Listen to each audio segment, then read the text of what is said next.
Out of nowhere there was a strong hammer blow and sparks flew in all directions. The hammer hit a very hot piece of metal. It was an elderly man in his small hut forging something. He was focused on his work. It was clear from his wrinkled face that he was trying very hard and perhaps was in a hurry to finish the product. Sweat dripped from his face in several thin streams, and he remembered 3 figures. The first was the bloodthirsty dark god, his long hair flowing in the wind.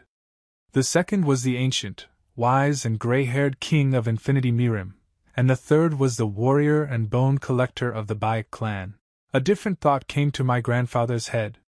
But he looked as if he had never held a weapon in his hands. He remembered approximately what this man looked like, but could not remember his face. Then it dawned on our hero. He remembered that this man's name was Li Guol.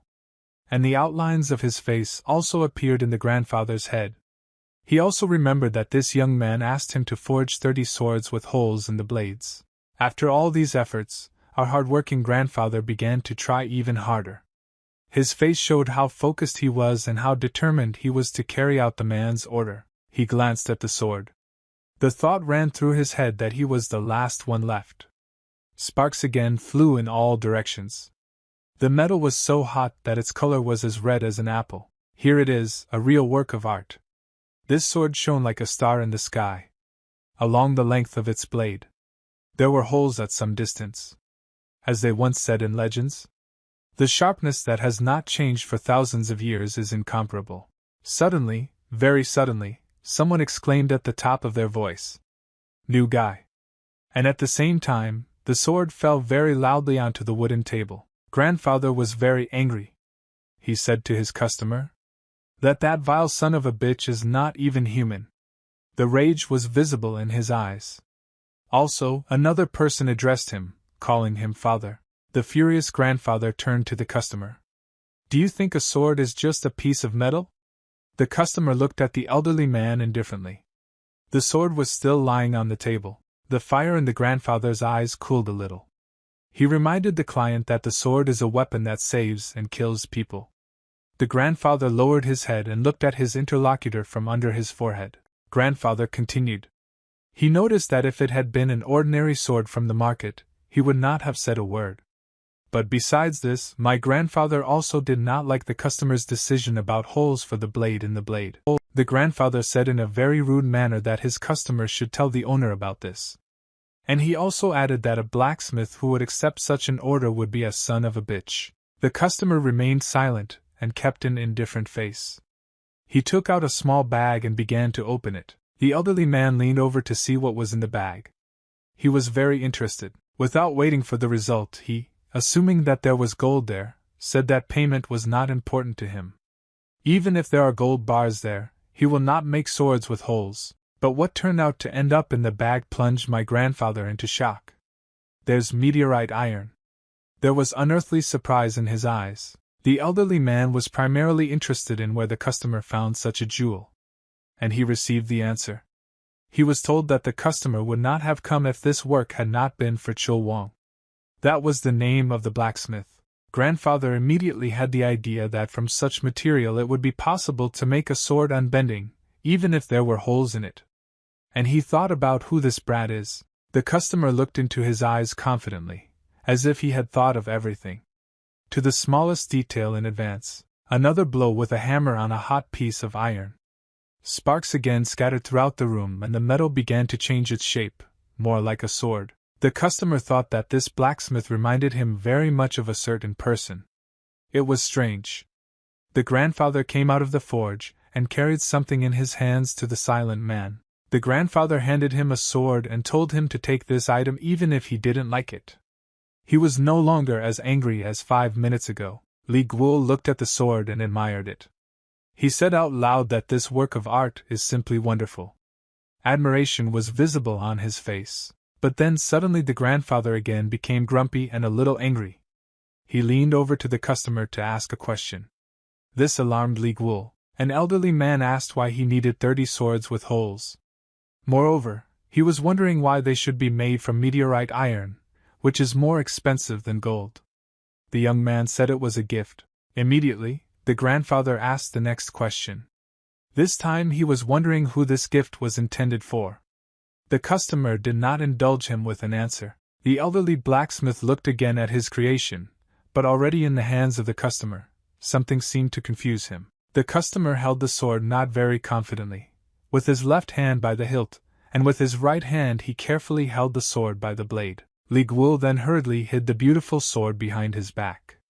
Grandfather was wary, and this only fueled his interest. The wise blacksmith looked straight into the eyes of the customer, as if he was waiting for answers to his questions.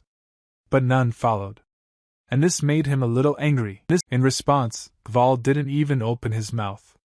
He was silent, showing his grandfather that he would not wait for any answers or details.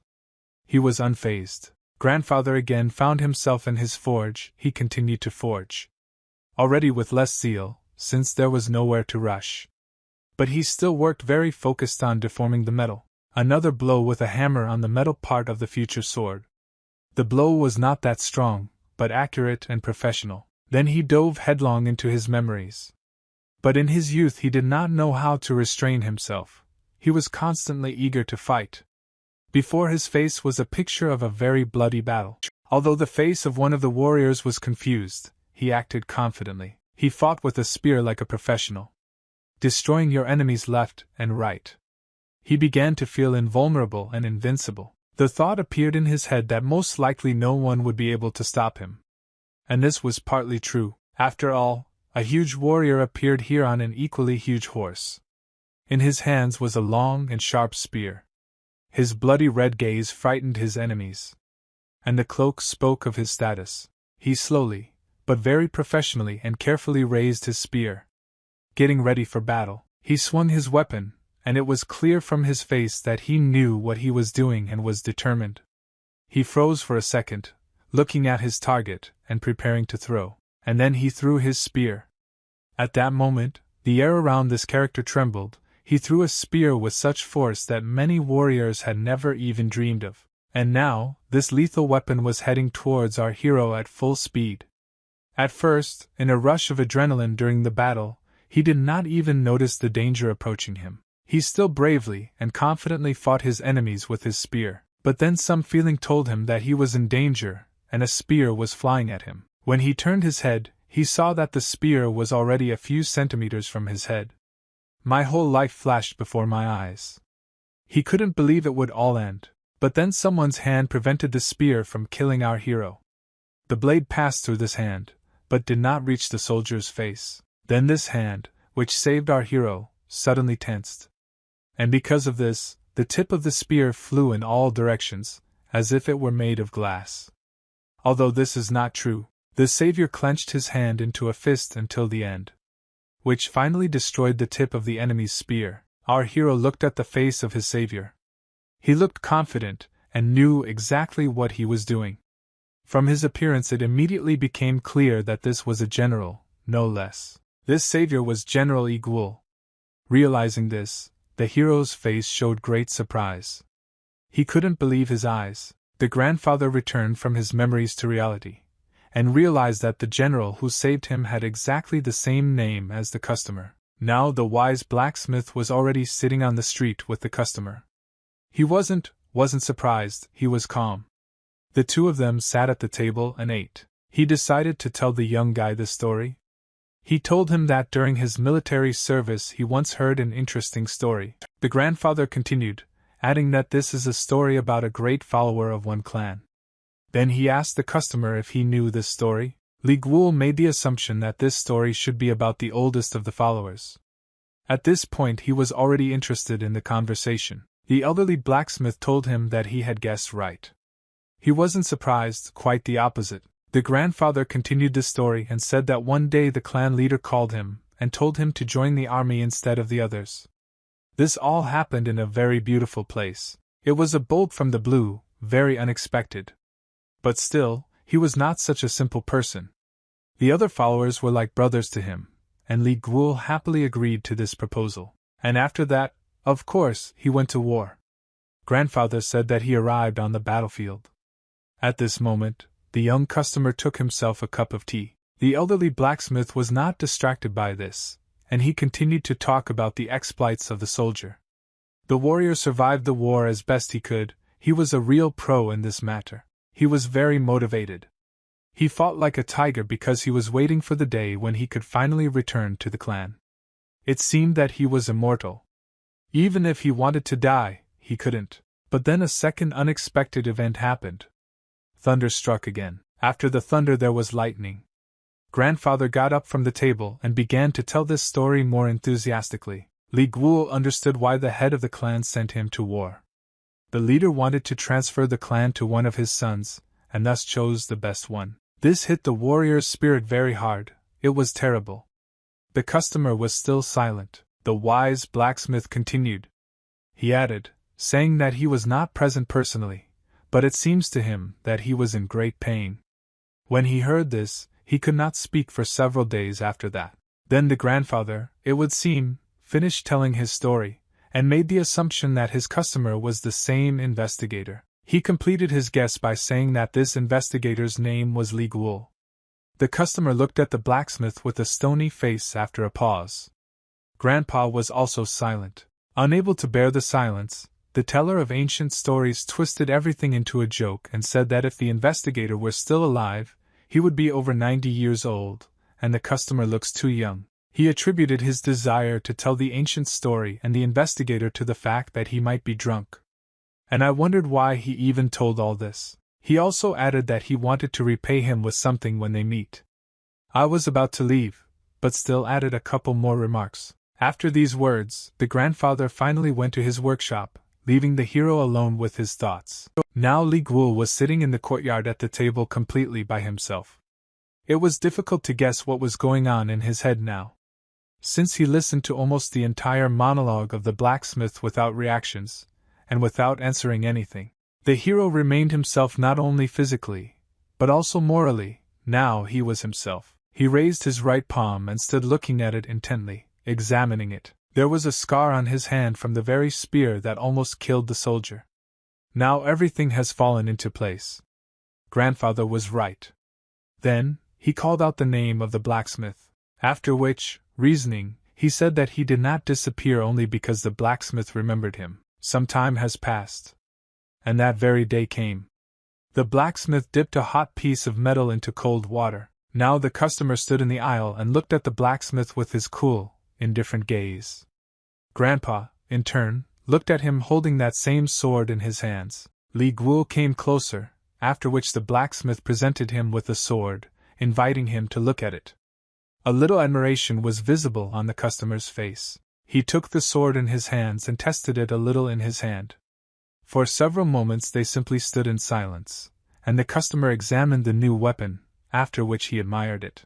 When the wise blacksmith saw that the customer liked his product, he asked him for a request, to which Li Guo agreed. He looked down at the blade from top to bottom, and said that during the entire process of making the weapon, he thought about one detail. What are the holes for? With interest, and expecting a catch, he asked the customer to share his wisdom with the old man. The customer first thought, looking down.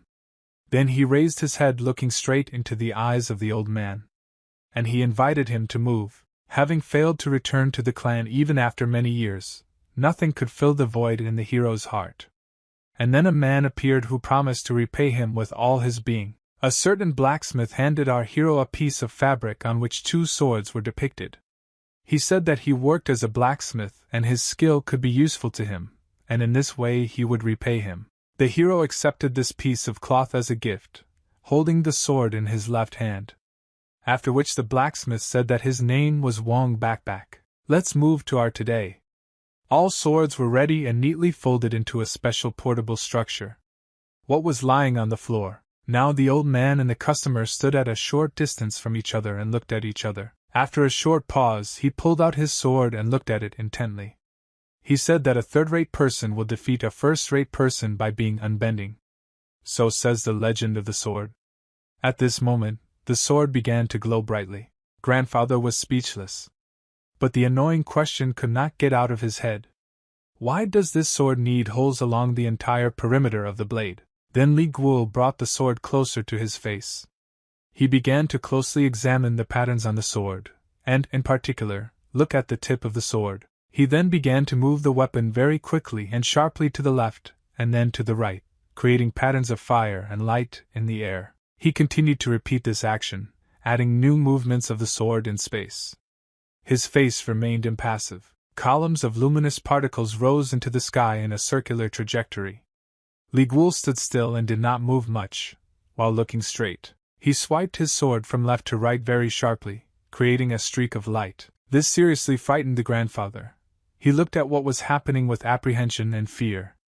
But one cannot say that he was frightened, rather, he was delighted. It dawned on him, he realized that the 18 holes on the sword were needed to extract internal energy. As soon as he voiced this, Li Guo replied that he was right. The demonstration was over. Various thoughts and assumptions kept creeping into the head of the dumbfounded grandfather.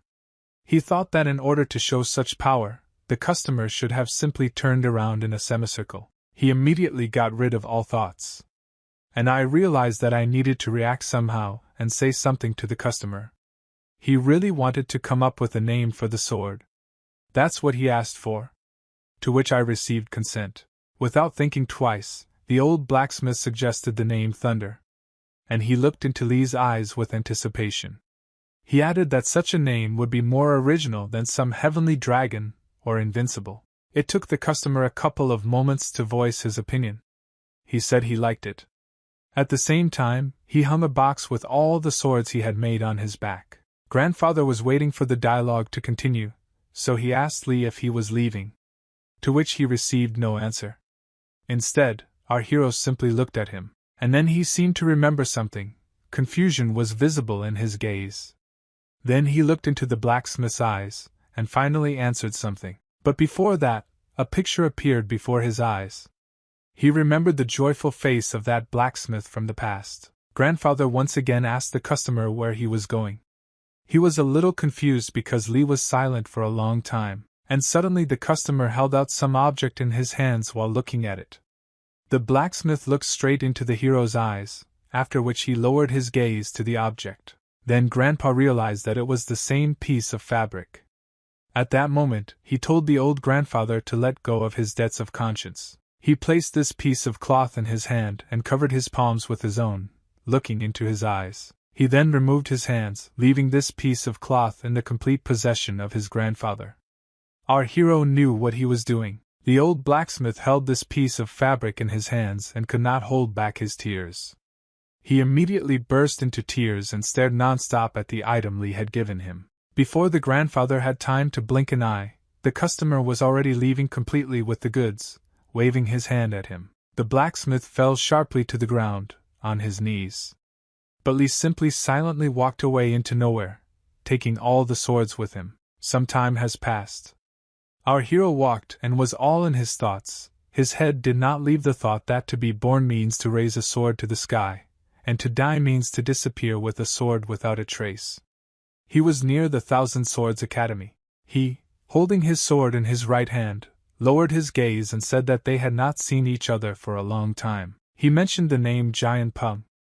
The inscription said that the 20th generation Thousand Swords Academy was run by Giant Peng, who became the Sword of Heaven in the Battle of Gyeokian. He apologized to the tombstone, saying that he was late. Moreover, he apologized that he could only prepare the sword. And he asked for forgiveness from his great follower. He abruptly released the sword from his hands, and it pierced the thick layer of soft snow in front of the tombstone. The speed was great, and it seemed that the sword would completely fall under the snow, but the hilt remained at the top. The hero was thinking about something and silently looking at the tombstone. It was cold outside and steam was coming out of his mouth. Then he turned his gaze to something in the distance. He looked around. There was not a soul. Loneliness was nothing new for Li Guo. To be more precise, he looked at the neighboring tombstones that were here. Each one had a sword. Then he took out a bottle of some kind of drink and poured it on the tombstone. At the same time, he pronounced the names of all the followers. He talked to himself, and at the same time reasoned about the fact that there was a battle that claimed the lives of 15 of the 30 followers. Li walked around this place a little more and then raised his head, and was surprised that while he was wandering, some changes had occurred. Guo looked at the tombstone, which was slightly larger in size than all the others, and remembered his teacher. The hero said that if the heart of the teacher who expelled him was the same as always, then the teacher would not have fought to the last with his students. He tormented himself for not understanding his teacher earlier. That only now his actions became clear to him. Li bowed very low to the tombstone, and wished their souls to sleep peacefully in the afterlife. For a very long time the hero stood on his knees, saluting all his dead ancestors. Gval stood there for a long time. Despite the fact that it was cold outside, and it was constantly snowing. Further action takes place 6 years later in the west of Taihu in Jiangsu province, on the banks of the Wui River, where inns and brothels are located. There are plenty of places to enjoy life while you have the money. And only one tea house. At a Muju tea house, the customer chooses the cup and teapot themselves. And of course, the tea itself. In this tea house, they prepare the tea themselves, so the price is determined after preparation. The interior of this building was very beautiful and thoughtful. Overall, it was a pleasure to be there. And in this place a young and very pretty girl was enjoying her tea from a beautiful mug. She looked around, examined the entire interior of this tea house. There were quite a few people in it now, and they were all different. This girl, named Yun So Luan, caught herself thinking that this tea house was far from what she had imagined. She also remembered some rumors that were associated with this tea house. After all, according to rumors, more than 100 women are chasing its owner. This can't help but interest me. And then suddenly a wave of memories washed over her. They must send a message to them, the House of Beautiful Mothers, that the Murim Union has been convened for the first time in the last 15 years. She also remembered that the leader of her house asked her not to create trouble. After these memories, she immediately became less dreamy and more focused. She only thought that the mission entrusted to her was significant. The men in this tea house have behaved civilly so far. But our heroine was sure that at night they would show their true nature. Meanwhile, evening crept up unnoticed, and throughout the entire territory, in every building, the lights turned on. In the same tea house, an employee of this tea house turned to our heroine. She immediately noticed and appreciated his attention, but then she saw his face. He turned out to be a nice young man. She was immediately confused and didn't know how to behave. The question couldn't leave her mind about how many ladies' hearts he had stolen. After a moment she answered him. And she expected some attention from him, making eyes. But then the outcome of events slightly surprised her. The waiter, without much enthusiasm, and with a straight face, told her that they were closing, so he was sorry, but our heroine would have to leave the tea house. Yun Seo Luan was very surprised because she didn't expect them to close so early. To be honest, she basically expected a different nature of the conversation with the waiter. The tea house worker said that according to the rules of their establishment, it was necessary to close after sunset. Our heroine came to terms with this and realized that she needed to pay for the tea she drank. What she saw when she opened her wallet shocked her. It turns out she was in a hurry and forgot the money. The situation is becoming hopeless. Many different thoughts immediately make their way into our heroine's head. What a disgrace. Besides the fact that she confused him with a man who fools women, he will also think that I am not able to pay for tea. She turned around and looked at his reaction to make a further decision based on that. And then a thought came to my mind. She immediately asked for forgiveness and looked into the waiter's face with pitiful eyes. A second, and she is already running as fast as she can from the establishment. The waiter looks after her and cannot understand what just happened. Gradually moving away, the waiter heard a quiet change. Well, in response, he didn't shout anything to her because he still didn't understand anything. Only then, the employee of the establishment scratched his forehead and realized that he had most likely been deceived. Confusion could be seen in the eyes, but then a grin appeared on his face. He thought that, on the other hand, who cares about this situation? 6 years ago, after handing over the scripture and thunder to the clan, he was able to meet the old monk in the tomb on Jiuhua Mountain, Tea Master Gongya. Li Guo learned from the art of pulsing while drinking tea and also the art of pouring.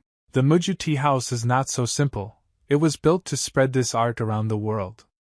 Muju is a home where you can listen to stories from all over the world, just by talking to clients. And so, one day, among other conversations, someone could be heard saying that Gong Zhang Gum from the Academy of 1,000 Swords was finally named the first beauty in all of Jiangbei. There were legends about her. She was already a beauty at the age of 16 after winning a martial arts competition. and at 20 years old, a fragrant flower. And that's not it. They say that Gong Jian is pursuing a shadow killer who has caused a stir in Shangxi. Our hero concluded that the Academy of 1,000 Swords is thriving based on the information he heard in the conversation. Suddenly, the waiter noticed a roll of paper on the floor. Moreover, he was right next to the place where our heroine rushed from. Without wasting a second, the employee of the establishment realized that this letter was from the Murim Union, representatives of the Home of Beautiful Mothers. And he concluded that that girl is the vice leader of a mysterious sect which includes only women. What the waiter read next shocked him. The text was written at the very bottom, so he only noticed it now. Due to the important changes of all those bloodthirsty demons, we are here to strengthen the union. We expect many participants from Junyuan and Loyal. The combination of bloodthirsty demons was painfully familiar to the waiter. And the memories were not pleasant ones. Now events have been brought to a different place. This place was the Han-Ding Financial Institution, which was well guarded. This estate is headed by Yeo Sanghail. He was an honorary government official and the richest man in China. He was sitting in his office, busy with business. He then turned his attention to the fact that someone had entered the room. The appearance of this character created a windy current that almost extinguished the candle, which was the only source of light in the room. Yeo San looked up to identify the guest. Although not everyone can enter this room, he did not expect any guests. He turned to the guest with interest in what he needed from him. And why bother him? In front of him stood the already familiar Li Guo. It was clear from his look that he didn't just come to talk, and that he had important business to attend to. He said that he needed information about the disaster that occurred in the bloodthirsty demon sect. Although it sounded impudent, this formulation saved the precious time of the richest man in China. Yeo Sanghail was very surprised, just like every time our hero asks him something, and without waiting a minute, he began to tell him a new story. He made himself comfortable and began his monologue about bloodthirsty demons. He asked the hero if he knew that there was someone who dared to lay their hands on his status, his money, and jumped over the walls of the Han-Ding Financial Institution. The hero asked how this was related to his question. Yeo Sanghail ignored the hero's question and asked if he knew about the silent sword. The hero knew what he was talking about.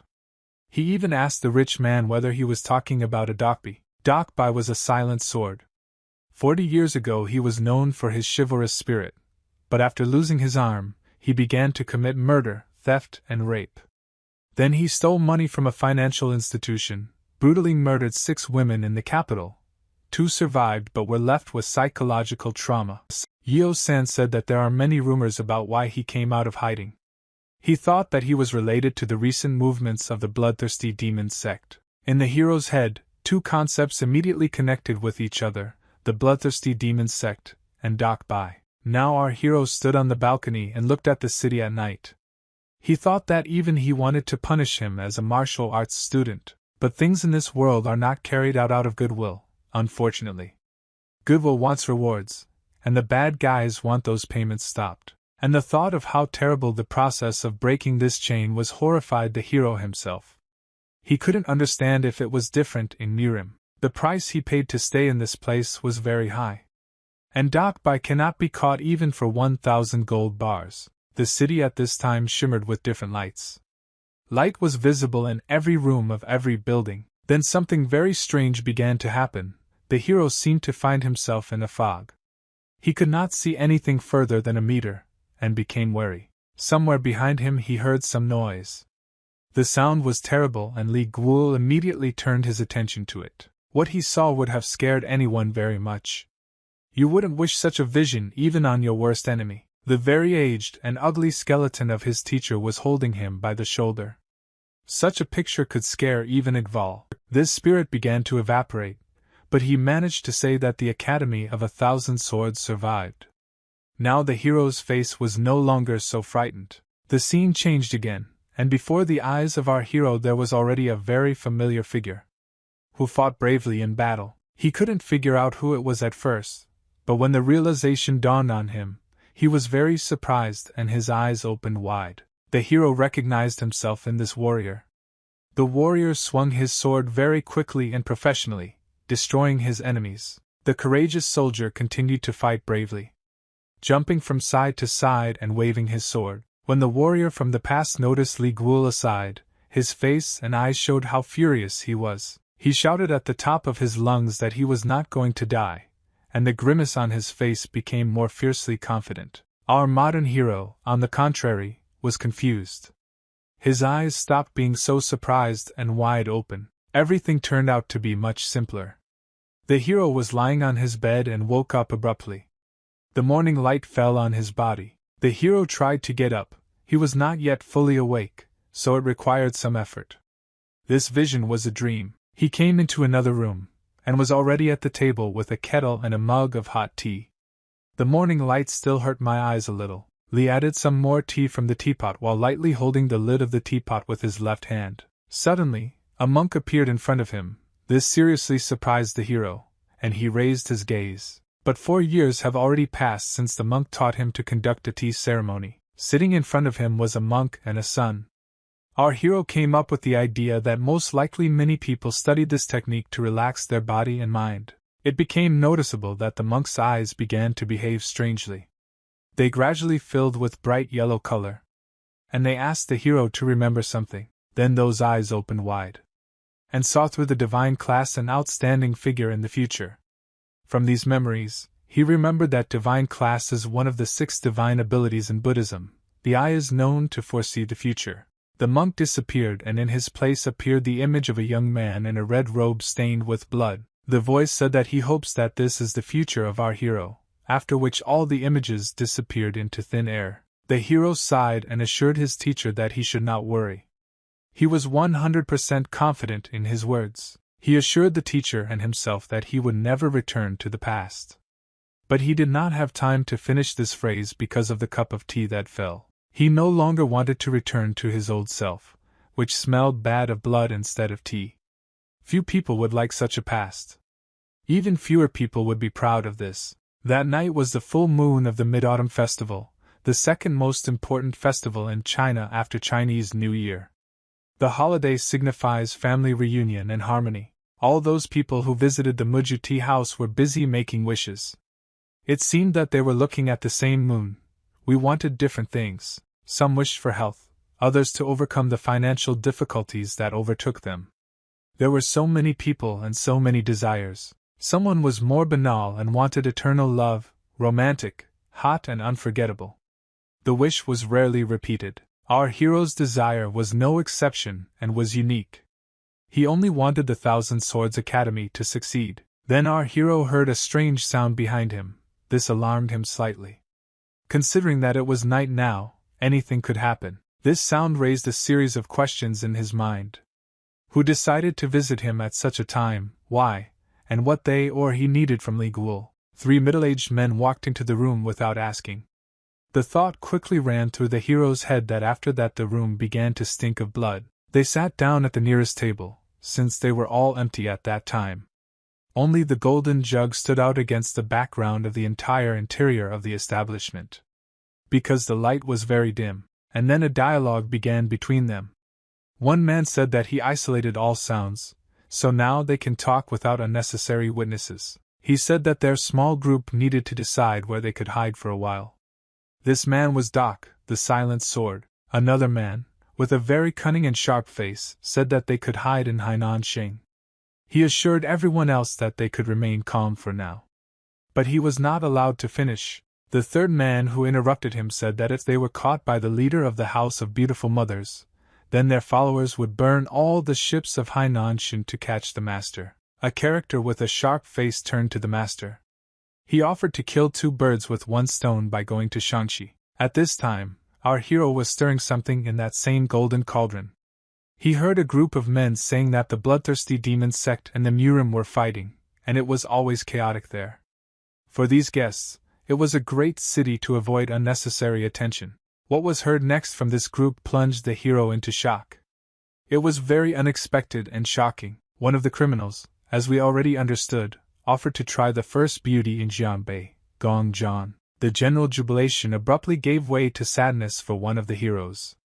He said that they cannot go to Shangxi, it is impossible. This angered one of the criminals. He was very interested to find out from his colleague why they could not go. And the third colleague also turned to that sad man and asked him what he didn't know, and he began to tell them. The man said that in fact, there is a certain problem that will not allow them to do this. After all, there is a problem with the academy that wields the sword. As one of the criminals said, the third-rate Thousand Swords Academy, or something like that. After all, they knew that the academy announced that they would find the one who turned Shang-Chi upside down. That is, they will find a shadow killer who turned to a sect of bloodthirsty demons for help after escaping from prison. He continued by saying that the Southern King knows everything that is happening in China, and he claims that there are two reasons for this. The second man again interrupted the narrator and admitted that this was the reason for the justification of separation. His look gives us the understanding that, now everything will not be so easy. After all, the bloody demons were targeting China, and this was no secret to anyone. This made everyone afraid and scarecrow. They dared to protect a murderer who had a claim on the Thousand Swords Academy. This is the main reason for the chaos in Shang-Chi. But there was another reason, namely the divine artifact Thunder. The most clueless of the criminals said that he was glad that the bloodthirsty dark god was only interested in a piece of metal, and not the beauty he was talking about earlier. The narrator silenced this criminal. He said that he had received information that the bloodthirsty demon's cavalcade had already entered the Human Pass, which was located directly in front of Shang-Chi. He stopped for a moment, pausing. And then he said that they all need to bypass Shang-Chi. One of the men was very frightened by the phrase cavalcade black storm. The other simply remained silent, thinking through all the scenarios. But the dialogue of these dishonest men was interrupted by someone's remark. This someone was interested in when they heard this information. They all turned around, looking for the source of the sound. And what they saw truly horrified them. The thought that they had been eavesdropped on all this time appeared in the head of the most important of them, despite the sound insulation that he had provided. Li Guo was standing. And as always, he looked like a professional. The entire group of men thought so about him. Now the hero was already slightly aggressive. He said that he wanted to hear the answer to his question. After the surprise, rage was visible on the faces of the criminals. One of them was almost ready to say something rude to the hero, but another member of this gang decided to take everything upon herself, and said that he would deal with the problem. He immediately pulled out his weapon and shouted that now he would show the hero the highest level of horror, the joyful lust of the spiritual arts.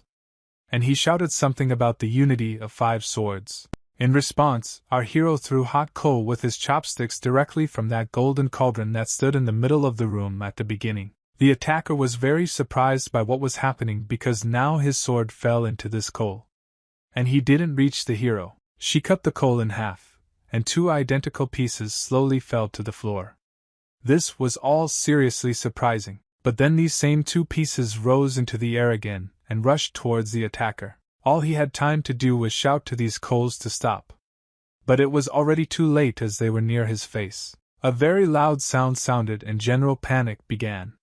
It was clear that the enemy of this criminal gang was strong and confident in his abilities. That member of the gang who was very fond of telling stories before now looked at his defeated comrade with apprehension and fear. He couldn't believe his eyes. 2 coals flew straight into the eyes of the attacker. The narrator concluded that it was devastation. Now, after the fight, the hero calmly asked the narrator when he heard this story. This was already the 3rd time he repeated his question. The hero had not seen such fear as was in the narrator's eyes for a long time. He might have been happy to say when he heard the story, but he was scared. He looked up into the hero's eyes and saw only emptiness in them. Who knows what was going through his head and what he plans to do next. Therefore, he quickly fell from the table to his knees and asked for forgiveness from the great warrior. He bowed his head to the floor. The hero was indifferent to the narrator's feelings. He repeated the question again. And now he received an answer. The narrator said that he heard this story about a month ago. And without stopping he again asked for mercy. The 3rd man quietly put his hand on the narrator's head, after which the narrator realized that he had done everything wrong. It was already too late to realize my mistakes. As his former comrade began to suck energy through his head, the narrator's eyes were filled with fear, in anticipation of death. A very strong flow of energy tried to free itself, destroying everything in the room and blowing all the objects from the shelves out of their places with the wind. Those objects that were heavier remained in their places, only the flow of wind moved them a little by a few centimeters. But such a sight was not the first time for the hero, so he stood silently and boldly, looking into the eyes of his new enemy. The narrator's body and face already resembled a skull with skin stretched over it. And the eyes of one of his comrades, as we already understood, demonic, began to glow. The demon asked the hero which demonic vessel he served. A demonic vessel is a person into whose soul the demon has dropped a particle of himself and his power. The hero asked which demonic vessel he was talking about. He did not want to answer this question. To which the demon told him that it was useless for the hero to lie to him. He said that he already knew that the 5 sect guards and 12 demonic vessels commanded by the Punction clan had the influence of all those bloodthirsty demons. And the fact that the vassals of the 12 dynamic vessels bowed their knees before the dark god. He laughed loudly and madly, saying that it was time for his right hand to take revenge, but he needed to know which demonic vessel's vassal he had just killed. Without listening to the end of the phrase, our hero raised his hand sharply. This alerted the enemy. He still looked into his eyes and silently carried out these actions. At that moment, the demon's hand turned black almost to the elbow. He wondered why the hero raised his hand. To answer this question, the enemy lifted his head up, and what he saw next surprised him very much and shocked him. He saw a small hole in the ceiling through which light was shining. This hole definitely had not been there before. Then, this hole became even larger, and it was already clear that something metal was trying to fly through it. It was the same sword, and after the ceiling it flew down, and the enemy saw that there were holes in this blade. He made this conclusion, and his eyes were already filled with fear. This simply couldn't happen. Now the enemy was observing a very beautiful and at the same time frightening picture. Our hero stood motionless, and the same sword levitated in front of him. This blade emitted a lot of bright yellow and orange, and this light was reflected in the hero's eyes. Then the fiery exit began, which caused this very sword to thunder. And the enemy was surprised by the power that this blade radiated. He looked at it all like a little child. It all surprised him. In front of him was the legendary Reincarnation Master, and from the Thousand Swords Academy. He realized that now he would know the power of thunder. Bright flames began to ooze from the holes on the sword as it moved. This spectacle was very mesmerizing. The hero pointed his sword towards the enemy, and the flames also headed towards him. The enemy saw only flames in his eyes. What this sword did greatly admired him. He no longer felt fear, but simply watched what was happening. His face became mad, delighted, devoid of any fear or any other feelings. Hair flew in different directions from gusts of fire and wind, and his mouth was wide open. The energy that was released from the sword became more and more. The flames rose higher and higher. Then all this turned into a very powerful explosion. Force and energy tried to be released from this room to the outside. All the main structures of the room began to fit together like a house of cards, until everything collapsed and fell. The enemy lay defeated on the floor, in the ruins of what had once been a building. His eyes were now completely empty, staring into nothingness. The hero still stood motionless, and now he did not even look towards the enemy, which by the way was lying on the floor with his mouth open and empty pupils. Li Guo silently looked into the distance. At the same time, a light rain began, which covered the lifeless body of the demon, and also our hero. Further in Shanxi it was early morning. The streets were empty, deserted and covered with a thin fog. Some architectural structures in the city were damaged, such as gate doors were completely destroyed and pieces of trees were scattered throughout the street. The hero looked at all this, and hundreds of thoughts visited his head. But he stopped at only one, the most important. He thought that he was really late. At the same time, he turned his head behind his left shoulder. He decided to try to feel something using the art of spreading tea. And if something is going on here, then in this way he would find out everything. People on horses ran behind Li Guo. They were in a hurry to get somewhere, and were constantly urging them on. If you look more closely, coming closer, you could see that there was some kind of yellow light in the horses' eyes. But all this cavalry ran as fast as we could past our hero. By the way, it was almost transparent. The hero concluded that it was a black storm cavalcade. This seemed downright strange to him. After all, he did not feel the traces of his students. Meanwhile, the cavalcade ran further and further, increasing its speed. But unnoticed by everyone, a beautiful bird appeared from the sky and descended towards our hero. The hero noticed that some small package, or maybe a note, was tied to the bird's leg. They slowly opened this note. It turned out to be quite impressive in size. Li Guo began to read it. The note said that before the cavalcade attack, the Thousand Swords Academy was notified and evacuated in groups. And their allies are moving with the performance of a sect of bloodthirsty genes. Financial institutions Hanjin. As he read this, he realized that the light on the lake had dimmed. It was necessary to make an important decision sharply and quickly. There was not a single minute to lose, so he quickly, like a bird, went to his destination. Human Pass, the fence on the way to the deserted desert, was in front of us. It was very long and served its function as a fence well. This barrier bordered the central region and the outskirts.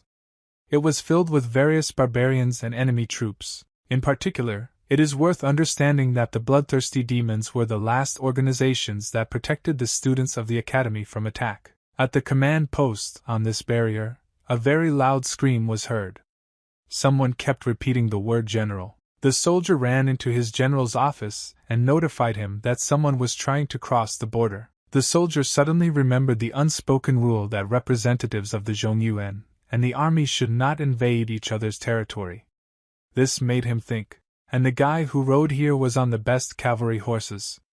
And he was well versed in military affairs. Our hero immediately turned to the general, despite the fact that all the soldiers were aimed at him. He asked if he was Kwok Chung, the one who defeated the clan of Heavenly Helpers 30 years ago. The hero shouldn't have known this, it scared the general. He didn't know where he got this information from, and it made him wonder who this hero was. The hero looked at the general in surprise, raising his head up. The night was quite clear, so everyone could identify each other. Someone's voice was heard asking if he knew the state councilor Ligval, who was our hero. The general looked with apprehension at the hero, thinking about the unshakable general. It couldn't be this look and power. The supreme general looked at the hero again, and it dawned on him that he looked like a state advisor. Li Guo, sitting on a horse, threw some object to the general, in the hope that the general would catch this object and understand everything. The general's face now became indifferent, and he grabbed the object with his right hand. The object emitted a small light as well. Now the commander-in-chief looked at this piece of stone with a hieroglyph that emitted light. The soldier turned to the general asking if he was okay. The general told the soldier to open the gate. He told the general that he could not allow anyone to pass without the emperor's order. Such negligence angered the general. He told the soldier that this man was a state advisor, Li Guo, who was his teacher. The general once again shouted in his courageous and loud voice for the soldiers to immediately open the gate and let the guests through. Now the way was open for our hero. He rode his horse as fast as he could, and the light from the moon illuminated his path. In parallel with this meditative process, a lot of thoughts visited his head. Basically, he thought that he could not stop the course of the moon and the sun so that the night would not end. It was annoying to realize that it was impossible to save everyone who disappeared from the Thousand Swords Academy. But really nothing could have been done? This is not the end of the story for our hero until he cuts off the head of the culprit of everything. Then he thought that the only way out would be an agreement with a sect of bloodthirsty demons. His fast horse was already a little tired, since the journey was very long. The same cannot be said about the hero. But hope remained that they still had time. An ancient Chinese temple was visible on the horizon. The moon still illuminated everything around. The circumstances did not look at all like nighttime. When Li Guo came closer to the temple, it was noticeable that the light was burning inside it. Two men stood near this building and talked about something. The first one asked if there were birds in deserts, to which the second one answered him that this was nonsense. This judgment seemed nonsense to him, because, according to this man, the birds would not have anything to eat. But then, out of nowhere, an air trail from some object became noticeable in the air, moving towards these men. It was Li Guo, sword in hand, approaching his enemies. He cut through the air with his body. Then, he leveled his head towards the enemies. His eyes began to glow with a bright yellow light. At the same time, he swung his sword. Now on the faces of absolutely all the men, now there were more than two of them, fear was visible because they did not understand what was approaching them, and did not know what was about to happen. And a powerful explosion occurred in all directions right next to these characters. Pieces of the earth scattered in all directions, and after that they began to fall down straight onto the mountain of ash that remained at the site of the explosion. As you already understand, this explosion was caused by the efforts of our hero. He confidently held his sword in his hands, looking at what was left of the explosion site. The explosion miraculously occurred only around him, without catching the hero, without leaving a scratch on him. But all the enemies were defeated. Several more enemy soldiers with swords ran up to him and surrounded him. They started asking who it was. Behind them stood another soldier who was distinguished by a small beard and a different type of weapon. Most likely he was their leader. This same leader began his speech. He said that he never thought that anyone would dare to attack the bloodthirsty demon sect from the main gate. Then he asked if our hero was from the Union by chance. The hero decided that he would not answer such a stupid question. But the counter asked? He asked why the blood demon sect attacked the Thousand Swords Academy. They told him that this was the first time they had heard about this incident. Whether this was true, or a bluff, or maybe a lie, was unclear at the moment. Such a disregardful answer upset our hero, and the light in his eyes became even brighter. Now his gaze showed anger. He told the leader that it would be better for him to remember how the Black Storm Cavalcade destroyed the academy in Shangxi by the river. The hero heard that the leader called the Thousand Swords clan weaklings who dared to keep the divine artifact thunder. He supported his statement, and said that this is not a reason for a lion to eat a rabbit. This angered the hero even more. The hero told him that it is survival of the fittest, right? After these words, both sides expected a skirmish, or even a battle, and then the leader said that now, because of this, he will die. He took out his two curved blades after saying this. His subordinate soldiers were also ready for battle. There were quite a lot of them. The forces were unequal. The hero looked around at the enemies, assessing the situation and the balance of forces. But at the same time, he was confident in himself. All the enemies were at the ready and held their swords, imagining how they would now chop up Li Guo. The leader began the attack, running towards the hero. He intended to take his life. But while he was running, our hero interrupted him. He shouted at the top of his voice that he needed to meet the leader of the bloodthirsty demon sect. After this, realizing that neither the leader of these soldiers nor the soldiers themselves were of interest to him, he decided to use his weapon to cause another powerful explosion. The explosion was even larger than the first. It incinerated and scattered every single enemy, including the leader. Then, after the explosion, all the pieces of earth thrown to the sides and pieces of the soldiers' clothing fell to the ground. Li Guo sheathed his sword, lowering it into its scabbard. It seemed that the battle was over. He looked around and saw that all the soldiers were defeated, along with their leader. Like all defeated enemies before this, they had empty eyes and an open mouth. Suddenly, a voice was heard from all sides, calling on the hero to stop immediately. Now he was surrounded by other enemies, none like soldiers. The hero ordered them to bring their leader. The oldest of these enemies told him that they have no leader. There is only a dark god to whom they pray. This elder was one of the 12 demonic vessels, Sir Megan. This grandpa told our hero that the dark god is not someone who can be seen at will. He added to his remark by saying that he must defeat him and the other demonic vessels.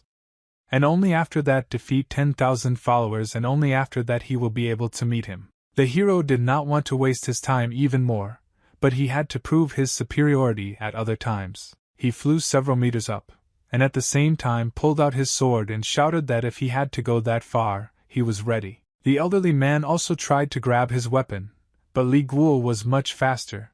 He seemed to rush through him. At the same time, he appeared to pierce the body of his enemy, which meant that he was no longer a problem.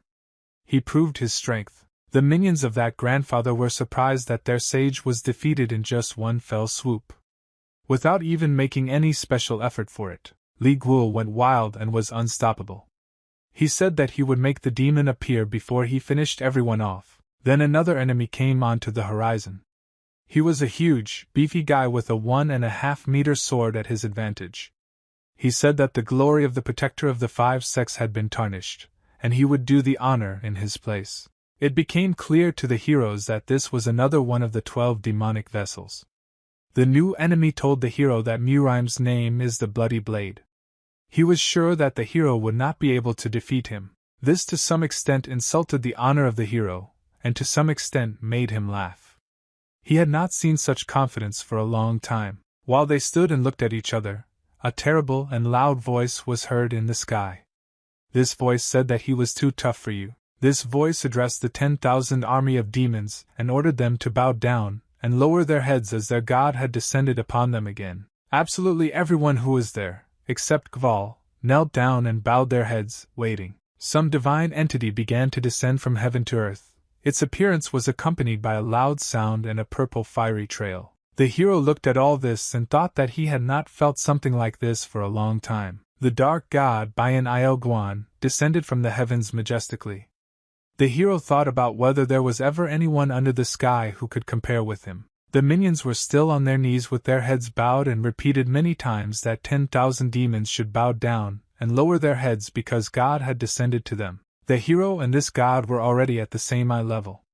The atmosphere was very tense. The entire army shouted with one voice that they were at his feet and at his service, calling him Lord. God turned to our hero. He asked if he was talking about the Academy of 1,000 Swords.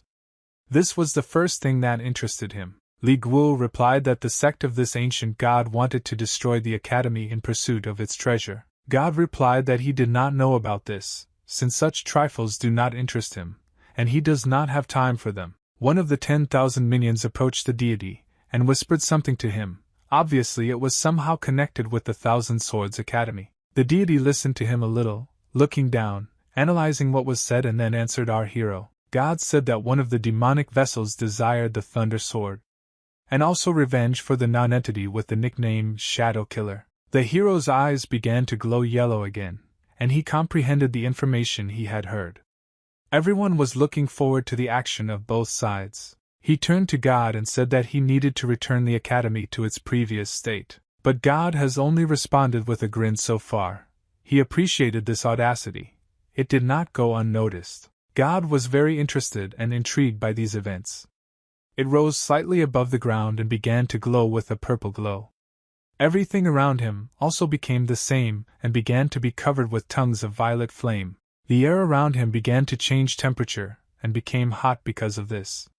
He rose even higher, and there was even a small explosion between the hero and God. Then the explosion began to grow and changed color from purple to the more familiar yellow and red. All the henchmen remained on their knees, although they covered their faces with their hands. Then God's display of power ended. An explosion was heard and a small amount of smoke began to rise around the space between God and the hero, after which the deity said that God does what he wants, and he should not listen to some person there. The hero looked straight into the eyes of his enemy, and he thought that he would prove that he was worthy of fulfilling his desire. His looks were furious. After all, there was only one way to save his brothers and sisters.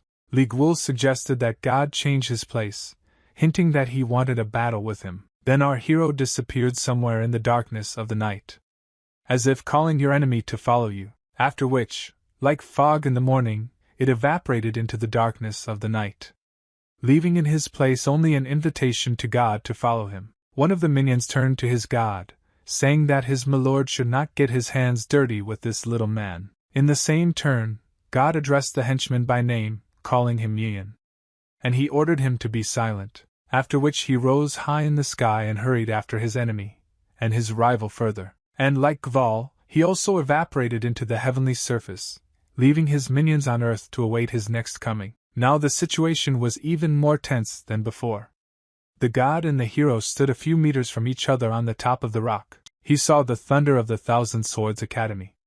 He noticed that there was a hole in the thunder blade, just as the legends say, and he voiced it. The hero could not leave his enemy's sword without a compliment, so he said that his sword was also good. The ancient god laughed loudly. It was insulting to him that the Gval called his sword simply good. After all, the Dark Soul is the greatest sword under heaven. From the very base of the top of this rock, a powerful explosion could be seen between the two characters. Tongues of flame scattered in all directions. Li Guo turned to his opponent and proposed to start the battle. At the same time, he ran his hand over the blade. The dark god was also ready. He held his purple sword in his left hand. His gaze showed focus and confidence. Finally, the unbending one met the dark soul. And after this, as expected, a purple-yellow glow from the release of energy appeared on the top of the rock. The battle has begun. The energy from this battle spread in different directions, and was accompanied by very loud sounds of explosions. The henchmen looked at what was happening in surprise. They were stunned and could not believe their eyes. Then another bright flash appeared, which was already vertical and in which there was more yellow than purple. No one even considered whether the Gval could win. They were surprised by the very fact that someone dared to fight their lord. Protection team under the sun. From the squad, Steel Blood looked at all this and could understand that this was all really happening. Dejomian, who was a member of this squad, quickly rushed upstairs, leaving a trail of dust behind him. He screamed for everyone to run to their places. He tried to climb to the top of the cliff to be closer to the epicenter of events. He was very interested, although he was scared. He remembered what his lord and god wanted and ordered him not to follow him, but he could not leave his master alone. After all, this was already not an easy bloodshed, but a real great battle that will definitely go down in history. This man had already climbed to the very top and hid behind a small boulder to watch what was happening. His eyes were wide open and sweat was running down his cheeks from the effort he had put into climbing that mountain. Now he could see this incredible event up close. Purple and yellow primarily comprised the color palette of this explosion. The two titans crossed their swords in a desperate battle with each other. They flew in space swinging their swords, blocking each other's blows. And the man tried to run from one stone to another so as not to be hit by the flow of energy. Our hero Ligwul tried to strike his enemy while flying, but God managed to dodge them. The man watched all this with his eyes wide open and his head raised up.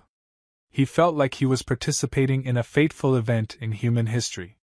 And I could believe that these were really people fighting. Then the ancient god tried to strike Ligval, but he either blocked them or quickly dodged. But most often the man paid attention to our hero's sword.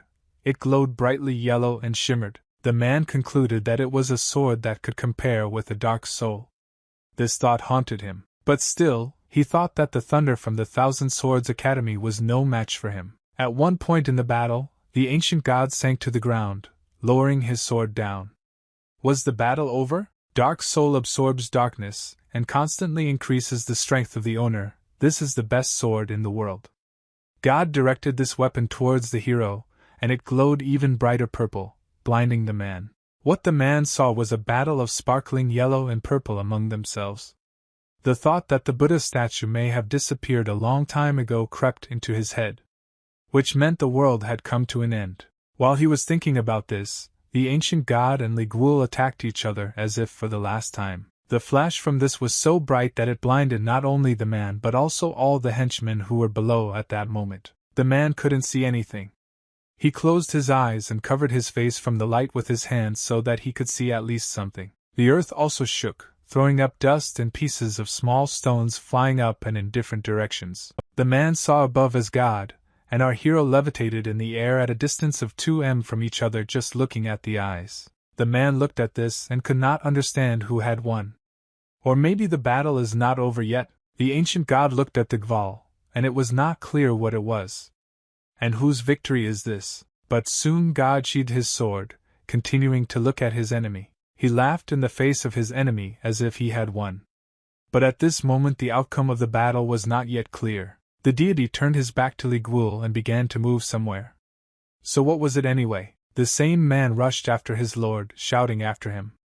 He was trying to get attention. When God began to approach his subordinates, they began to repeat over and over again about the second coming of the Sanjin generation. Their lord finally approached them, and with him the man came running after him. The henchmen had different thoughts in their heads.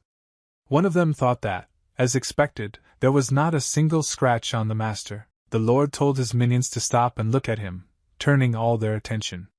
It looked like he wanted to say something. All subordinates turned their heads towards God, awaiting his fateful speech for their lives. He, along with the man next to him, stood in front of everyone, and emitted a purple glow. He turned to some Ma Jo Hyuk.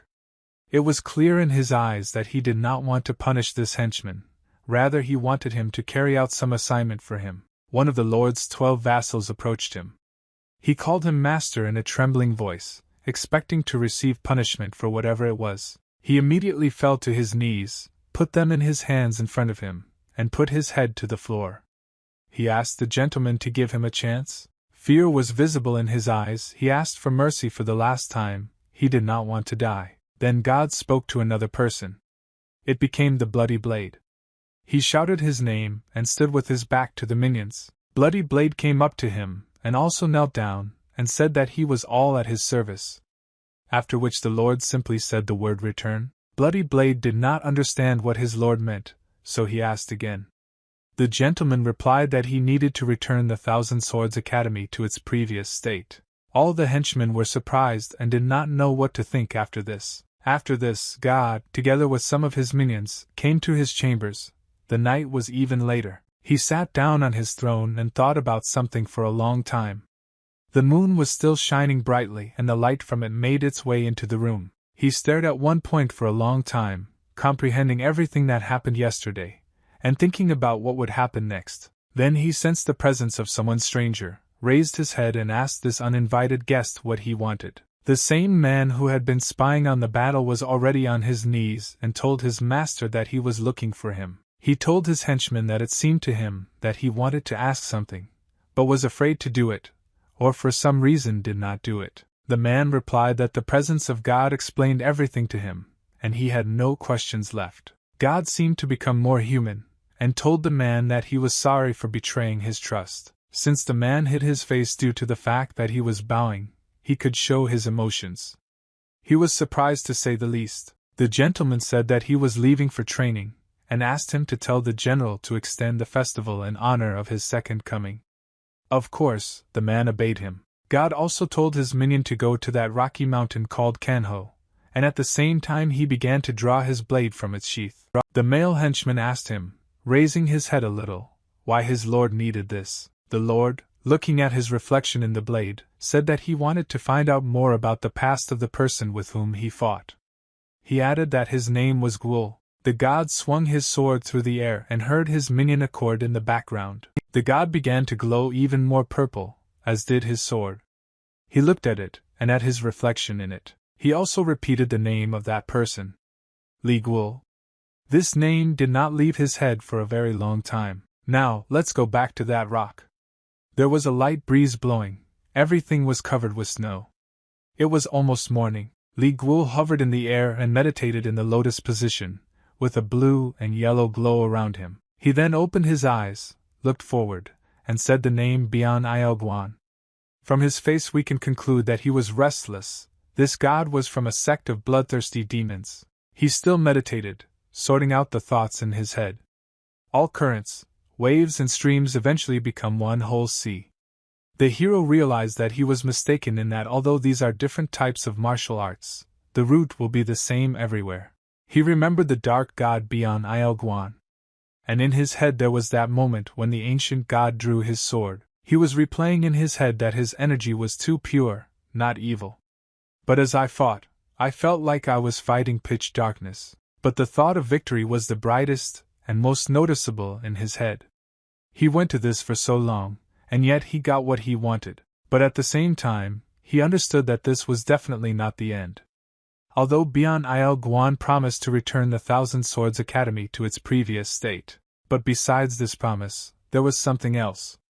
After defeat, he couldn't get away with just one. The hero looked into the sky and out loud pronounced the second promise that the ancient god had given him. After all, as a person who lives in the same heavens and in the same generation as that ancient god, he will fight with him again. After that, he finished in meditation, and began to run somewhere very quickly and sharply, headlong. During this movement, the hero thought that the time when he was a great commander, the sword of the emperor, and the legend of the Thousand Swords Academy had long passed. And it's time to let him go. He assumed that all his efforts were in vain. Surely his will was too weak, but the hero forgot the most important rule, which came to him only now. That with strength comes responsibility. Li Gwul thought that the Thousand Swords Academy would prosper all the time if I passed on the sword technique, and the thunder sword to them. What stupidity that was! After all, millions of soldiers and government officials are in the same boat, all associated with the rise and fall of the empire. 1,000 Swords Academy, one of many in Mirim.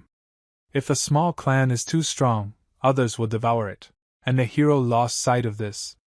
Most likely because he lived as a general of the imperial palace longer, and longer than he was a member of the academy. And then suddenly, this run ended abruptly, and the hero completely stopped at a certain place. Standing at this point in the middle of a wasteland, he looked at the sky and thought that it was time to decide what to do next. Let us now move to another section of the territory, to the top of a small rock. It was night time and a group of people were moving along this rock. Several of them, who walked first, stopped at the edge of the cliff and looked around the area that surrounded them. The captain of the 3rd detachment of the Black Storm Cavalcade, Gunchan, said that they had finally broken away from the pursuit of the Mirim Union. From this rock he looked at the left wing of the military base. And he told his companions that the people at the base asked for help from the Mirima clans, and not the military. And that was good for them. They looked at a small group of lightly armed mercenaries who were standing at the bottom of this cliff and looking around. There was a noticeable smile on the face of the captain of the 3rd Cavalcade Squad after he saw this. He told his colleagues that they would stop here. To which his comrades answered him with consent. They set up a camp in a small forest near that rock, lit a fire, and began to think about what to do next. At the same time, the group that stood at the foot of the cliff and whose member was the 21 leader of the 1,000 Swords Academy, One No Il, praised Gong John for his good work. And the youngest student of the Academy of 1,000 Swords, Gong John Gum, looked at him and thought about what to answer him. She said that it was not good that the traces of the sect from Manhwa and the southern region were lost. It seemed to her that they were chasing a cavalcade of a black storm. To which grandfather said that they were definitely not hunting for them. She wanted to reassure the elderly man, and said that he could take a break while she and Saryong were on watch. To which the grandfather agreed, of course. All the bodyguards also fell into a deep sleep along with the sage. They were tired after the journey, so the girl accepted the offer. I looked around to understand the situation and explore the surroundings a little. The night was dark and they were hard to see. Her faithful dog Sarah, although he did not understand why his owner was looking around, also tried to imitate her. Then the two of them went down to the riverbed, which was very close to the group's transfer point. The two of them looked at the river and thought about something of their own. The evening was surprisingly warm, windless and very, very quiet. When the owner sat down near the shore, the dog followed her example. They were both very tired. The girl sighed with relief, removing the hairpin from her hair. I really wanted to sleep, but I couldn't. She began a dialogue either with herself or with her dog. She wondered why, out of the blue, the 1,000 Swords Academy was on the verge of extinction. After all, if the master's brother Li Guol, who handed her the sword 6 years ago, had been here, everything would have been completely different. The girl assumed that her dog was most likely tired too, but despite this she asked him to help her. The dog began to lick the face of the 1,000 Knights Academy student. It didn't look like she was tired, as she was very playful. She then concluded by saying that now all their lives are under her responsibility, and she has absolutely no time for weakness. But then suddenly the dog began to bark in the direction of the bushes that were near the shore, to which the hostess immediately drew attention. The girl immediately realized that she and the dog were not here themselves, and that there was someone else here. She quickly rushed towards the bushes, leaving behind only dust. The girl was brave, so she wasn't afraid at all. She noticed a strange glow in the bushes, which greatly alarmed her. But definitely not scared. She took her sword out of its sheath, swung it, and sent a stream of blue flames straight towards the bushes. As a result, the bushes immediately caught fire and burned, and now one could see through them. The girl just wanted to say something when a voice from the neighboring bushes interrupted her. Because of this she turned back to understand who it was. A bald man stood with a lamp and laughed. Then he told the girl not to worry, because he had already taken her drushkov. Our heroine's voice seemed very familiar. In the middle of the bushes, the girl saw all her bodyguards and the sage. They were all tied up. Grandfather shouted for her to run away, but she had no intention of running away. She squeezed her sword even tighter in her hand, and at the same time shouted something to the master. This bald man with a lamp in his hands was the Shadow Killer, and he again laughed quietly without stopping. The heroine looked at all the tied-up warriors and was very surprised by what was happening. How could this happen? Then her eyes lit up, she raised her sword and shouted something about how life is raising the sword to the sky, and death is its disappearance.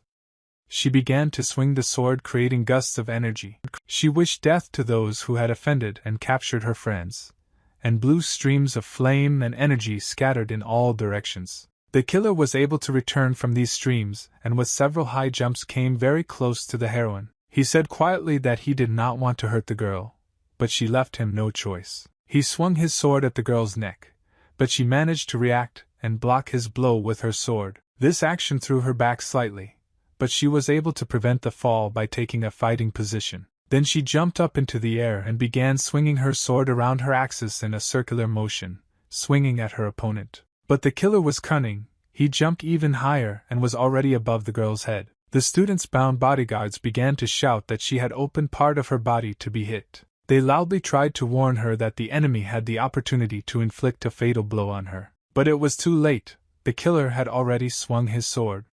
It looks like it was all over for the heroine. But then suddenly the girl struck back straight at the enemy's steel sword, cutting it in half. The stunned killer could not understand what had just happened. He said out loud that he didn't understand, he had an advantage. The student swung her sword from her shoulder, and told him that fighting is not only about brute force.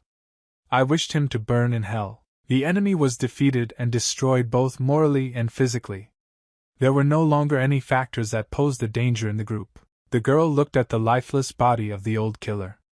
At such moments you think about a lot, and talk about little. She turned to the group who spent the night on the rock and asked why they didn't help.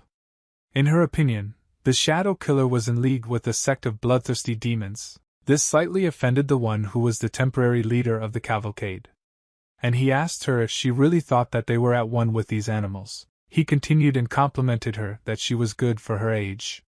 And probably even better than the insects from the Hua Mountain and southern region sects. But the girl did not listen to him. She only thought that it was the Black Storm cavalcade that killed her mentor with a snake spear. A member of the cavalcade introduced himself. He said that his name was Jiayun Chan. He looked straight into the heroine's eyes. The student's friends were still connected, and her master was also thinking about what she was thinking about. About the fact that the cavalcade is their enemy or not. The old sage remembered that if they were pierced by a snake's spear, the internal organs would simply explode. If this technique does not kill, it will definitely leave the victim disabled for the rest of his days. Many Murima martial artists and fellow practitioners of the Thousand Swords Academy were killed by using the snake spear, including the sage's father, the leader of the academy. The master now only thought about the fact that Gong John, the main hope of the Academy of 1,000 Swords, and she must be saved at any cost. He noticed that his battle sword lay not so far from his tied hands. He heard from one of the guards that if they could hold out a little longer, the Murim Union would find them. He didn't have time to say what would happen next because he was interrupted. One of the cavalcade said that they shouldn't rely on anyone now. A grin was visible on his face. He continued, saying that the sects from Hua Mountain of the southern region tried to persuade them, but no one in the Murim alliance dared to fight the cavalcade. The bound prisoners simply could not believe it. Their faces were full of sadness and hopelessness. Then one of the gang said that it would be better if they relied on the military. He also told the leader of Thousand Swords Academy that he was quite good. But then everyone turned their gaze to the girl, because she took off her marching robe, getting ready for battle. The gang leader looked at this with confidence, as if he already knew the outcome of this battle. But should he be so confident? The leader said that she did not need to interfere. He understood that his words would not change anything, but it was worth saying. One of the leader's wards said that we need to hurry, since they are all on the other side of the Yumen Pass. The captain said that he was not afraid that the Murim Union would come for them. The captain asked his subordinate if he thought he would lose to Thunder. The ward immediately replied that he did not think so. The servants received the answer that from now on their leader fights not as a cavalcade captain, but as an independent martial artist. The charter demanded his obedience, and so it happened. The captain then began to twirl his spear in a circle in his hand, demonstrating his superiority. He took a fighting stance and demanded that the girls show him the thunder. It became clear that a very interesting battle would take place any minute. The student said that she was ready to show him thunder, but she didn't mean exactly what the captain had in mind, obviously. Through the hole in the sword, streams of energy that looked like electricity suddenly began to pass and glow. The captain, preparing for the battle, felt confident, so he allowed his opponent to strike first. And he voiced this thought. At this moment, the student was thinking about how she should start. But the thought settled in her head that in a battle between a sword and a spear, the one with the spear has the advantage. She didn't know how fast her enemy was moving, so she made the decision to keep an eye on the spear in the future. The girl started the fight by jumping up to a small height, relying on surprise and an overhead strike. Swinging her sword from her right shoulder, our heroine, while in flight, expected a light blow to the enemy's open area. When she was in flight, time seemed to stand still. She managed to realize that she was close to victory if she hit it now. She struck exactly as she wanted. But fortunately or unfortunately, the enemy was ready for such a move and therefore easily blocked it. After this, the heroine had to step back a couple of steps and remove the sword from the wooden base of the enemy's spear. From this blow, smoke began to appear at the base of the captain's spear. The blow was so strong and powerful. But he didn't flinch. The bound prisoners have already begun to comment on what is happening. One of them noticed that the captain repelled the attack with the wooden part of the spear, and he didn't even have to dodge. Discontent was more likely to be visible on the faces and eyes of the prisoners. And on the face of the wise old man one could read surprise, despair, and fear. The girl had similar emotions.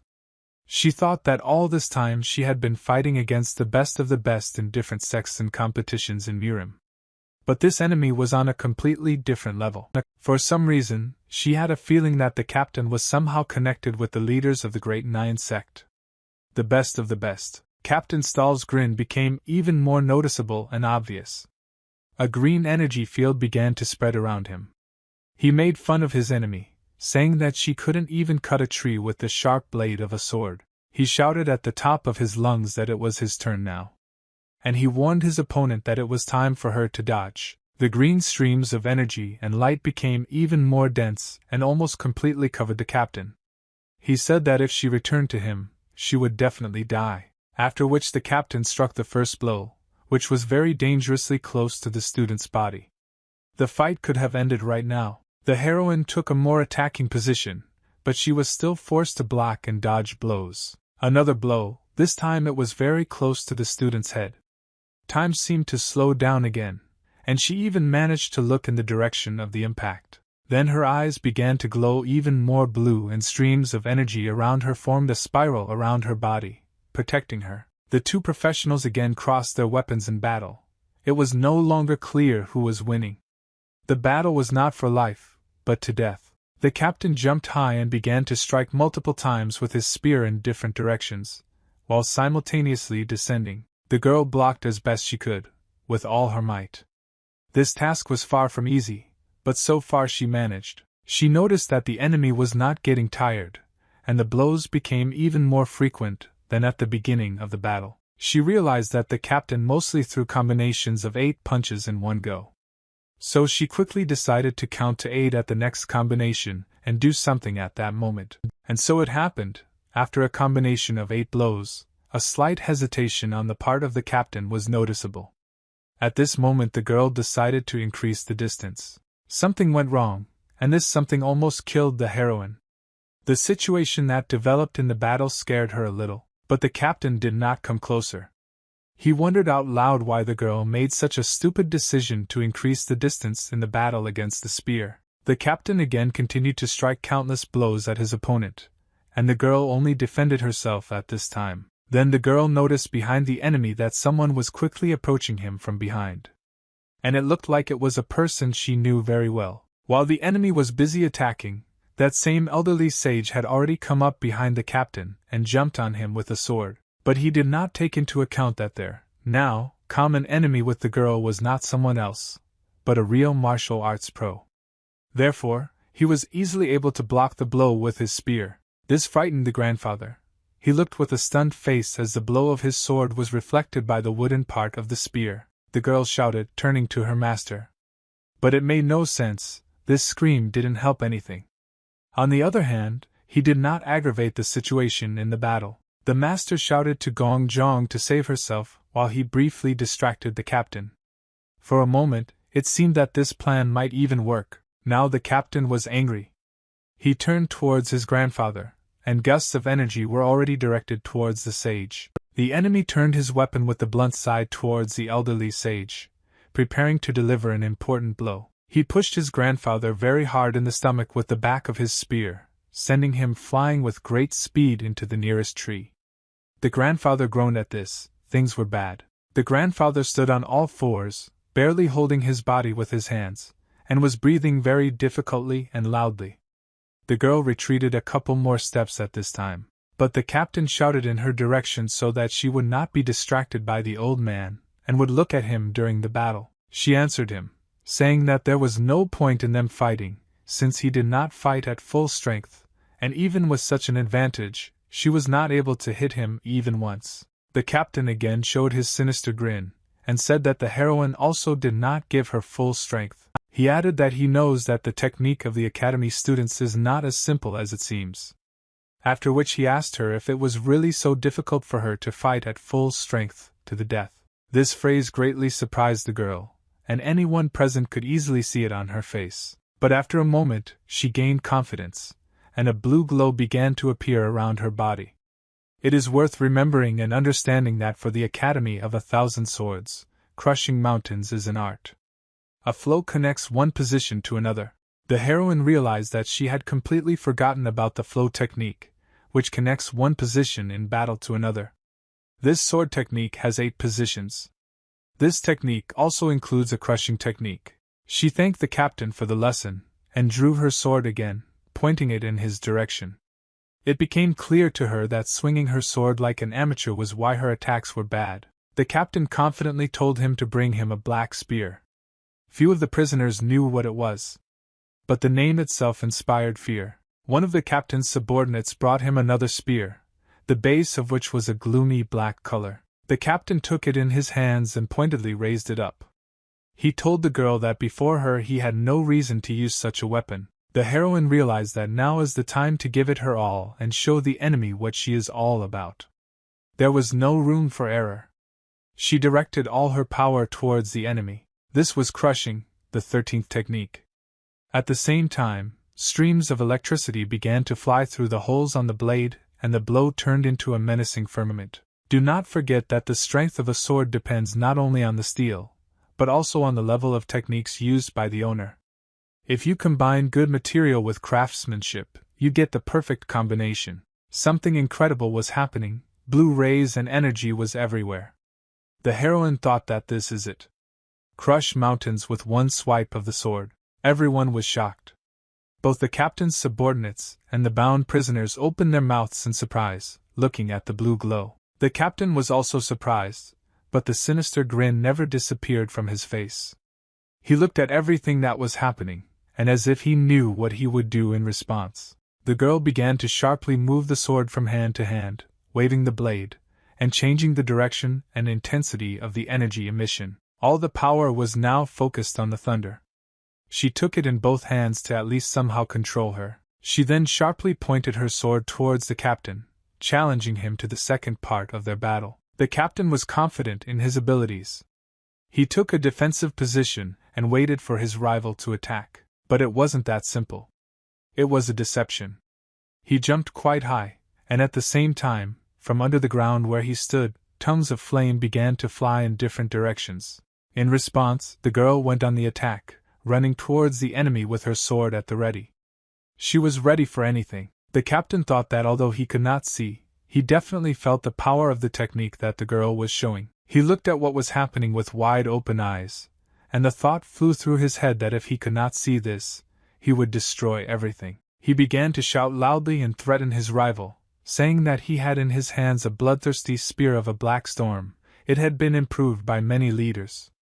But the girl didn't seem to care much. As they locked in close combat, a powerful explosion occurred which also produced a loud sound and a bright flash. After the flash, a shock wave followed, which scattered pieces of stones, dirt, and other small things in different directions. Then another flash occurred, which was even brighter than the first. This time she blinded everyone present for a few seconds. The elderly master was also blinded and did not understand what had happened. He held his head in place, and tried to absorb what was happening. When he raised his head, he saw that rays of blue light were spreading in the sky. It was very bright. He realized that it was thunder that emitted this energy. Then there was a second burst of energy. This time the blast wave was stronger, and the light was even brighter. He was so tense that he forced the master to cover his eyes with his hands. When the light disappeared, and only the dust that was flying around after the explosion was visible, the master began to shout the name of the heroine. But there has been no response yet. As the dust and pieces of earth settled after the explosion, the public could see a girl courageously holding her sword above her head. But besides this, it was visible how the captain also delivered a piercing blow to his opponent with his spear. No one knew what would happen next. But everyone was tense. Something very strange happened in the next moment. The sharp tip of the spear began to heat up, and there was already a bright red light. This also caused it to become slightly deformed. The captain's subordinates were shocked. Before this, there was no doubt that the leader was great and powerful. And now his best weapon was practically mutilated. The captain raised his spear up. It no longer posed a danger to the girl. He said that now he truly understood the technique of the Thousand Swords Academy. The girl looked straight into the eyes of her enemy and nodded silently. Although this actually meant a draw, it was clear that she would feel like a winner. At this time, a mysterious bird appeared in the sky, which everyone paid attention to. There was something tied to the feathered paw. She flew up to her subordinate, and he took the note from his paw. Then he took it in his hands and turned to his master. The subordinate informed the captain that the message was from a sect of bloodthirsty demons. At that moment everyone realized that the danger had passed. Since now the group had important matters, or even orders, the captain took the note and began to read it, lowering his weapon closer to the ground. The girl still held the speech in her hands and expected anything from her opponent. The girl's enemy turned his gaze to her after reading the note. It looks like it was most likely talking about her. He saw strength, focus, and determination in her eyes. He thought that he should strengthen the enlightenment of this girl on duty if this would lead to his death. Then he noticed how some of his subordinates began to approach her from behind, while she was in a state that resembled combat meditation. The captain told his subordinates to leave her alone. They had no choice but to listen to their commander. After that, after a moment, the girl exhaled and lowered her sword down, thereby releasing the field of energy that had appeared during the battle. She closed her eyes and let out all the remaining air from her lungs. She needed to catch her breath. It looks like this process is very expensive in terms of internal forces. The captain then asked if she was finished. This question surprised the heroine very much, and it was instantly visible on her face. In an instant, she changed the emotion on her face, which was now more like indifference, and said that she was finished. Then the captain picked up his headdress, and told the prisoners and the girl that they would continue the fight when fate arranged for them to meet again. The subordinates did not expect everything to happen exactly like this. They all shouted to the captain, as if asking what he meant. In response to this, the captain, with a stony and indifferent face, showed them a note, saying that it was a message from a sect of bloodthirsty demons. Then one of them became very angry. A moment later, he was shouting at the top of his lungs to Gunshan that he was talking nonsense. The battle was won, and they, the clan of Shining Pegasuses, could not accept defeat. But he was not destined to finish this. Someone dealt a fatal blow to the man's body. This led to instant death. The captain himself did this with his black spear. He could not tolerate such disobedience, so he solved the problem radically. After this, the captain looked at all his subordinates and said that this was the divine will. After that, I asked everyone if anyone else wanted to object.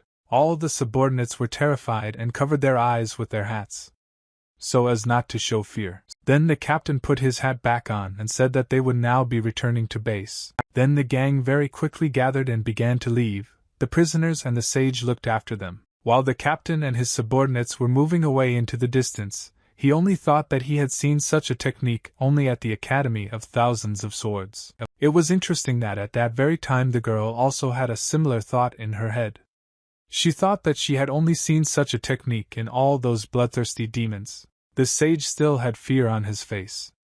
He was very worried about the student, and asked if she was okay and safe. The girl turned her gaze from the direction in which the captain had gone to her friends and the sage. She asked if everything was fine with him, since the captain dealt a rather strong blow to him. After they approached the shore again, the girl said that she was fine, and if everyone was also safe, then they could move on. The sage asked what it was. The student may have wanted to answer this question, but she only said that she could not explain it. It was absolutely true. By some mysterious force, she was able to light a small fire in her right hand, which did not burn her but only steadied the light. The old man said that he was proud of the student. After all, after the founder of the academy died, no one managed to even come close to this and reach the 30th stage. He believed that the girl would also be able to achieve the other 5. After this small dialogue after the battle, the group moved forward. Some of the bodyguards still had pain in their limbs from being tied up. For a moment, the girl stopped and said that she was interested in who sent the message that warned them about the attack. The sage answered her that he did not know the answer to this question, but the girl had an idea. She told the sage that perhaps it was the man who sent her the blade. At that moment, the old sage began to think. He looked at the moon and only said the word brother. Grandfather told the student that he misses him very much and wants to see him again. To which the girl immediately answered him that she would also like to see him, at least from afar. After thinking for a long time, the student asked the master to tell him more information about Li Guo. And grandfather didn't mind. He said that he was a great man, and a natural genius in terms of martial arts. He began to tell some very ancient story about our hero.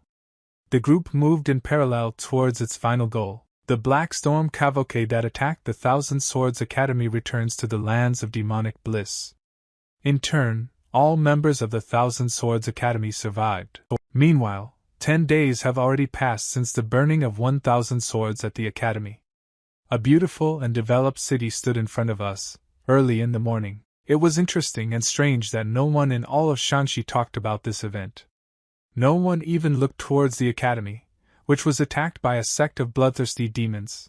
This city will never forget the fear of the Black Storm cavalcade. And the followers of the Thousand Swords Academy have long been accustomed to the sidelong glances that surrounded them. The group members constantly encouraged each other, saying that they had the most important things with them. This is their life, because they survived. The girl looked at the members of the academy, and told them to be strong, also notifying them that they would soon reach their destination. Suddenly, the dog smelled something and stopped for a moment. He sniffed even more and looked towards some ruins. For a second, she rushed with all her paws towards the place where there once was a building. The girl was surprised, as was I and the sage. They both looked behind the rayon and were perplexed. The Thousand Swords Academy student ran after her dog, asking him what happened. When suddenly she heard someone call her sister. She turned around, smiled, and saw her brother behind her. She was happy about this meeting. This brother was none other than the great disciple of the Thousand Swords Academy named Zhang Pun. He stood straight, confidently, and welcomed the newly arrived group. The girl immediately ran up to her brother, saying that as far as she could see, he was fine. To which the brother replied that he was glad that she was also alive. Then the brother saw his master. He was an old sage. He greeted his master and bowed. The sage immediately asked them about what happened. And where are the rest of the followers now? After these words, the girl sank to the ground and fell to her knees. He said that this was all due to his own negligence. He bowed his head to the ground and asked the sage to kill him. Since he could not protect the junior master, it was difficult to understand what emotions the sage was experiencing now.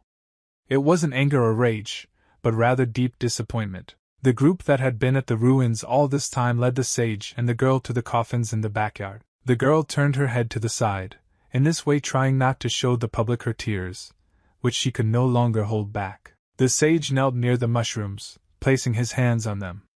He was told that the junior master held out to the end, allowing the others to survive, and that all traces of the demons disappeared 3 days ago. Grandfather also could not hold back his tears, but he did not hide it. He looked at these coffins and could not believe that it was all real.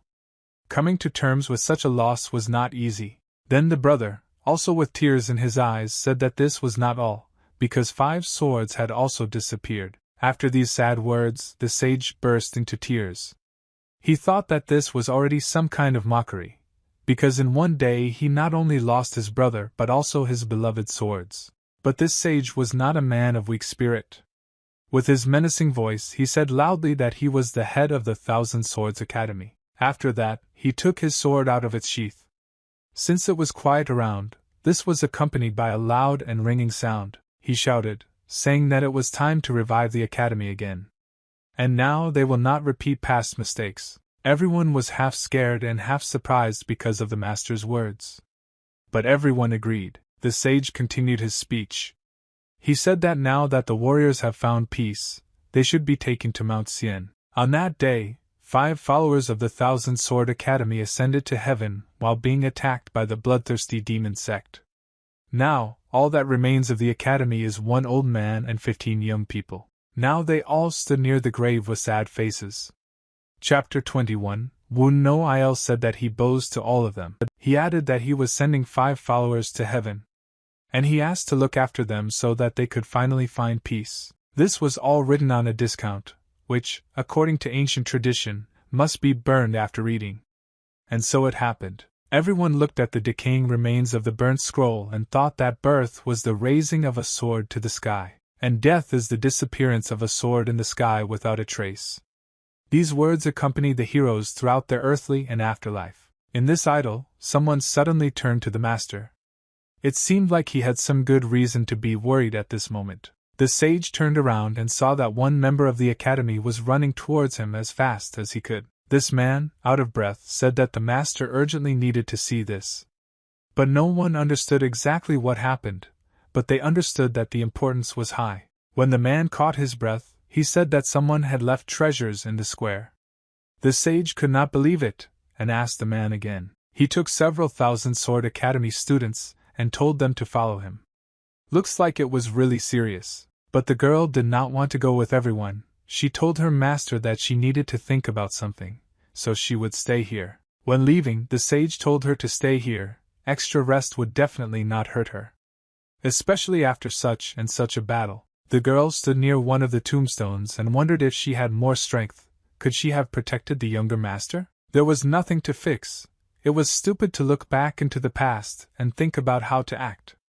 Then she took a book out of her hiking clothes. The girl remembered that 6 years ago, Li Guo, an associate of the master, gave them 3 books along with swords. Crushing mountains with 1 blow, crossing a river with 1 step, and breathing in the fog. Li Guo put his whole soul into these 3 books.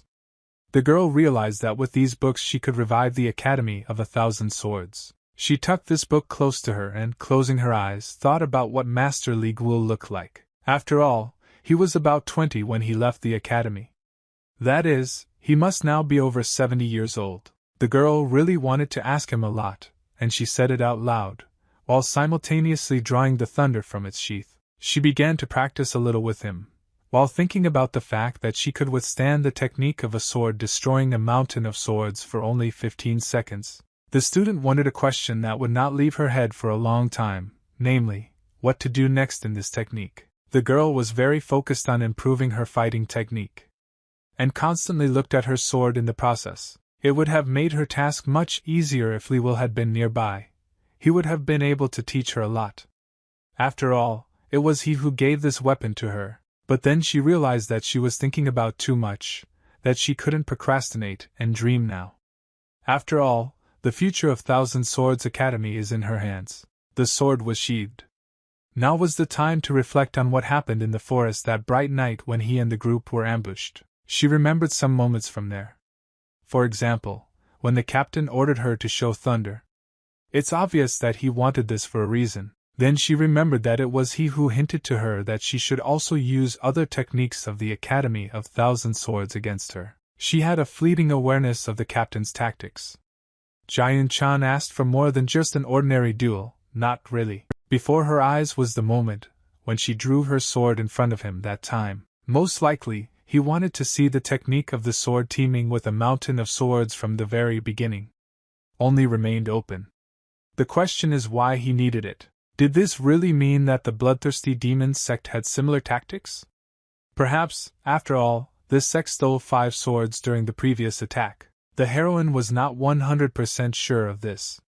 But she knew one thing for sure, something was not clean here. She looked at the sky, which was especially warm and shining that day, and thought that she needed to become stronger. In her thoughts, she was heading to the rock already familiar to us, on which the battle of the Dark God with Li Jiol took place. At the top of that video there was a dark silhouette. It was Li Guol himself.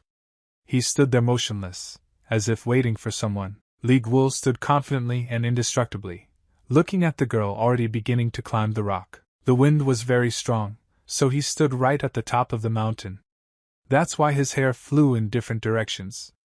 But his face remained just as stony and serious. But that same night, in the financial institution of Shangxi Hanjin, the mansion of manager Donghua, the light was on, someone was there and doing something, even though it was already night. The manager stood in the middle of the room and told someone that there was nothing unusual about the graves of the predecessors of the Thousand Swords clan. But he also added that 5 new mounds appeared, and 5 thunder swords were taken as trophies. Now it was clear that his interlocutor was Li Guol. Li Guol was disappointed and depressed after hearing this. He couldn't show it, so he kept his face indifferent. The manager continued by saying that he also decided to help the clan by donating money to them without revealing his identity.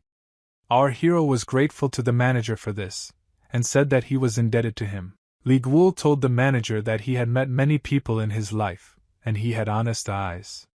So he will remember this act forever. The manager got into his head the thought that Li Guol was young in appearance, but he behaved and reasoned like an old martial arts master, about 70 years old. The hero interrupted these thoughts with an effort by placing his hand on the manager's shoulder. This alerted him and made him a little afraid. The man raised his head to look into Li's will and understand his intentions. He asked him if everything was okay. Our hero told him that from now on, no matter what he says, the manager should not be afraid. The man shook his head in agreement. Li Guol was smiling now and closed his eyes laughing. It was very strange, you could expect anything from him. By bending both arms, he released a very large amount of energy, causing the manager to feel strange. The entire room lit up with blue lights. The man at that moment saw either a hallucination, or a vision in which the piece he knew was false. He ate his body and took his family. This piece was opium. The one Li Guol gave was pure, like tea. When this passed, the hero asked the manager if he could ask him for something else. Of course the man agreed. The hero told him that he needed to find 3 people, while simultaneously showing the number 3 with his fingers. Not to say that the manager was happy about this task, but he could not do anything about it. He had already agreed. Now let's move on to the captain. He arrived at his destination. A dark building stood in front of him. He shouted that the Black Storm cavalcade had returned, and he ordered the gates to be opened. Another person addressed them, who was also the captain, the 4th. He said that the members of the cavalcade did a good job and deserved this praise. The members of the cavalcade were flattered. The 4th captain turned to the captain and told him to finish the report, since there is a place that they both need to visit. The captain was very surprised by the fact that they need to visit this place together, to which the 4th captain replied that he must be curious why the demon god restored the Black Storm cavalcade. The captain was at a loss. The captain looked at the buildings. Some of them had lights on, and they were all predominantly black. He was very surprised. He couldn't believe that this happened in Java, and this was not a dream. He looked at all this with wide open eyes. The 4th captain asked him, "Isn't it all wonderful?" Sweat dripped from the captain's face directly onto the ground, and he looked into the eyes of his interlocutor. The captain heard that this happened in one day. A man came and turned thousands of followers into a pile of ash with one swing of his blade. The captain interrupted the narrator, asking if he did all this alone. He received an answer. The narrator said that 12 demon vassals tried to stop him, but the sword of the demonic furious ghost army was destroyed, and the demon god had to meet him. After that, he heard that people were trying to find out his level of combat energy by restoring the sword fragments. But the joke is that when you put all the pieces together, the shape did not resemble the shape of a sword. After all, the edges of the fragments melted as if lightning had struck it. It was very strange and inexplicable. Then the narrator said that he was leaving and wished the captain good night. The captain, in turn, simply remained silent in response. Meanwhile, the lights in some rooms of that building had already begun to fade a little, and the buildings began to look completely gloomy. The captain stood there and thought that to be able to meet such a person, it was no wonder he was a demon god. Suddenly the captain felt that someone was approaching. It was one of his charges. He crawled up behind and called the captain. He told his master that he had brought the information he asked for. This made the captain slightly happy, in the difficult current situation. He praised the assistant. Then the ward quickly ran away somewhere, leaving the captain alone with the note. He started reading it. It was written there that the sword technique was found by the 10th leader of the Shining Horse Baboon clan 300 years ago. It was a noble blade technique consisting of 18 techniques. She competed for a place in the top 5 blade techniques. The captain read this and his face became even more serious and focused. The next leader of the Shining Horse Baboon clan, Hek-Walin, could successfully use the Flying Blood sword technique. Hyuk-Valin is the leader now. After reading, the captain threw the notes straight into the nearest lantern, which burned with a bright flame all this time. The captain asked himself a question out loud about whether he, too, was dreaming. It was not clear what he meant. Pleased with these words, then he looked at the fire and said the name Hyuk-Valin. He already had a plan of action in his head. Let's move to another place. In a luxurious house, there was a council of important people, and they were talking among themselves. Someone said that he was going to leave because he was already done with Shanxi. There were 3 men sitting in the room. One of them, dressed in a luxurious red robe, said that since the Murim Association emphasized that this case was not special, the police would not interfere. This man was the great general of the empire of 1 million soldiers, named Gwem Sa-du. He was holding a meeting with his subordinates. He turned to them about whether they had found any traces. To which he was told that not yet, since their target was hiding. That was all the emperor was interested in, so he dismissed his subordinates, saying that they could go. The 2 subordinates bowed to their master and were about to leave. Their work was finished, and they headed home. The emperor remained in the office by himself, looked at his desk on which there were still a lot of papers, and sighed. Then, very quietly, someone entered the room. This uninvited guest asked the emperor why he sighed so much, because all the soldiers in the empire would hear it. The emperor asked the stranger what he was doing here, since he had not invited him. And of course, the emperor was scared that someone had entered his office without asking. This stranger was the leader of the secret police, the current Grand General of Yobum-suk. And he came for a reason. He had something to say. He took out a book and began leafing through it. It was written in it what he wanted to talk about with the emperor, and then he began to tell the emperor what he had long wanted to hear from him. The head of the police spoke about the Thousand Swords Academy, and how it had been a long time since the emperor helped them with the armor. Here the head of the police paused, then looked straight into the emperor's eyes and said that he had received the news. Yobum-suk said that Li Guol just crossed the Yumen Pass, and accidentally revealed his identity to the general. The emperor again asked him if he had any information about whether he would return the imperial castle. He was told that he was not sure about this. But he knows for sure that the situation is terrible enough to force him to reveal his identity. This made the emperor very happy. Undoubtedly he had been waiting for this for a very long time.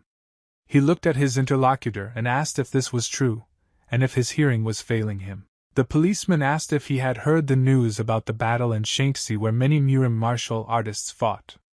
The emperor replied that he had just had a conference on this matter. If the fact was that his clan was destroyed by bloodthirsty demons, then he had more than enough reasons to interfere in matters concerning the Murim. After this, the head of the police turned to the emperor, saying that he seemed to have become a little stupid when he became a great emperor. Based on Li Guol's character, he would never have declared his position. The emperor agreed. Yes, the emperor came up with an idea. He told the policemen to hurry up and send the news to the Thousand Swords clan. And they said that His Majesty was looking for Lord Li Guol. Then the police commander said that this was the work of the martial artists in Murim, and they will not approve of generals like them who interfere in the affairs of the Murim. The emperor offered to rebuild the clan with his own hands, but his interlocutor said that this was not an option, and suggested setting a reward for the clan of bloodthirsty demons and cutting off their heads, hanging them on the walls of the castle. The emperor already thought that he was serious, and became seriously tense. Then the head of the police laughed. It became clear that this was a joke. Then he said that he would go through the human pass himself. There was a slight hesitation, one might say a pause. After which the head of the police said that in fact, there was something else that he had to notify the emperor about. What he said next plunged the emperor into a momentary shock. He said that Lord Li Guo regained his youth through rejuvenation. The emperor was very surprised and could not believe that this was actually happening. At this time, at that same pass, it was already evening and a strong wind was blowing across the field. 2 guards stood near the wall to relieve themselves. One of them muttered something under his breath. Because of this, the second one said to be quiet as they would be severely punished if caught. After that they fell silent for some time. But then the first one asked his friend if he remembered something. He repeated, saying that he remembered how the young Grand General passed through the human pass. The second couldn't stand it, and covered his colleague's mouth with his hand. He said that you can't talk about secret information, but they answered him, saying that he could afford to talk about it since only they were here. After this, the talkative guard began to hit his colleague on the head with his hands, because he was angry, and the second guard did not decide to tolerate this, so he began to fight off his comrade. The battle was not serious, but it would still bring many problems. Then some black outline of a man, through this fight, asked the guards what his name was. The guards at that moment they realized that they were in trouble. One movement and both of these guards were already lying on the floor, and one of them even had his helmet thrown off to the ground. With one movement, one guard was already lying on the floor, his helmet had even fallen to the ground. And the second one looked up at this character, and realized that this was a great warrior. Let's go to the bar, which was located in Shaanxi. Since it was evening there were still a few people there. The lighting in the bar came from lanterns that were tied to the ceiling. It wasn't bright, but it was enough. There was a group of 4 people sitting at the table, and one more who stood and watched what was happening. They were playing a board game. One of them said that his opponent was unlucky, so this time luck is on his side. He threw 4 dice from his hand, and this meant his undeniable victory over all his opponents. He quickly began to collect all the bet coins and hide them in his pocket. He also told everyone that it was late, so he left. But then a very bulky and strong hand suddenly grabbed his wrist. Looks like someone knew more than others. A huge, muscular man held him by the wrist and looked suspiciously at his sleeve. Then he turned his gaze to the player's eyes, making it clear that he understood everything. He pulled out another 10 dice from his sleeve. The man began to make excuses, but could not say anything sensible. Then this strong man took out a knife, which was very well sharpened, and he put it to the throat of this magician. He looked at him with contempt, and said that he was not surprised by the dirty trick on his part. Then, the one who cheated began to look around, looking for someone who would help him get out of this situation, and then he saw Bull, who was drinking tea and looking in his direction. It was then that he thought that he would be his salvation. He turned to the stranger, his voice shaking, and asked him for help. The pumped-up man with the knife also looked in the direction of our hero. At this moment, Li Guo pointedly turned away from the magician, which made him very angry. Considering the situation he was in, it looked at least strange. This made the gambler very angry, and he began to shout loudly, accusing the hero of not helping the old man in trouble. Li Guo replied that the one who brewed this mess should clear it up. Then Li Gval said that he did not understand why he should help Lev hunt the rat. This phrase surprised absolutely everyone who was in the bar. But the man with the knife caught her attention the most. He really didn't like this comparison. Then the face of the grandfather, who had deceived everyone, became more confident. And he said that he wanted to play a little more, but it seems that the game is now over. At the same time, he held another winning die in his hands. Then he threw another handful of coins and dice from his hand, straight onto the playing table, and said that this was the reward. He continued, telling the man with the sword that many times he had heard people talk about cheating after losing. Then the man could not stand it, and swung his sword right at the old man, shouting that he had gone crazy. It was the grandfather who looked straight into the man's eyes and waited for the right moment. But the big man did not notice this and continued the blow. Then, at the last moment, the old man released the dice from his hands, which flew with great speed towards the enemy with the sword. She developed such speed that when she flew straight into the enemy's chest, For one moment he thought that he could not breathe. But there was no time to think, because after the bone flew into him, he fell on his back. After this, grandfather went up to Gval and asked him why so cruel? He doesn't look like a monster at all. The hero replied that he had recently seen a dragon, so for him his grandfather was at most a lion. Grandfather replied that this was very interesting. Li Guol informed his new interlocutor that he was now drinking tea, whatever that meant. Grandfather laughed because he didn't say anything. The grandfather looked at the hero and smiled, but so far no one understood his intentions. Li Guol's behavior could be called cautious. While drinking another cup of tea, he noticed that his interlocutor was quite funny. And many people would think so. After that, the grandfather remembered that he had not introduced himself. And he said that his name was Man Bok Ja, also known in Murim as the Omniscient. A rather bright night was already hanging over the city. The hero said that he heard that the old man was quite eccentric, but rather crazy. Grandfather was not surprised by these words. He replied that guys like him really like to chat during the game. This made the hero laugh a little. But the grandfather immediately said that he was serious. Then the elderly man smelled something very strange. The hero's manner of speech was very reminiscent of an old man. Then he directly asked Li Guol how old he was. Naturally, a grin appeared on the hero's face. After all, he knew that his answer would now plunge the old man into shock. Then, without thinking twice, he answered the elderly man that he was almost 100 years old. And he continued walking. It cannot be said that this surprised Li Guol's interlocutor. Only slightly. He began to guess a specific number, placing a bet on 91 years. But the hero did not refute or confirm this assumption. Grandfather began to ask him if he remembered the great bloody drought that happened a long time ago, to check whether he was really 100 years old. He thought he would catch the hero on this question. After all, this event took place 70 years ago. Then the sky, the rivers and even the wells dried up, and people prayed for at least a drop of blood.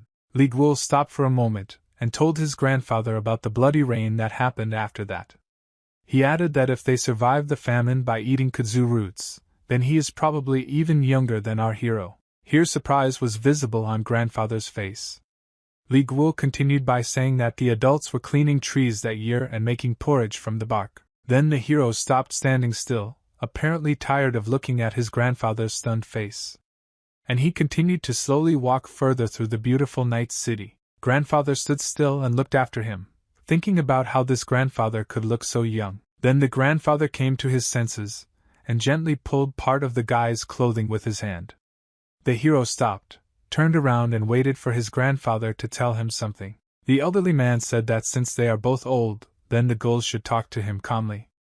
To which the hero replied that he was not yet as old as his interlocutor. Grandfather got angry. He once again insisted that he speak freely to him. And after this attempt, Li Guol agreed. But grandfather's interest was never removed until this moment. He asked the hero if he had really gotten younger. And I received a positive response. He then clarified his question by asking if it was some kind of special martial art, or energy technique.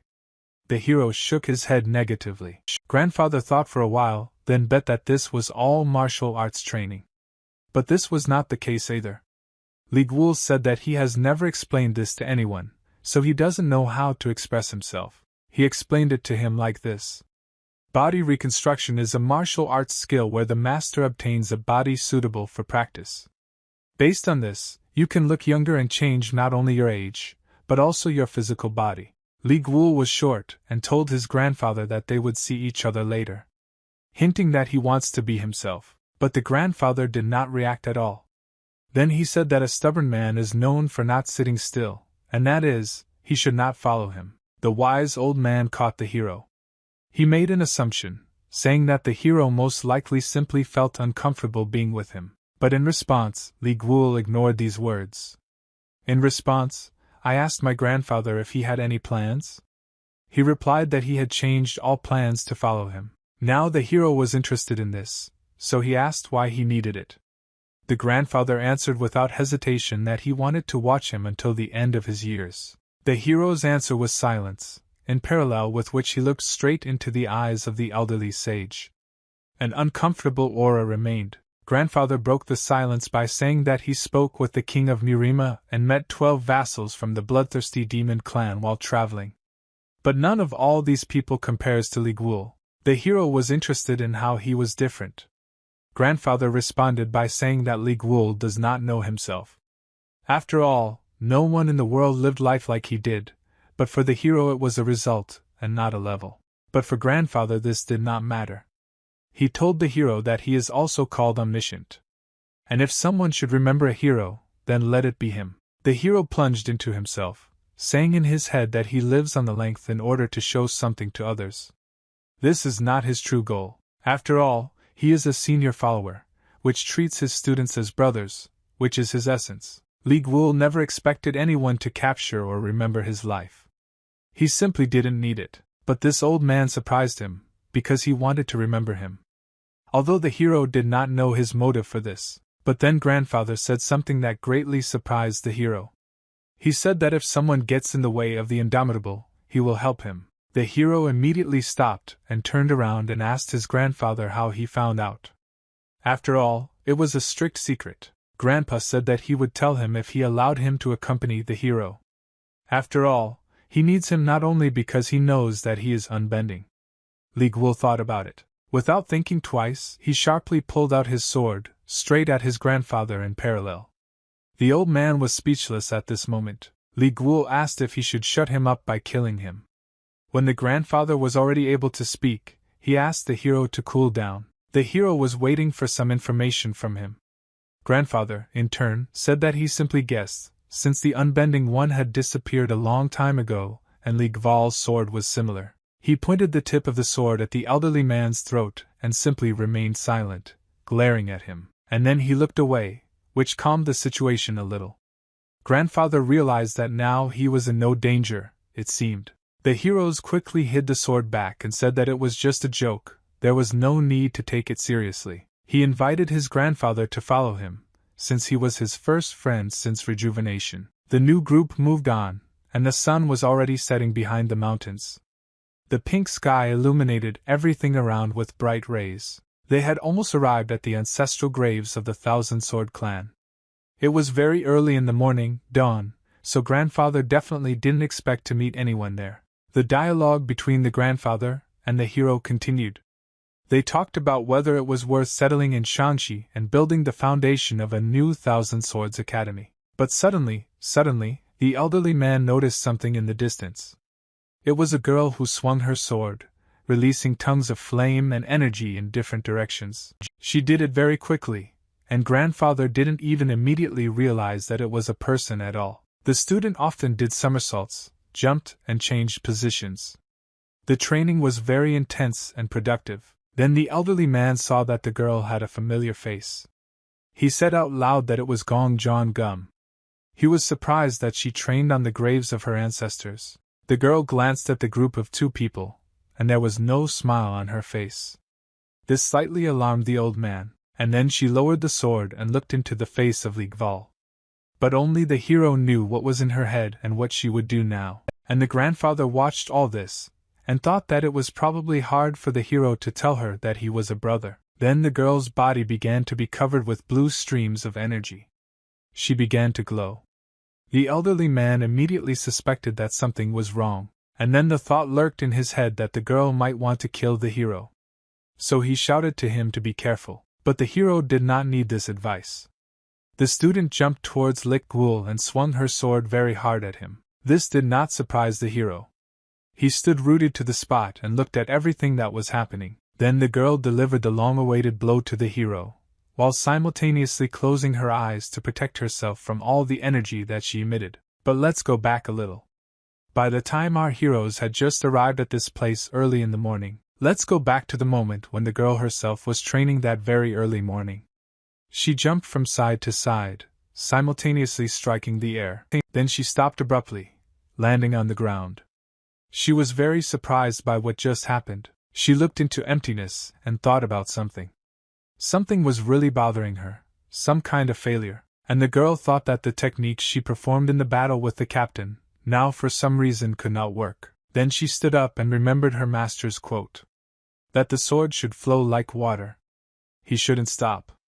Instead, it should spin unhindered like a vortex. She remembered that everyone who possessed thunder knew that the last position of the technique to break the mountain with one blow endows the sword with lightning. It also occurred to her that the first 10 positions are not that difficult to perform, even if they are not connected smoothly, but are simply performed simultaneously. But then these fighting positions stop like mixed hot oil and water. It was very difficult. After all, the ability to perform 2 different movements simultaneously in battle determines your level of technique. The last memory that was in her head was the moment of the explosion during the fight with the captain. When she used super powerful technology, she stood and thought. Including the fact that even though she has been performing these techniques for 10 years, she is still missing something to move to the next level. Then, as we remember, the girl noticed that guests had come to her. They interrupted her thoughts, taking her by surprise. She looked towards this group of 2 people and tried to identify them. But it didn't work out. But first she looked specifically at Li Guo. His sword received the most attention.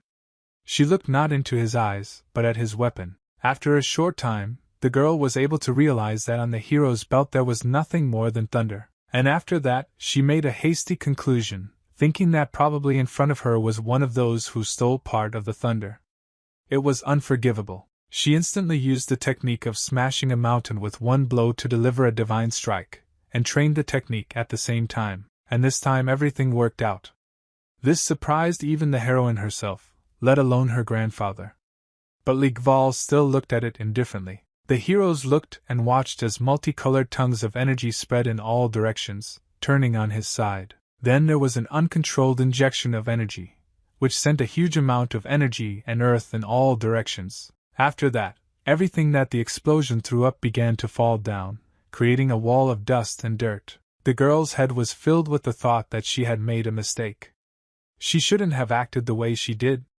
When the student realized this, she froze in one position. She looked at Li Guo, not understanding that it was Li Guo, and thought that she should have first asked where he got the thunder from, and not immediately tried to kill him. While she was thinking about all this, our hero, with unprecedented strength, deflected the girl's blow away from himself when the sword was almost near his face. The student noticed this and could not understand how he did it. She stood there in shock, trying not to drop the sword from her hands since this power that Li Guo used also affected the weapon. Then the hero turned his gaze to the girl and told her that the body can also be a weapon, like a sword. The academy student lowered her sword, the energy that remained after the battle and steam emanated from it. A silent scene developed. The girl looked at the hero in surprise. He, in turn, looked at her with a stony and confident face. And the old man thought that the tension was growing. Then he understood that now it was necessary to defuse the situation. He said there was a misunderstanding, and he introduced Li Guo to the girl as his nephew. The student looked at him and said the word nephew under her breath.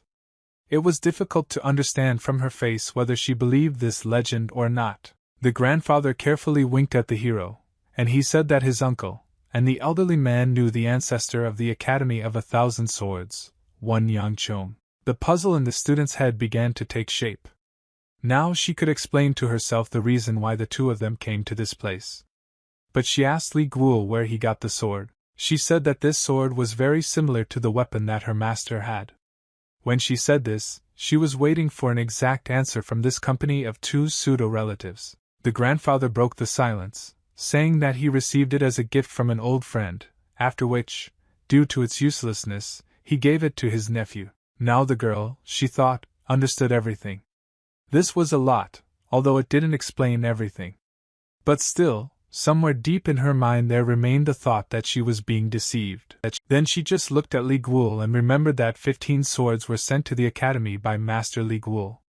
Does this mean that these people have something to do with him? The hero again prevented the student from standing and thinking, and interrupted her, telling her that if he didn't mind, then he needed to talk to his uncle alone. Although she was a little surprised by such politeness, she immediately said that she didn't mind at all. The girl remained standing in that very place, and the hero and grandfather moved a few meters away from her. The hero took the initiative in the conversation and told his grandfather that this excuse was pathetic.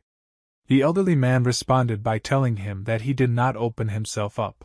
After all, as the grandfather understood, he could not show her unbending.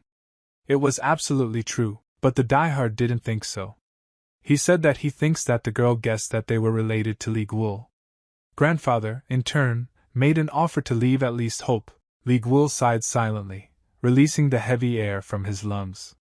He was reflecting and thinking about many things now. They returned to the tombstones, of which there were a lot, and they stood very close to each other. He approached one of the graves and fell to his knees, as befits someone who respects warriors. The hero was not happy. He quietly said that this pathetic follower was not capable of protecting the Thousand Swords Academy. He continued, saying that on the way from Shangxi he thought a lot. This intrigued the grandfather, and he asked the hero what he was thinking about. Li Guo said that he was mainly thinking about what he would choose, a new life, or his academy being destroyed. After all, he wanted the academy to be strong enough to protect itself. A memory surfaced in the hero's head that Ben Il Guan would not break his promise, and this somehow calmed him down. After all, the bloodthirsty demon sect has the same system as the emperor. But now you don't need to think about this. All this will happen later someday. You need to think about what is happening, and what to do now. The hero realized that in the sect of bloodthirsty demons, which numbers more than 1 million offspring, as in the imperial palace with its army, there are a lot of things that are not ideal. Then he raised his powerful hands up, telepathically lifting small stones from the floor. And he shouted at the top of his voice that one day he would return the favor. Grandfather was scared because of what was happening. Basically, a lot of strange things were happening for him right now. An even greater number of objects began to rise, and at a certain height, levitate in the air. Then those same swords began to fly out of the ground. At first they tried hard to break through the dense earth, and then quickly jumped out when the hilt was already on the surface. Li Guo raised his palm, adding even more power to this technique, the tension visible on his face as well as in his hand. Then, the box that stood nearby began to unravel on its own, from the cables that held its lid. It was empty inside. All the swords that had gathered up to this point in one place in the air began to be neatly folded into this box one after another. When all the swords were inside, the tongue closed sharply and very loudly, and the cables that had previously held the lid of the box tied again. Grandfather looked at all this and could not believe that, in addition to everything else, Li Guo also mastered the technique of controlling things in the air. He had never met a person of such strength before. The hero turned towards his grandfather, and with a grin on his face said that now it was time to leave and continue their journey. Of course, grandfather wondered out loud about where they were going now. But Li Wovo was not happy with his answer. Instead, with the same smile on his face, he showed his grandfather the box with weapons. The grandfather took the hint and told him not to tell him that he wanted him to carry a whole box of swords. Li Guo smiled and replied that he definitely shouldn't carry it since he was 10 years older than the old man. But nevertheless, the grandfather accepted this burden, although he said that he never thought that at the age of 90 he would become some kind of porter of heavy boxes. He ran after Li Guo, since he had already managed to move a decent distance away from him. And at the same time he shouted that old people should be respected, and that the hero was completely heartless. Let's move to another, but already familiar place. It was autumn there now, and the yellow leaves were trying with all their might to stay on the trees, but some of them could not stand it because of the wind and broke away, flying away from their native tree in an unknown direction. They flew for a very long time, realizing that they would never return to the place where they grew up. Through this natural idyll you could hear someone screaming and swearing. A plump man ran out of the hut, and tried to run away from there as far as possible.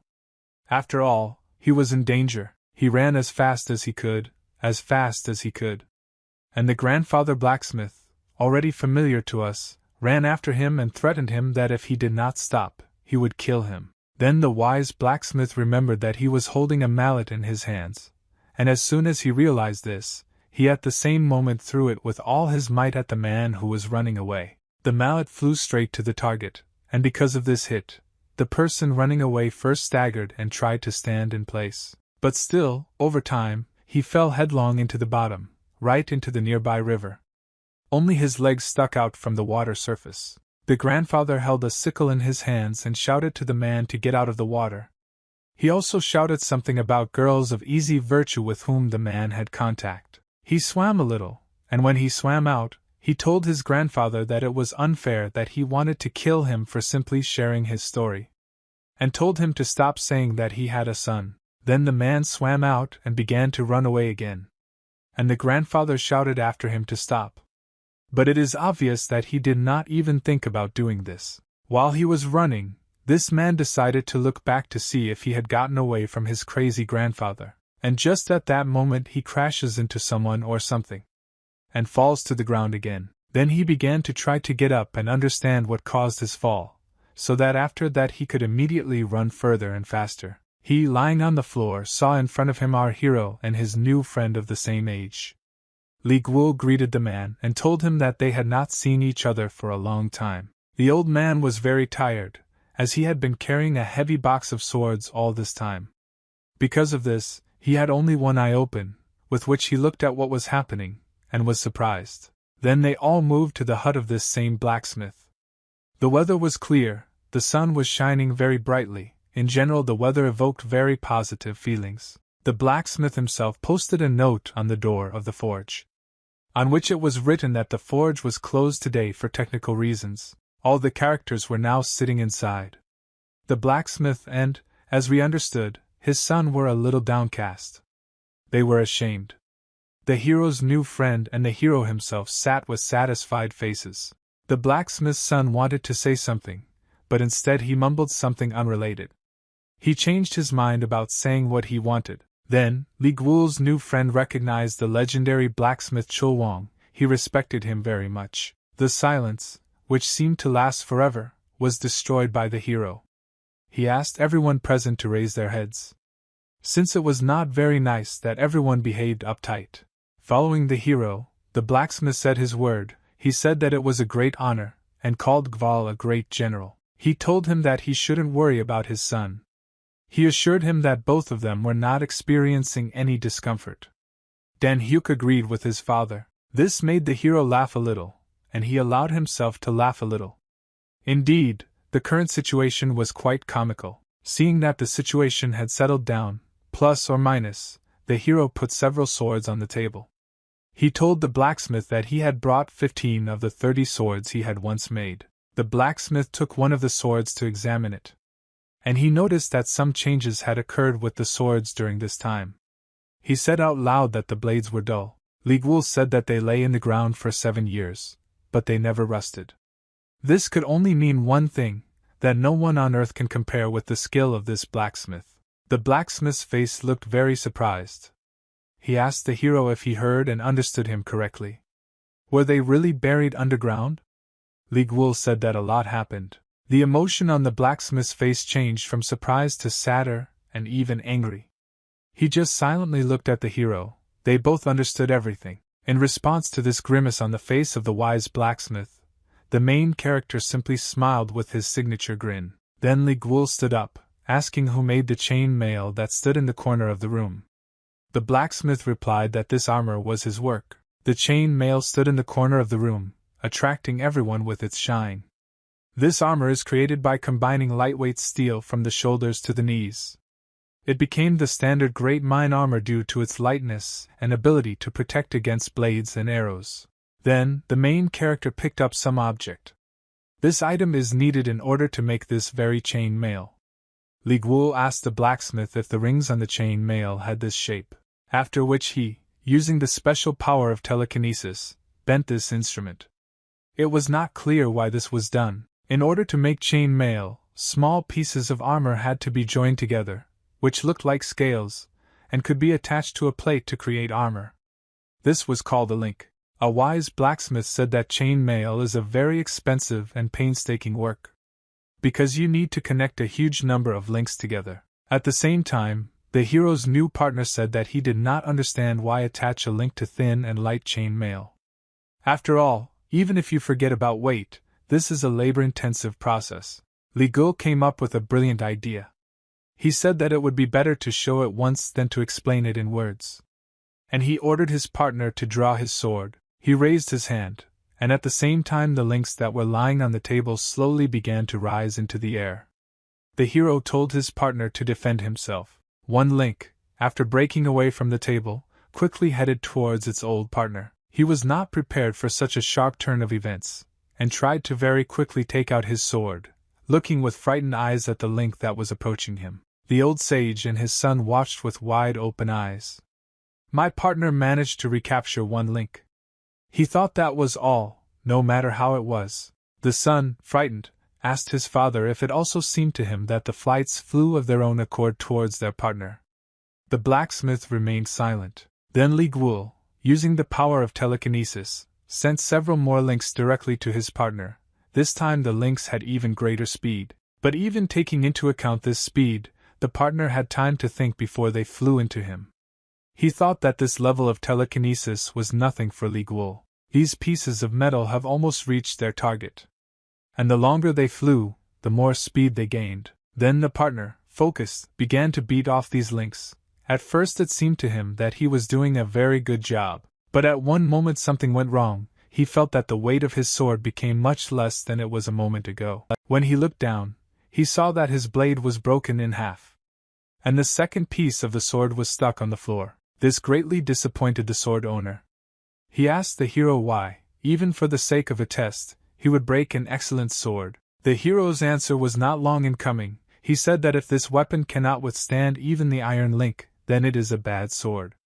Well, the best blacksmith was nearby. The blacksmith realized that he had a lot of work ahead of him. He looked focused at the face of Guo, and sometimes glanced at his assistant. There was surprise on his son's face again. The hero realized that there are people who cannot be protected only with an unbending sword. But if he can control 100 or 1,000 units, that's a different matter. Therefore, he turned to the blacksmith. He asked him if he could melt all the swords that he brought and make as many links as possible. The blacksmith said he could. He also added that it would take a lot of time. Li Guo said that he would wait at least 10 years. At least as long as he will still live. The blacksmith liked the task. In general, he liked taking on challenges in life. He said that everything will be ready, sooner or later. Well, don't forget about your partner. After the blacksmith finished speaking, he asked him for a new sword. There were rumors around the world that the Wang family blacksmith had stopped accepting orders. Meanwhile, 2 months have already passed. It was winter, and the ground was covered with a thin layer of snow.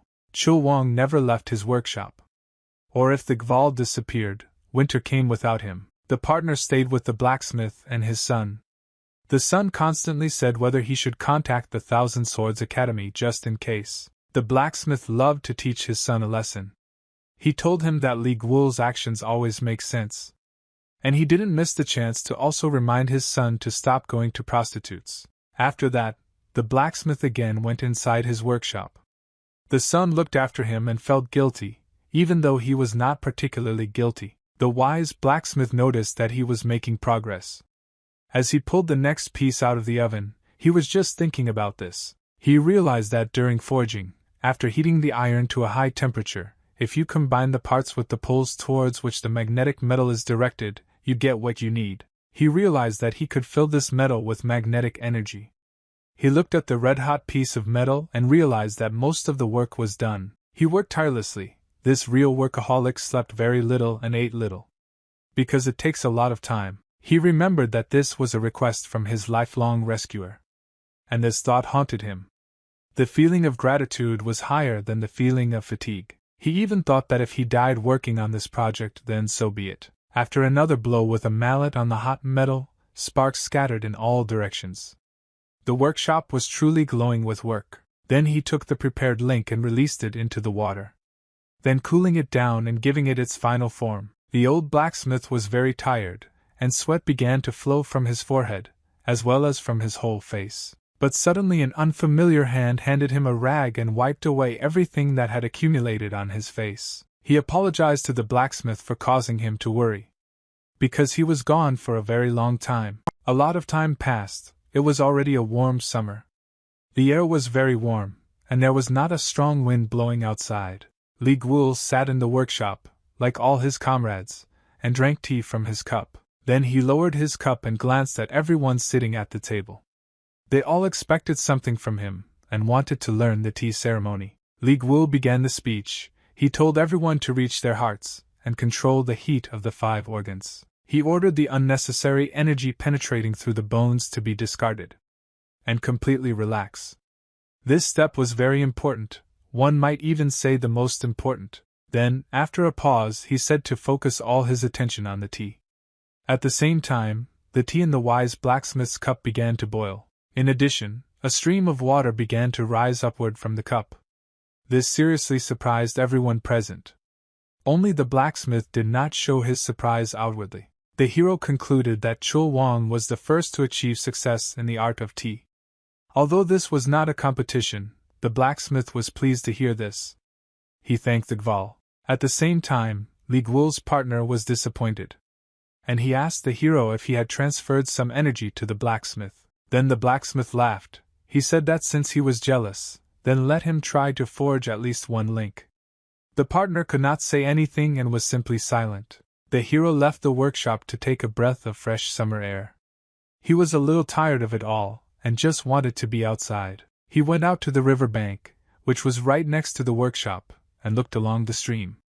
The scenery was incredible. Standing here, he remembered that he had received information about the academy from the manager of the Hanjin Financial Institution in Shanxi, Donghua, over the past year. Other followers of the Thousand Sword Academy have the lightning element in their swords, but the fact that the lightning disappeared from the Gongzhong Thunder Sword made him happy. This meant only one thing: this girl had achieved true enlightenment. And the hero said it out loud. At that moment, his partner approached him, slightly disturbing the general idyll of the hero with nature, but keeping him company. Li Guo said that his partner really follows him like a ghost. It cannot be said that he was against this. Rather, he simply stated a fact. In turn, the partner said that he heard that the academy was having a grand opening, and they rebuilt the destroyed buildings and hired new workers. The hero was glad to hear this. Let's fast forward to a sect of bloodthirsty demons. To the clan of Shining Pegasuses. It was night, and the lights were on in the clan buildings. A man was running through the city, wearing a brown robe, most likely to make him harder to notice. There was an explosion behind him. Immediately after this explosion, the clan members were seen running after him, holding weapons and torches in their hands. But this intruder quickly jumped over the fence, at the same time thinking that he must inform the Boit clan about what was happening. It doesn't matter how. He needed to report that one of the stolen divine weapons of the Bai clan, namely the Bone Collector, had finally been found. He ran a little more, and found himself on the edge of the fortress wall. It seemed that this was the end, since the height down was quite high. He stood on the edge and didn't know what to do. The situation was stalemate, and close to unsolvable. But it was definitely worth a try. They surrounded him, and he turned back and realized that the height was about 9 meters. Because of this, his fear only grew. But he thought that desert sand was waiting for him below, that is, it would be possible to survive after a fall even from such a height. The thought that he was about to die did not leave his head. After a few more moments, he pushed off from the wall and flew straight down. At the same time, the guards shouted to him whether he really thought he could escape from the sect of bloodthirsty demons. Then a new character appeared near the guards and said that he would follow him. He was wearing black clothes and a bright burgundy raincoat. Meanwhile, while the intruder was in flight, he managed to open a small bottle with an unknown substance inside. After he opened it, something flew out. It looks like he was saved. He looked with hope as something flew up from this container. Looks like everything worked out fine. But suddenly, out of nowhere, this man in a burgundy raincoat appeared. He levitated and fell in parallel at the same height as the intruder. The intruder then tried to draw his sword, as quickly as possible. But fate did not play in his favor. The burgundy cloak had already managed to strike the intruder's body with his hand. After this touch, he died instantly, while still in flight. The spectacle was deplorable, but the man's technique was quite interesting. Then he landed on his feet, absolutely calm. And the lifeless body of the intruder fell onto the sand. He looked at the corpse in surprise. He seemed to recognize someone familiar in it. It was difficult to tell, since his face was almost completely covered by a mask. He said out loud that it was this bastard after all. The guards still did not understand who he meant. After all, this clan had many enemies. By this time, the guards had all already descended down the walls. So Lord Zhou Wang, that was the name of the man in the burgundy cloak, ordered them to take care of the corpse. In the dark room stood the leader of the Shining Pegasus clan. He looked out the open window at the shining moon that night. He asked Zhou Wang if the Boy clan had sent another spy to them. Zhou Wang, who was the second commander in this clan, apologized to his master. After all, the issue of safety is his responsibility. The clan leader ordered the commander to stand up. He said that it was not his fault because weeds are always not easy to remove. The commander stood with his hands folded to his chest. They both stood at a table on which there were 6 swords, one of which had a burgundy red blade. Then the head of the clan ordered the commander to sit down with him at the table. There were just 2 chairs there. Then he turned to the commander with a question. It was important for him to understand whether the commander understood the entire situation. The commander replied that he understood. The swords cost the life of the predecessor of the clan head. He remained confident in his eyes while answering this question. This answer could not be called incorrect. Swords really cost lives. The clan leader confirmed the commander's words. He pointed to the swords that were on the table. There was a bone collector and a pro. They all lay in an even line on the table. The clan leader took the thunder in his hands and said that thunder is an interesting weapon, like for a sword. He said the same thing about the bone collector, but they have a common feature. He ordered the commander to try to guess it. The commander, without thinking for a second, replied that they had a common title.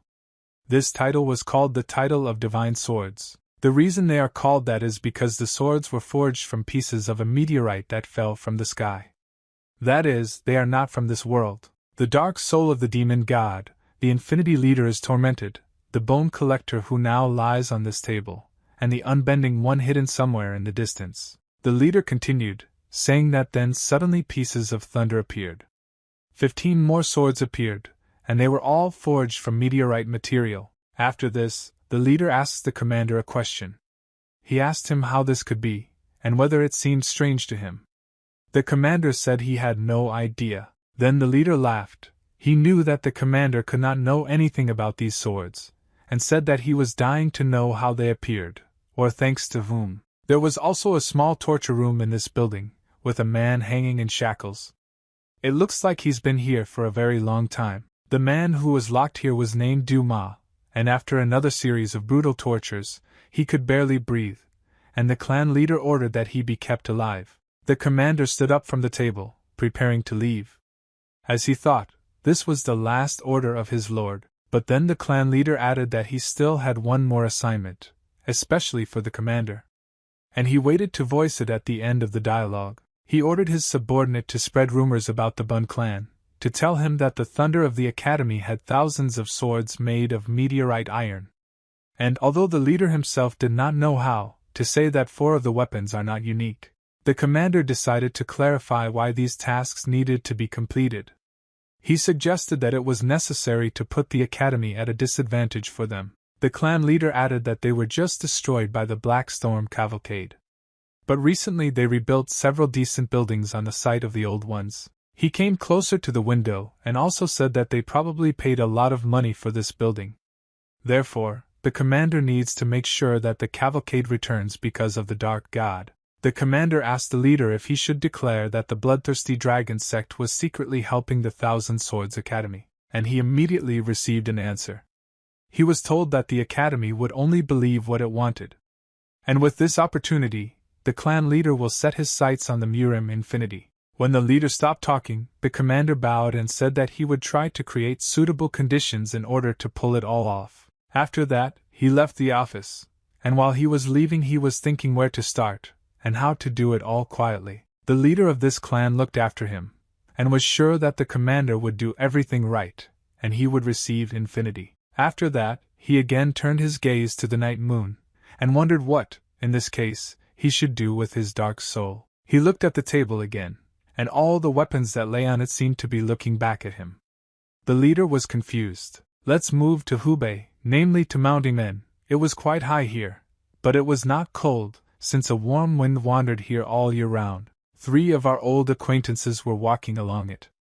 Assistant Liwell said that the bamboo tiger sword king himself will be 72 this year. The hero replied that this is 10 years younger than him. The assistant said that he lasted 100 seconds against Ben Ruan, and because of this he is probably stronger than everyone numbly thinks. Li Wovo asked how others described him. The elderly friend replied that he was being written off as well as himself. This phrase caused loud laughter from our hero. Everyone was fine except the blacksmith's son, since he silently carried the load all this time. Grandpa shot at his side, and it was not clear where he was looking, or why he was looking there, but something was definitely bothering him. Let's remember the Dark God.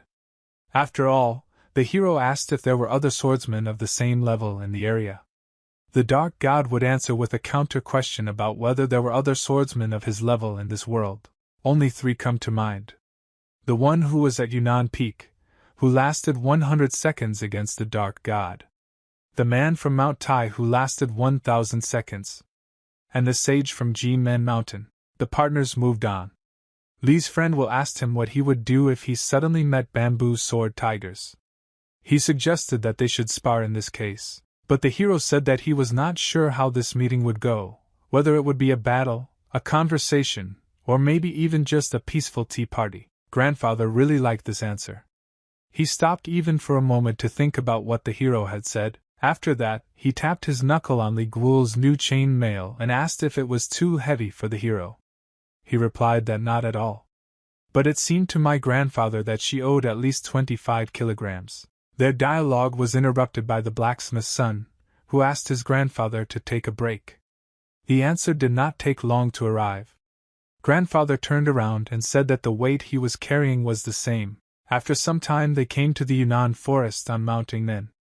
This forest looked like a small garden of trees, on the edge of a cliff. The son of a wise blacksmith was delighted by the local beauty, so he stopped, like everyone else, to see how nature can surprise. When they walked a little more, they saw that there were few trees on the edge of the cliff, and there was a lonely house. Li Guo said that in his opinion this is the place where the Kyung retired. The elderly man said that it was more like imprisonment, or exile than solitude. There were no bridges or other means of access to this house. Therefore, the blacksmith's son asked the hero how he got there. Li Guo did not have time to answer him, because they heard the door in this house open with a grinding sound, and a pretty girl came out. She left the building without taking a single step and looked around with her big and beautiful eyes. And, of course, she noticed a trio of travelers. This really scared her. Since she hasn't seen any strangers here for a long time, she wanted to go back into the house, but her foot jumped off the cliff due to fright and fell down. The leg pulled the girl's entire body along with it, and she began to fall into the abyss, picking up speed. Grandfather and the blacksmith's son only had time to watch as she rapidly began to fall. Out of fear, the girl closed her eyes, and already seemed to be preparing for death, as she felt a free fall, and knew that this rock was very high. But then, the blacksmith's son noticed how Li Guo's robe flew into the air. He did not immediately understand what had happened, and where the hero himself was located. But then he saw that Li Guo also fell after her, and while flying he tried to find her. While at the same time falling he thought about how to save her. A plan had matured in my head, but it was not yet clear how to translate it into reality. One thing was clear, it was necessary to act quickly. In the air, the hero quickly grouped himself and put his legs together in order to fly towards the girl as quickly as possible, since she was already approaching the ground. She screamed and fell headfirst. Most likely, because of fear, she did not even notice that someone else was flying after her. At the last moment, Li Guo once again used a secret technique. Something like tentacles began to grow very quickly from his shoulders, but they were yellow. He stretched his arms forward, and because of this, these appendages grew several meters ahead of Li Guo's body. Moreover, they became increasingly stronger, and acquired a bright yellow color. And now they were already centimeters from the body of a very young girl. Then the tentacles suddenly expanded, creating a comfortable and durable escape platform for her. The tentacles broke away from Li Guo's shoulders, and only this platform remained, which, although it contained this girl, was still flying down at high speed. The grandfather and the sage's son looked at what was happening and were very concerned about the girl's fate, because they knew that the hero could not die just like that. Then this platform suddenly stopped in midair, just like Li Guo himself. They both began to levitate in one place. The girl was saved. After she turned to the stranger, she immediately passed out and fell asleep. either because of stress, or something happened to her during the flight. Li Guo looked at this and also wondered why she fell asleep so abruptly. But the most important thing is that she is alive, and he managed to save her. He took it in his hands and began to climb up, very quickly flying vertically upward. She did not wake up even during the rise. One might even think that she died. But still, during this state, she could hear her breathing. The hero approached his friends, with it in his hands, and both the blacksmith's son and his elderly assistant looked at what they saw with a smile. Then Li Guo said that we need to wait until this child wakes up. The group had already made a fire on this rock. They did this to make tea. A bright flame enveloped the kettle from all sides. Soon the water began to boil, and the tea was ready to drink. The girl had already woken up, and the hand of the blacksmith's son extended hot tea to her. It was just in time because it was a little cold. The girl thanked the one who gave her the tea, and first warmed her hands on the hot cup. Because after she woke up, she felt cold. She first cooled it down, and then tried to drink some tea in order to warm up and come to her senses. The blacksmith's son looked at her with wide open eyes.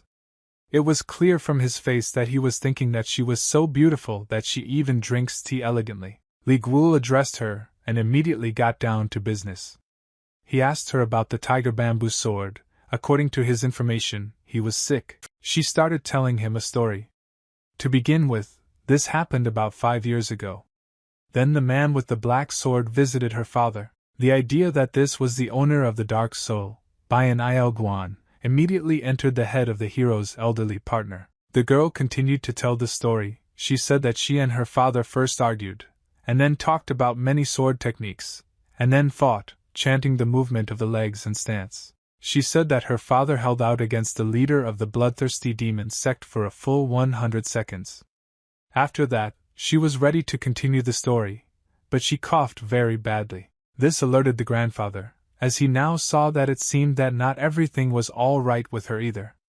It became obvious that she was not healthy. He asked her what happened to her, since he noticed that she was also in serious condition. The girl explained to him that his heart carries eternal sadness because of the blood that flows through her veins. The elderly man suggested, saying out loud, that her mother must be from the Jude clan. This remark surprised everyone around, but most of all the girl.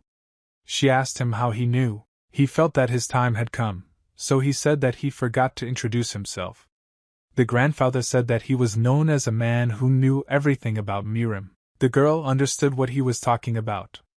She said that she knew a famous scientist and was glad to meet him.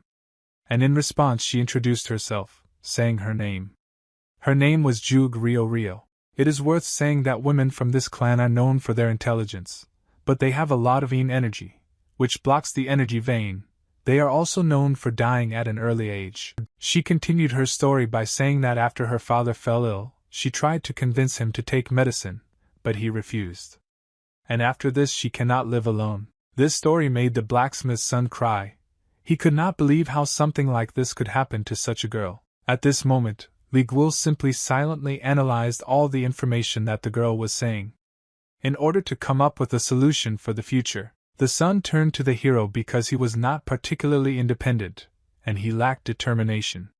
He asked him if there was any way out of this situation. For the first time in a long time of dialogue, Li Guo raised his eyes upward, looking into the eyes of the blacksmith's son, and said that he would meet with the tiger bamboo sword. After these words, they drank tea a little more by the fire, then put it out, and went straight to that lonely house. When they entered, they saw an old man who, due to illness, weighed very little and was thin. He thanked the hero for saving his daughter, even though it was difficult for him. This grandfather lay exhausted on the bed, coughing often and breathing very difficultly. It was the Sab Kyong tiger bamboo sword. Li Guo waited until grandfather cleared his throat, and then asked what plans he had for his daughter. He told him that he had secluded himself in these mountains because of his pride as a martial artist, and this only made his illness worse. And his daughter's condition also worsened. After these words he paused. Despair was visible in his eyes. After a pause, Grandpa asked the hero if he had ever fallen in love. The hero looked at the old man calmly and immediately replied that no, he had never been in love. Although this slightly surprised the old man, he still began to tell his love story. He told the story of how he loved Rio's mother. She was the goal of his life. But it turned out that the clan leader did not approve of this love. Since he was a simple swordsman with a bamboo sword, it was necessary to look for a way out of this situation, since the feeling of love in this man was very strong. Therefore, Sap Kyung decided to become a martial artist so that he would recognize him. He performed countless important operations and feats during his life. And his beloved was waiting for him all this time. In addition to waiting, she even endured divine punishment from illness caused by yin energy for 20 long years. The story was not a funny one, so Li Guol sighed heavily. Like everyone else in the room, it was hard for him to hear. Grandfather continued, saying that they loved each other endlessly. But then she died, leaving only a daughter. And the memories of their love gave him the strength to live. Then he was happy. But one rainy day he became distraught because he really wanted to see his beloved. He could not accept the fact that she died and was no more. Grandfather felt like he was losing his mind. He was swallowed up by the darkness of the sword, which he raised again. The daughter burst into tears right next to the bed of her grandfather, who was dying. Li Guol said that if the grandfather asks, he will use all his strength to help their family. Grandfather thought for a while and said that he would soon leave this world.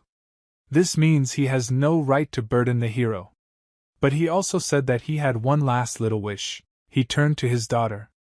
The grandfather asked her to leave and find a man who would make her happy. Everyone stood and looked at how the tearful daughter held her father's hand, and like him in her youth, she could not accept the fact that he would soon be gone. She cried for a very long time and bitterly, but this suffering did her good. They accelerated the awareness of reality. Although the hero was depressed inside by this story, outwardly he tried not to show his emotions. After that they left this house forever. Now they were near the entrance to Mount Amei, where a small river flowed. The girl had her trusty sword, and a small amount of personal belongings. Li Guol asked her if she was sure that she would not return to the Jug clan. She smiled and said that she didn't want to be time. She would rather rely on the mountain of snakes and find a way to cure her serious illness. It was her choice. It seemed that the dialogue was over, but the hero also decided to offer her help. He offered to train her in martial arts. But she refused, because she had a legacy left by her father. She will train the tiger bamboo sword technique. When she said that she would be leaving, the hero and his elderly partner looked at her with respect and a stone face. But not the blacksmith's son. He was upset that their paths diverged. In pursuit, the hero told her that if it was destined, then after a while, or after a long time, they would meet again. She then turned around, small drops of tears visible in her eyes. She said that she would not forget them until her death. After that, she turned around again and continued on her way. This path meant a new beginning for her life. The blacksmith's son was even more sentimental than the girl. He could not hold back his tears, and they flowed down his cheeks in a modest stream. But the hero's elderly assistant brought everyone to their senses. He said that they had to hurry if they wanted to see the grand opening of the Thousand Swords Academy. Let's move to Murong Castle, or to be more precise, to the Murim Unification Castle, which was located there. At the entrance to this castle there was a certain man who was waiting for permission to go on a visit. A servant approached him and said that he could now go. This man was the future head of the Bai clan, Huang Du.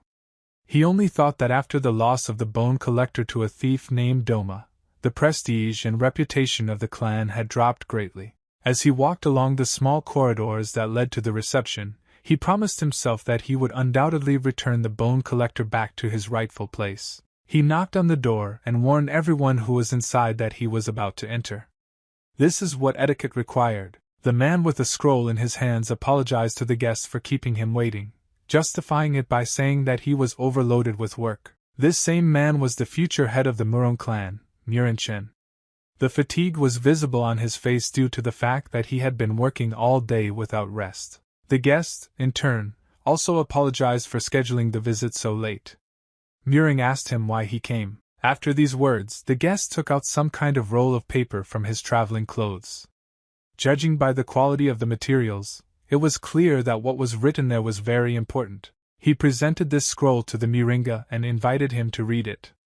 At that moment, his face foreshadowed trouble. Of course, the head of the clan immediately began to read what was written there. It was clear that the text was written without haste, carefully. Having analyzed everything he had read, he asked a rhetorical question to the guest. Are the thunders of the Thousand Sword Academy really made of meteorite metal? After reading another part of the letter, he realized that meteorite metal was only found in 4 divine weapons. This suggested the idea that they had melted down the stolen bone collector. It was also said there that the suspicion does not end there. The author of the letter remained open to the question of how they built a completely destroyed building so quickly. After reading the text to the end, Muring immediately threw the package into the flames that were erupting from the candle. Then he looked into the eyes of his guest and asked another rhetorical question. Was this a secret message? He was told that this morning a masked stranger had asked the favor of delivering this letter to a guest. Muring made a very smart point. He said that although the letter did not say it directly, it was written in such a way as to undermine the prestige of the Thousand Swords Academy. The guest agreed with him 100%. The head of the clans immediately began to think of a way out of the situation. He decided that it was best to get rid of conflicts. After all, it will be problematic if the academy ends up being captured by a section of bloodthirsty demons. After that, he hit the table quite hard with his palm, apparently so that this thought would be remembered by him for a longer time. The guest told Murim that he was right. And they all still have 4 days until the grand opening of the 1000 Swords Academy. Even though it sounded like they had a lot of time, there really wasn't much time. The guest noticed that a sect of bloodthirsty demons could create a stir in Shaanxi using this celebration. Muring said that it would be a lot of fun if the 2 of them attended the celebration as representatives of the Murima Association. The guest immediately thanked him for the fact that the leader had gone so far. After all, now this will solve many problems. Muring then said that he first needed to get permission from the Senate, and added that he was secretly using annihilators. After this, the emotion on the guest's face changed dramatically. He asked the Muring if he really said about annihilators. He said that he didn't hear. After all this is for the prosperity of the world in Murim. And then he told the guest that his time was getting ready. The next day, near the entrance to the Murima Association, the weather was even clearer, the wind was even warmer than yesterday. The future head of the Murong clan was riding his horse. Next to him was also a girl who was also riding a horse. Don't forget that they weren't traveling together. Next to them was also the future head of the Bai clan, Huan Du. He notified everyone around him that all the annihilators had gathered. Muring Chen nodded in agreement when he heard this information. He was glad for this information, since it was he who yesterday asked to gather all the annihilators.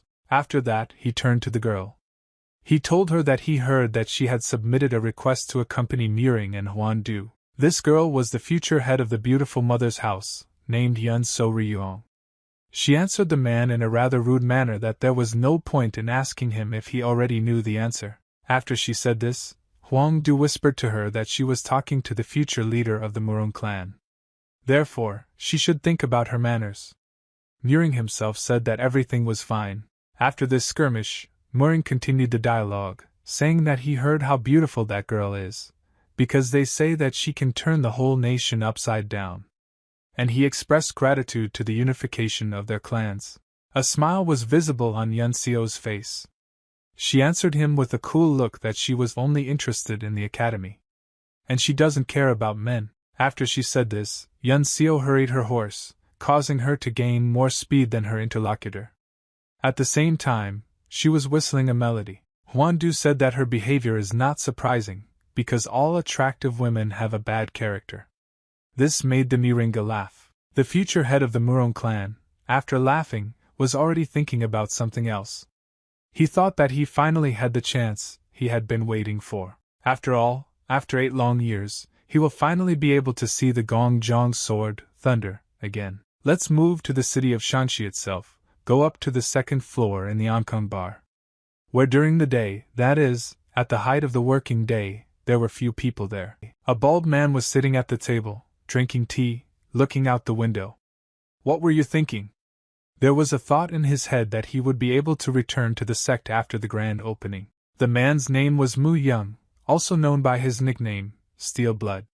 Such nicknames are not given for nothing, they must be earned. He was collecting information about our hero Li Guo, and now, sitting in the bar, he was just going over in his head everything he could gather. Li Guo was a follower of the Thousand Swords Academy, then became a military man. Received nobility from the emperor. Then he resigned. After 6 years of disappearance he appeared at Yumen Pass. After that he did not appear anywhere. Mu Young was proud that during all this time he was able to dig up quite a lot of information. But most of all, he needed the hero's location. But he could not think calmly when there were extraneous sounds around. Some guy was sitting on the next table eating noodles very loudly. Then the bald man looked straight at him, and this irritated him even more. That guy looked like he hadn't eaten in ages. He noticed that this guy looked no more than 30 years old. He was in the prime of his life. And in Mu Young's opinion, he looked simply pathetic. The bald man again, abstracting himself from the extraneous sounds of eating noodles, began to remember all the information. Li Guo was an old man with white hair, but suddenly it turned black. In his head, from this information, he concluded that this means that he has achieved rejuvenation. But he may have rushed to his conclusions. The bald man was not sure yet. Therefore, I decided that I would see everything with my own eyes tomorrow. By this time, that flawed-looking 30-year-old man had already finished his noodles, putting his empty plate to the side. In fact, it was a member of the Imperial Secret Police, nicknamed Floating Cloud. At first glance, you can't tell that he is a representative of law and order. A year has passed since he entered Shangxi, hiding his identity on the orders of the Imperial Palace. He had a mission, and in this mission there was only one goal. The second person after the Emperor ordered him to find out the location of the head of national security, that is, Lord Li Guo. He thought, while looking out the window, that the grand opening of the academy was happening at the perfect time.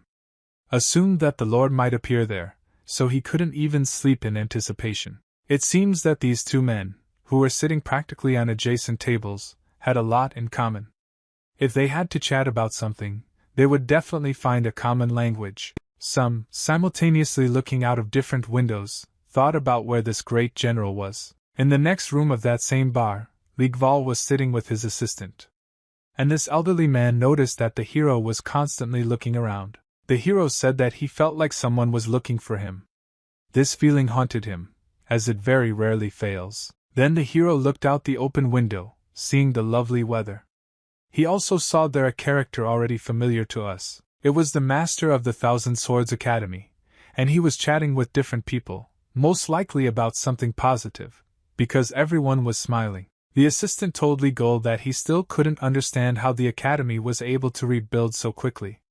Unless they have something left in their treasury. The hero denied this assumption, saying that there was someone who really helped the academy with this. When the assistant turned back to call the waiter who was supposed to bring me food, the hero suddenly felt something. When the assistant turned back to call the waiter who was supposed to bring me food, the hero suddenly felt something. It was necessary to act, so he stood up, thinking about what this feeling wanted to tell him, and what it was preparing for. The assistant noticed something was wrong, so he asked the hero what happened.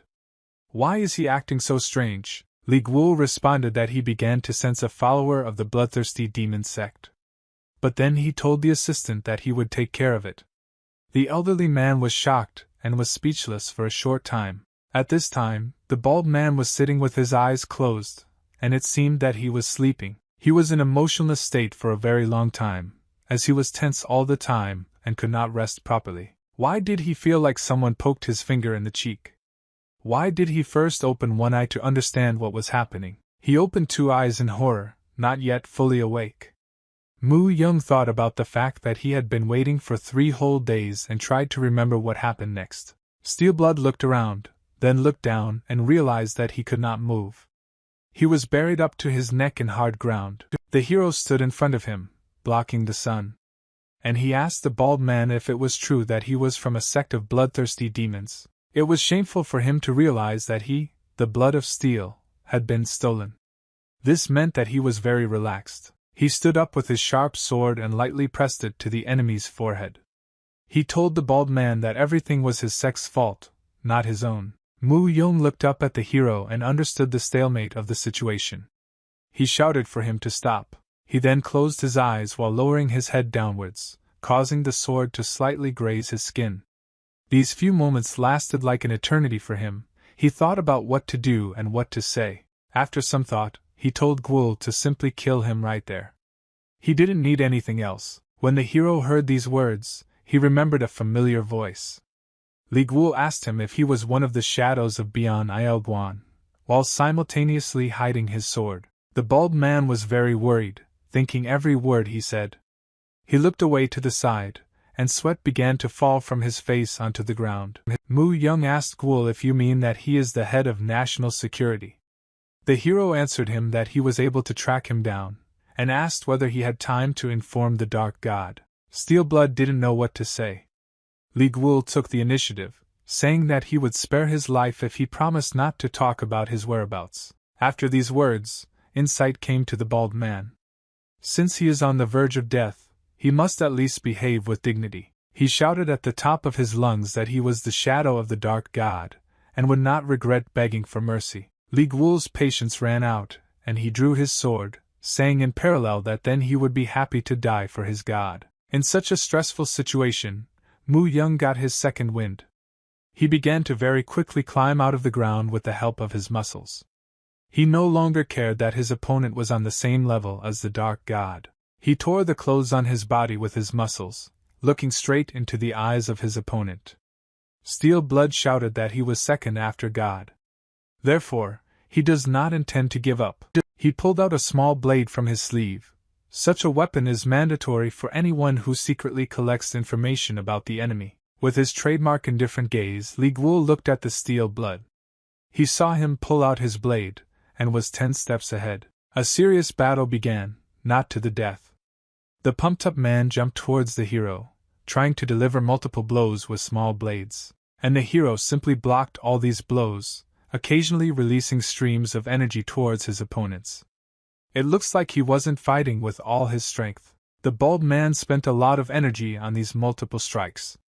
He was already short of breath, and streams of sweat poured down his face much faster. While he was trying to rest, he saw Li Gwul take his blade with 3 fingers, which was out of sight of the Steelblood. The bald man didn't know what to do. He realized that the Dark God really lost to this man.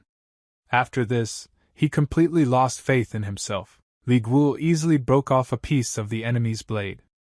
It was as if it was made not of metal but of very dry straw. But it was still too early to give up. The Steelblood took this blade away from itself, and moved the second one closer to the enemy. The hero dodged this blow, after which, remaining in the same position, he threw a sharp piece of blade straight into the enemy's neck with his telepathic abilities. This piece flew to the right place. Mu Young finally lost his strength, and released all the weapons from his hands, simultaneously starting to fall down. But he was still alive, of course. Steelblood was defeated on the floor. There was nothing left for him to do. Since he did not want to suffer, he again asked the hero to end his suffering by killing Mu Young. A moment after he said this out loud, Li Gwul swung his sword. This movement of the blade was the last thing the bald man saw. Until this moment, he had at least somehow tried to hold himself on his hands without completely falling to the floor. But now his lifeless body lay on the damp ground. The hero did not feel any emotions after he had just killed a rather strong opponent. Li Gwul just looked at his body indifferently. Let's fast forward for a few moments to the chambers in which John lived. It was already late evening, and she was sitting in the room talking to herself about something. After all, tomorrow was a very long-awaited day for everyone, and especially for her. Tomorrow, Thousand Swords Academy will be reborn again. This moment will definitely go down in history. The girl also remembered a quote she heard from a mysterious man, about how a hand can become a sword. This event happened a year ago, but Li Gwul's skill remained in her memory for a very long time. Also, I couldn't get out of my head the fact that he had thunder. Afterwards, the girl moved closer to the window, which overlooked the city. She watched and wondered if she could see that man again at the grand opening tomorrow. The next day was slightly cloudy, but overall the weather was quite favorable for the celebration. The sun still covered the onlookers on the street with its rays. A lot of people gathered in the square in the city and were waiting for something. At the same time, they talked among themselves about various everyday topics. The assistant we knew, Li Gwul, and the blacksmith's son were sitting at that time in the same bar. The hero sat at the table and drank for an hour with his elderly assistant, and the blacksmith's son sat next to him and dozed. It was already day, but he constantly wanted to sleep. While drinking tea, the old man looked out the window and said that he was afraid that very few people would gather. The hero ignored this remark. After a short silence, the old assistant said in surprise that people from the Murim Association also came to the opening. This information was able to wake up even the blacksmith's son. Grandpa pointed out the window at 3 people riding horses. It was a company of 2 men and a woman. The elderly man began to tell the young blacksmith that those people were among the 100 people leading the Murim. Then he introduced him to everyone who was riding horses. But then the assistant realized that the only person he didn't know was the lady who was also riding a horse. Li Guo also became interested in the topic of conversation between the assistant and the blacksmith's son. After all, a visit from the best people of Murim is quite interesting. Despite this, the grandfather told the hero that they all probably just came to breathe fresh air and admire the beauty of the Gongjon at the ceremony. But grandfather wondered how Sotok Murim had no bodyguards at all. It sounded completely absurd. After all, the assistant saw only 3 of them, and there was no one nearby who could save them in case of danger. Li Guo told him that there were exactly 50 bodyguards on the northern hill. Grandfather was very surprised, and looking at the hall that was far away, he did not understand how the hero saw someone there. But Li Guo interrupted this topic, saying that they all first need to analyze the actions of these 3 in order to understand the reason why they came. At this very time, one Noel, who was the leader of the Thousand Swords Academy, was telling the audience that had gathered that they had repaired the ceilings, walls, and then the entire academy. Then he said in a kind voice that he had prepared a small meeting for the guests, and that he would be glad to hear a few words from the Murim representatives. After this, he introduced the best people of Murim to the crowd. At this time they were already standing in one group, and were preparing to greet the people who had come. The first to introduce himself was the future head of the Murong clan, Muringchen. He told everyone that he was very happy about this meeting, and had been waiting for it for a very long time. The people who stood on the street very happily greeted the guest with applause and shouts. Before this, the crowd had been very loud, but now it became quiet, waiting for the words of the Muringa. He, in turn, said that there were 3 reasons for his visit. The first is supporting people who did not bend under the yoke of the atrocities of the sect of bloodthirsty demons. Murin continued his speech by saying that the second reason was to see Gong Zhong, with whom he shared the honor of winning the competition 8 years ago. John even became a little embarrassed after hearing what she heard, and after the crowd that heard these words turned their gaze to her. After Murin named the second reason, he waited a short pause. It seems that the third reason is an order of magnitude more important than the reasons before it. Murin said the third reason was because he was a little nervous. Nobody understood what he meant by these words. As soon as he paused again, after the proposal, hidden ninjas jumped down on the people above from the right side of the square. Another moment, and already on the left side of the square, exactly the same ninjas in the same numbers also jumped down to the people. After landing, they tactfully took their places in the crowd, encircling at midnight not only the onlookers who were in the square, but also all members of the academy. The head of the academy could not foresee this, but was completely shocked by what was happening. The same could be said about all the members of the Thousand Swords Academy. All the people were scared too. They asked themselves a variety of questions. Some people thought that the Jurim Association came to congratulate people, and not to scare them. Muring apologized to the crowd, but justified his actions by saying information had come in that made them nervous. This was a bit of an excuse. But then Muring turned to the leader of the academy, and asked him to explain 3 or 2 things. The leader asked about him, what 2 things he was asking about. After this question, Muring asked the academy to show him the thunder. He didn't even ask, given the current situation, it was extortion. One of the students, named Feng, after these words shouted to the Muringa that they should not do this. Since he did not provide a valid reason to see someone else's sword, the leader calmed his student, and he stumbled. After this, Illinois presented the sword to Muring. The situation was very tense, no one knew how it would end. Muring took the sword in his hands, and addressed the lord named Vaughn. He asked him if he knew that this sword contained a special meteorite metal. One IL said that this is the first time he has heard this information, adding that this weapon was just a gift from one person. Muring was not satisfied with this answer, although he told the Lord that he appreciated his honesty. But then he continued his speech, saying that now he would tell him about his anxiety. He continued by saying that he had heard that there were no more weapons forged from meteorite metal besides the 4 divine weapons. Not only he, but everyone thought so. He then said that recently one such weapon, a bone collector, went missing. At this time, Brother Gong told her that it smelled like a conspiracy. But the girl could not understand why they needed this. Muring directly addressed only the leader of the academy, demanding that he finally get an answer to the question that was bothering him. When did the academy get the thunder? The woman who came here with Muring on a horse, although she was silent, was clear on her face that she did not understand at all what he meant. Then the future head of the Murong clan shouted. His cry was a question to the Lord about whether the thunder was brought to the academy before or after the bone collector disappeared. He demanded from the old man an answer to his question. He was interested in the same thing. The moment when the sword was handed over to the academy, the leader of the academy looked at Muring, who was waiting for at least some kind of answer from him, and thought that there was no point in these suspicions. Then he began to remember when Li Wuvel would give them swords.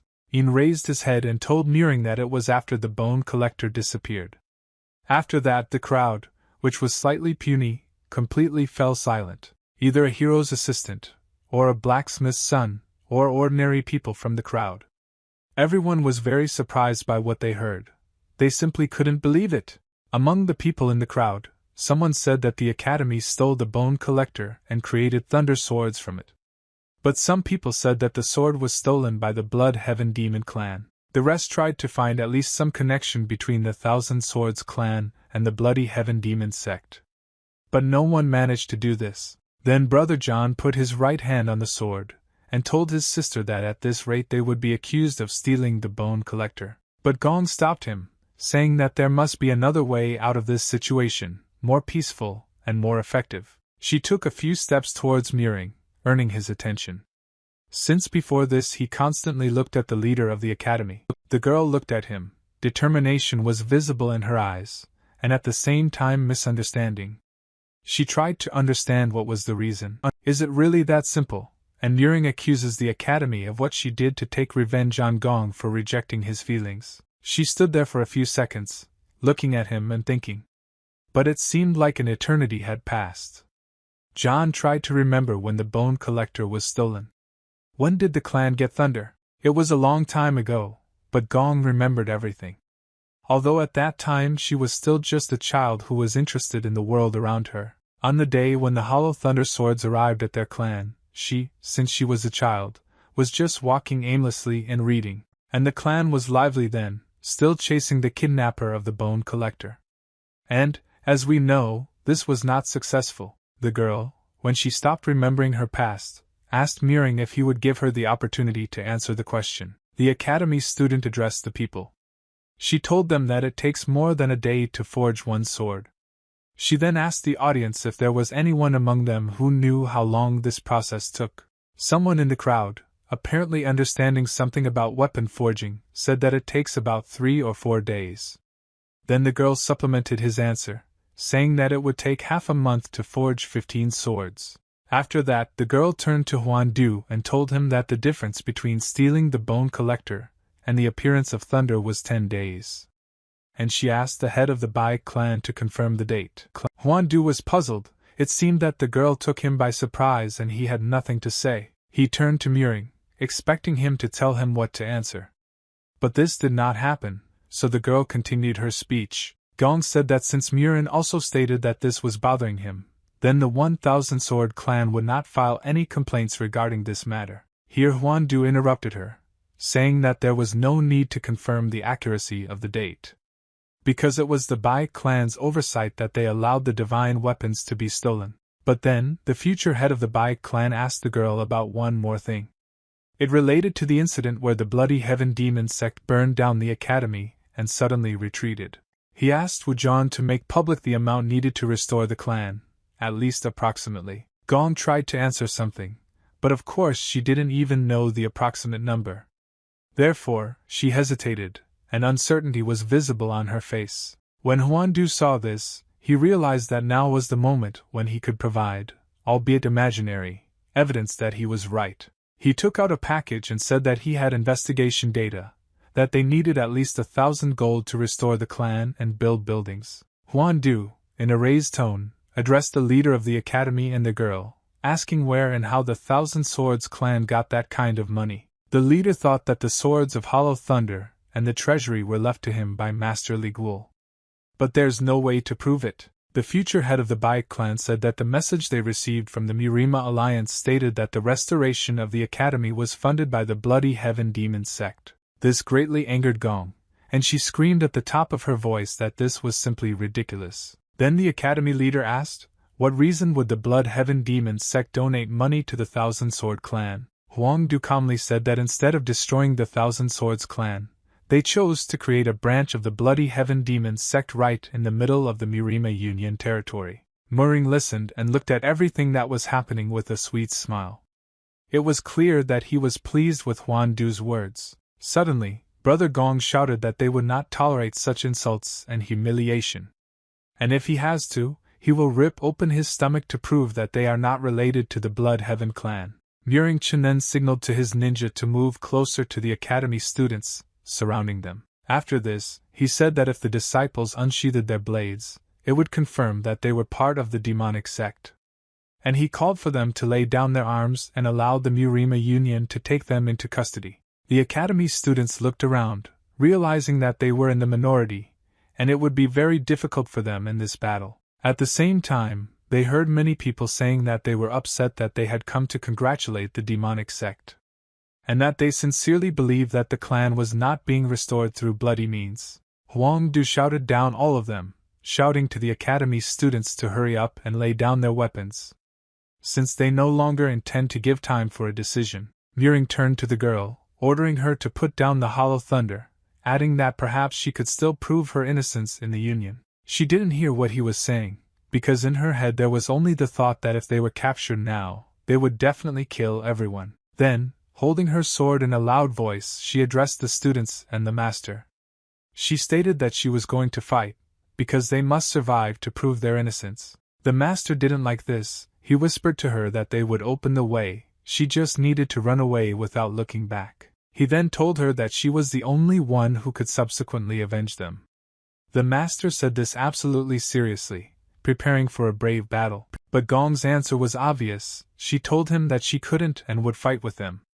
After all, there is still a chance. As soon as she finished speaking, Muring Chen loudly ordered his soldiers to bind every member of the academy with thousands of swords. At this moment, without waiting for the end of the sentence, all the soldiers instantly placed their swords close to the throat of each student. Any movement they made meant death. The girl was also surrounded by at least 3 soldiers. It was impossible to get out of this situation. The academy student, realizing this, thinks about what to do next. Since the swords of the Murong clan warriors were already near her throat, a moment, and they were all already on their knees with their hands tied. Muring told them that they should not underestimate the demon slayers. Since they fought the Black Storm for 100 years, then the future head of the Murong clan ordered Huang to take all the prisoners away. But then, people in the square noticed some object approaching the earth from the sky. Someone suggested that this bird, and indeed, a very bright blue light appeared in the sky, which quickly and silently fell down. In addition to the blue glow, lightning also began to emanate from it. And this object began to show human traits. At the moment when this object almost touched the ground, it was clear that it was something humanoid. It was Li Guo. All the Muringa soldiers were horrified by what they saw. What scared them most was the lightning and the glow from this man. A second later, Huan Du was already shouting that it was the bloody demon. Whether this was a remark for the soldiers, or whether he himself believed it, was unclear. Li Guo looked around and everyone saw that he had no pupils.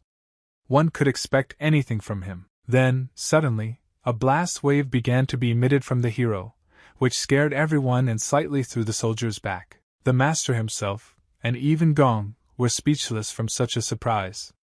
But they still could not understand who was standing in front of them. The people in the crowd and everyone else were also shocked. Except for the woman who came with the Muring.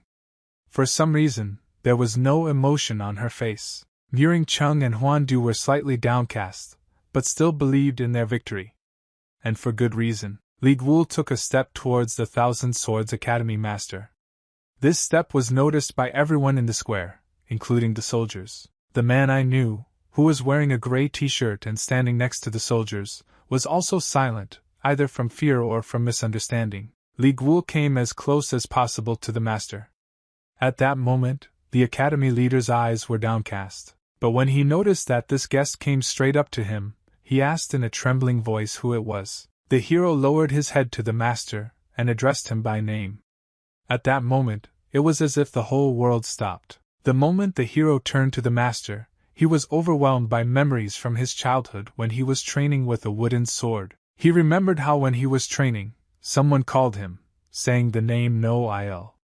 This is very well remembered in his memory to this day. It was his older brother, who walked towards him with his right hand raised up, as if greeting him. The master remembered that even after many decades had passed since this event, he would never forget his brother's strong voice and his broad back. The master was confused. He did not understand why this man was calling him by name so casually, because no one did this except his brother. He looked at the guest who had arrived from heaven, and his face showed that he had a lot of questions. Thoughts flashed through his head every now and then that this was an empty hope, and that this young man cannot be his older brother fellow student. After a moment, the master began to approach closer to the hero. At the same time, he asked him why he called him that. But Li Guo didn't listen to him, because he thought that the Thousand Swords clan was in serious danger, because there were not only demon slayers here, as well as many different Nirema clans they watched from the square. It was impossible to exclude them either. Muring looked at the hero and thought about what it looks like this man is good, perhaps even at the level of a master in strength. But he calmed himself, realizing that this did not change anything. Since he has 50 demon slayers, who together are ready to crush even the leader of the clan. The vice-captain of the demon slayers named Chang Ken also stood motionless. Muring asked him why he was inactive, and he replied to the future head of the Murong that since it is unclear whether this person is a follower of the Bloody Heavens, the demon slayers will not make any moves. It was Chan Ken, a man known for not making hasty mistakes. He simply watched what was happening, analyzing everything. Then the Muring began to think about backup tactics, looking to see if the ghoul was covered in red bright flames. But while he was thinking, the hero took another step, this time towards the Muringa. He said that he would prove that they were not from the Bloody Heaven Demon clan. At this moment, his eyes glowed red, and the area around his body was covered in bright flames. Li Guo stood in front of everyone on the stage. He received the attention of absolutely all the people in the square, and not only that. Muring and Huan Du looked around with apprehension, remembering and not understanding what to do next. This phrase interested the future head of the House of Beautiful Mothers, Yun Seo. She looked at the hero with interest. The master and Gong looked at each other, but also at the hero, waiting for what he will say next. Of all of them, only the vice-captain of the Demon Slayers said anything. He asked the hero how he was going to prove it. Li Guo stated that he was from the Thousand Swords clan. But did this prove anything? I don't think so. And the Muring noticed this. He shouted at the top of his lungs that this did not prove anything. There was rage in his voice. At this moment, the master knelt down. It looked like he was ready to make an important address. Tears of nostalgia were visible in his eyes. He was on his knees because his legs couldn't support him due to stress. He then turned to the hero. In a trembling voice, he asked if he was really his elder brother. One of the students at the Thousand Swords Academy suggested that this could be Master Li Guo. Zhang Gong couldn't believe it, tears welling up in her eyes due to surprise and realization. The hero stood indestructibly. His gaze was confident, but he also did not respond to these assumptions. Everyone who was in the crowd was also surprised. They did not understand whether they believed these words or whether they were lies. But the surprise could not be taken away from them. But Muring interrupted the general bewilderment. He told everyone to be quiet because the clan leader must report the source of the funds, and confirm the identity of the person who claims to be from the Thousand Swords clan. And if nothing becomes clear, then the Demon Slayers will not remove the shackles from the captive members of the Academy students. The future head of the Murong clan had an insidious plan in his head. He realized that even if the Sword clan could prove its innocence, he would not have to take responsibility. Li Guo addressed the Murong directly. He asked him why he was trying to absolve himself of all responsibility, adding that he was very young and arrogant, due to the fact that he was supported by his allied Murima. This angered Qin. At the same time, the upcoming head of the House of Beautiful Mothers told Li Guo that a lot of time had passed. The hero recognized her immediately, but there was no emotion on his face. This means that he did not understand what she wanted to say. Yun Xiao bowed, saying that at that time she did not know who the owner of the Muju tea house was, and that she regretted disrespecting Daesung's student. Yes, the dream was the person who taught the hero how to make tea. Therefore, the crowd that was in the square realized that the hero could not possibly be from the Right Heaven's demon sect. Murong realized that his theory seemed to be crumbling. It was necessary to make some decisions to save the situation in his favor. Then he said that since the future head of the House of Beautiful Mothers confirmed the identity, it would lead Li Guo away from suspicion. But the clan leader still has not discovered the source of funds. Murong wanted to say something else, but Li Guo stopped him, saying that he would stop ranting. He approached his master, who was still on his knees, and extended his hand, trying to help him. Li Guo called the master by name again, but he offered his help. After that, the hero raised him, and the master stood on his feet again. Then Guo turned to the master again, saying that his older brother had come to help out the Academy of 1,000 Swords and know Ilya too. Afterwards, the hero took a few steps away from the master, and now he was looking directly at the building that the Academy had built. He slowly knelt down in front of the entrance to this building, showing respect. Then, he completely bowed down in front of this structure, lowering his head straight to the ground. He was preparing to address his ancestors. After this, he made a loud statement. He said that the 19th chief disciple, Li Guo, appeared before his ancestors here. Among the audience who looked at him there were different assumptions. They guessed that he was a master 50 years ago. And someone else said that during the heyday of the Thousand Sword clan, they had a martial arts genius. Murong interrupted the audience's thoughts and told them to shut up. But it looks like everything was decided for him. He shouted that the Thousand Swords clan could not prove where they got such huge funds, so he again invited them to surrender. Further, he shouted that a third-rate clan from Shaanxi had no right to challenge the Murong clan. At the same time he began to take something out of his pocket. The vice president of the troops seemed to understand what it was even before the Murong showed the object. It was an identification token that gave the owner all powers within the territory of the Murong Union. He then shouted again that he was ordering the demon slayers to pacify the Thousand Sword clan, and the commander of the fighters quietly said that he accepted the order of the Murong Union. It was a matter of honor. After he said this, all the soldiers drew their swords towards the students, preparing to attack. They shouted to everyone who was in the square that no one should cross the threshold of the Thousand Swords clan. All civilians fled. Some warriors drew their swords towards Li Guo. He, in turn, stood unshakably looking forward. Another moment, and his eyes light up orange, and the released energy takes on an orange color, and it's as if the aura goes around him from all sides. Yun Xiao looked very confident, as if she knew how it would all end. There was not a shred of fear or doubt visible on her face. After that, the master began to take out his sword. He confidently stated that they would protect the place where their ancestors were buried. Gong also took out her sword, preparing for a fierce battle. True, it was not yet clear in whose direction the superiority of power in this battle was. Li Guo suddenly began to levitate. He raised his head to the sky, and thought that if it was for the sake of his clan, then even in such circumstances it would be pleasant to act. Without sinking to the ground, he made a movement with his left hand, as if calling someone imaginary. After that, the sword of one of the people who stood in the square flew out of its sheath with great speed and flew into the hands of the hero. The weapon did not fly along a smooth trajectory, turning over several times in flight. Many watched this miracle without starting the battle. Then the sword flew straight into the hero's right hand, and he very confidently and strongly squeezed it in his hand. An instant, and the heroes began to emit a huge amount of energy and lightning. His eyes glowed white, and he ordered all the enemies to retreat back. The elderly master and the girl looked at him and understood that with such an ally on their side, victory would be easy. The commander of the soldiers was confused. He froze in place with his sword in his hands and looked at Ligwl. At this moment, Muring Chong and Huandu took on the role of observers. They simply watched what was happening without emotion. The hero threatened the commander of the soldiers with his sword and said in a loud voice that if they approach you, he will show them the power of 1,000 swords. A single oak leaf was quietly falling from the sky, approaching the earth at low speed.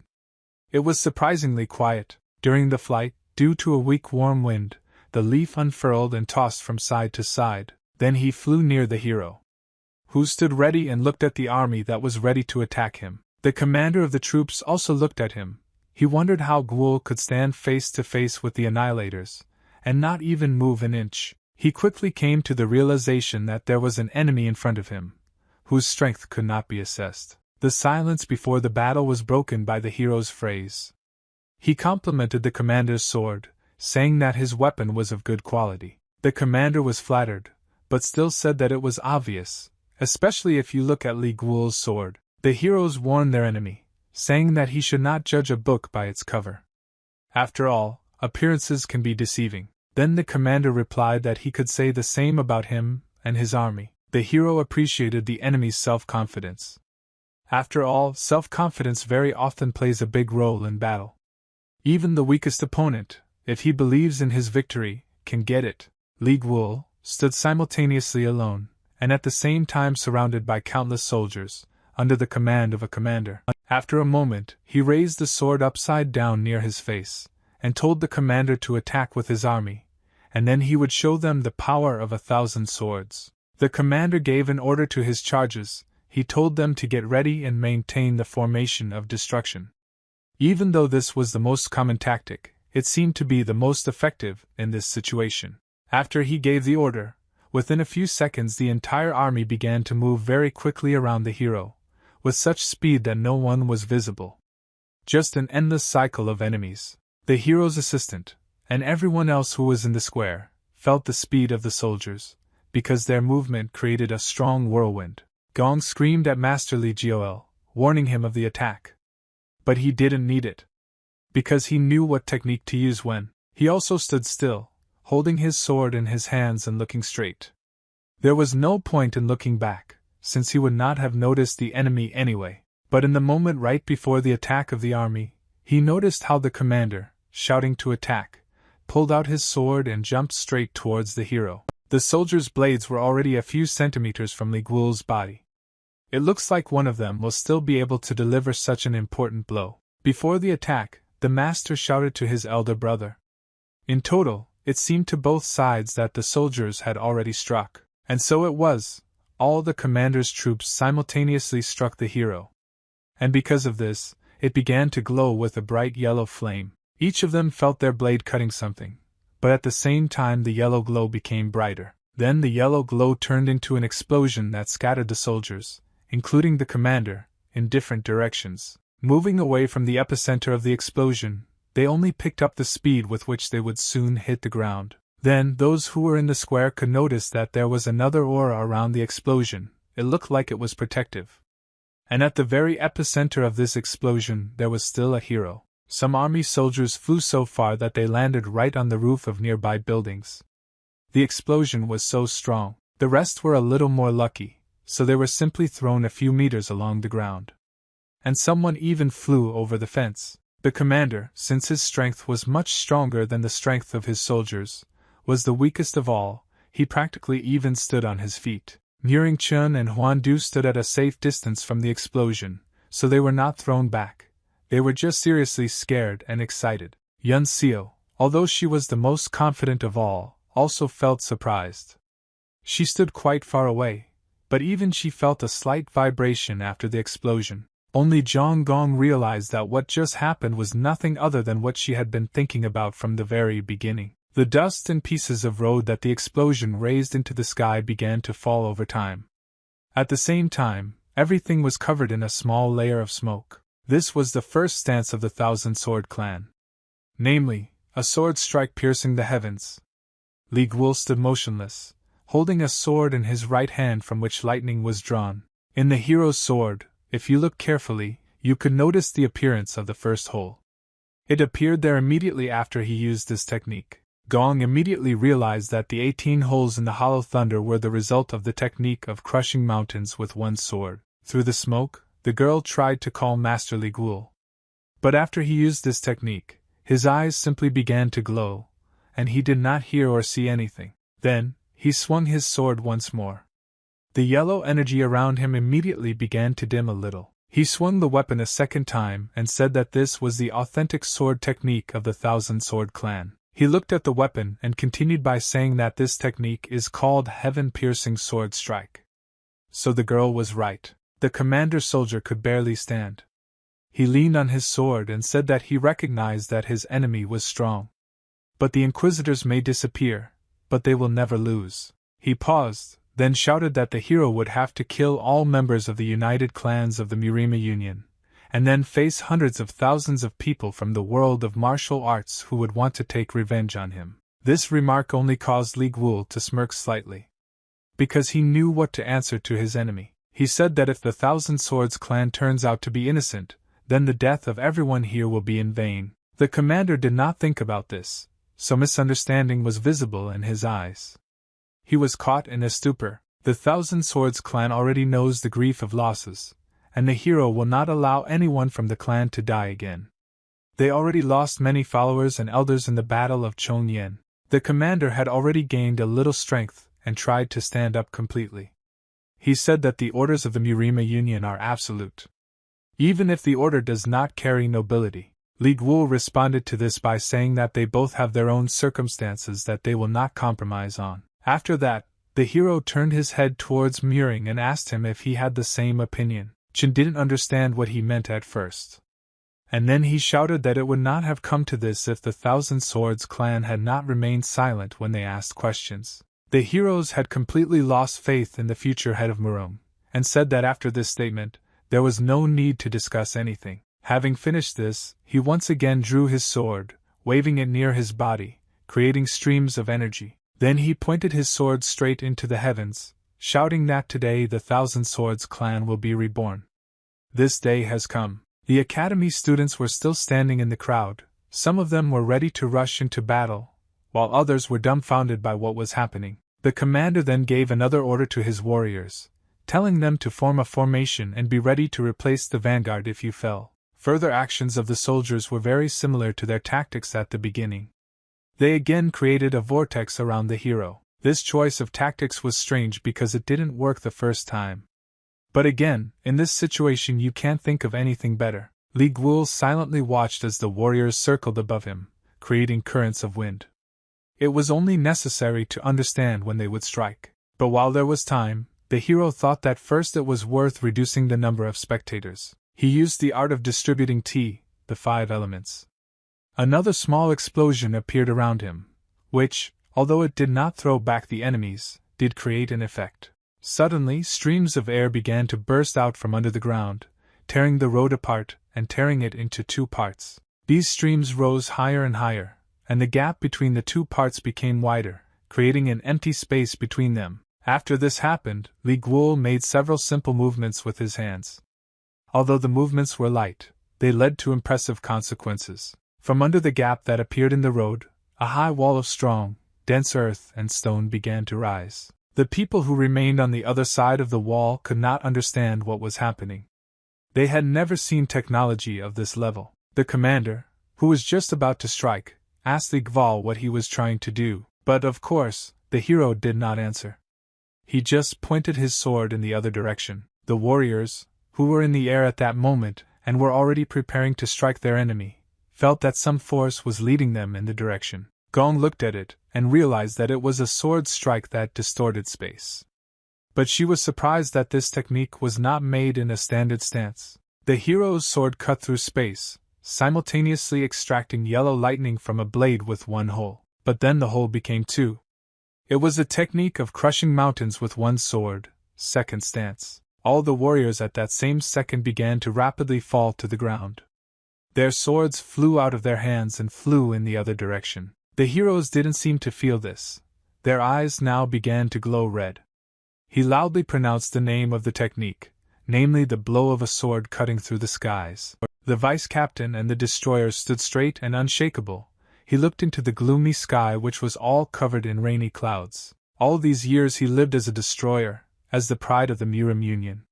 His chest, which had been boiling with excitement when he first entered the Murim, had long since cooled down. He thought that perhaps he had not been the same for a long time. This thought haunted him. The remnants of his clothes were torn on him, and an unknown force pulled his flesh in different directions, bringing torment. When this passed, he went to his blade, which was lying on the floor, and thought how it could be that the illusion split space with one blow. He did not see a single person who was still standing.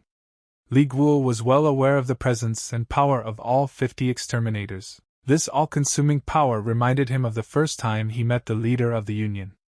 The sensation was exactly the same, right down to the goosebumps. But the commander noticed a very interesting property. This pressure refreshed him. He couldn't explain it to himself, although an explanation soon found him. This person cannot be from the Blood Heaven Demon clan. Rather, he is a great warrior and a respected martial artist. The hero did not move a single step during the entire battle.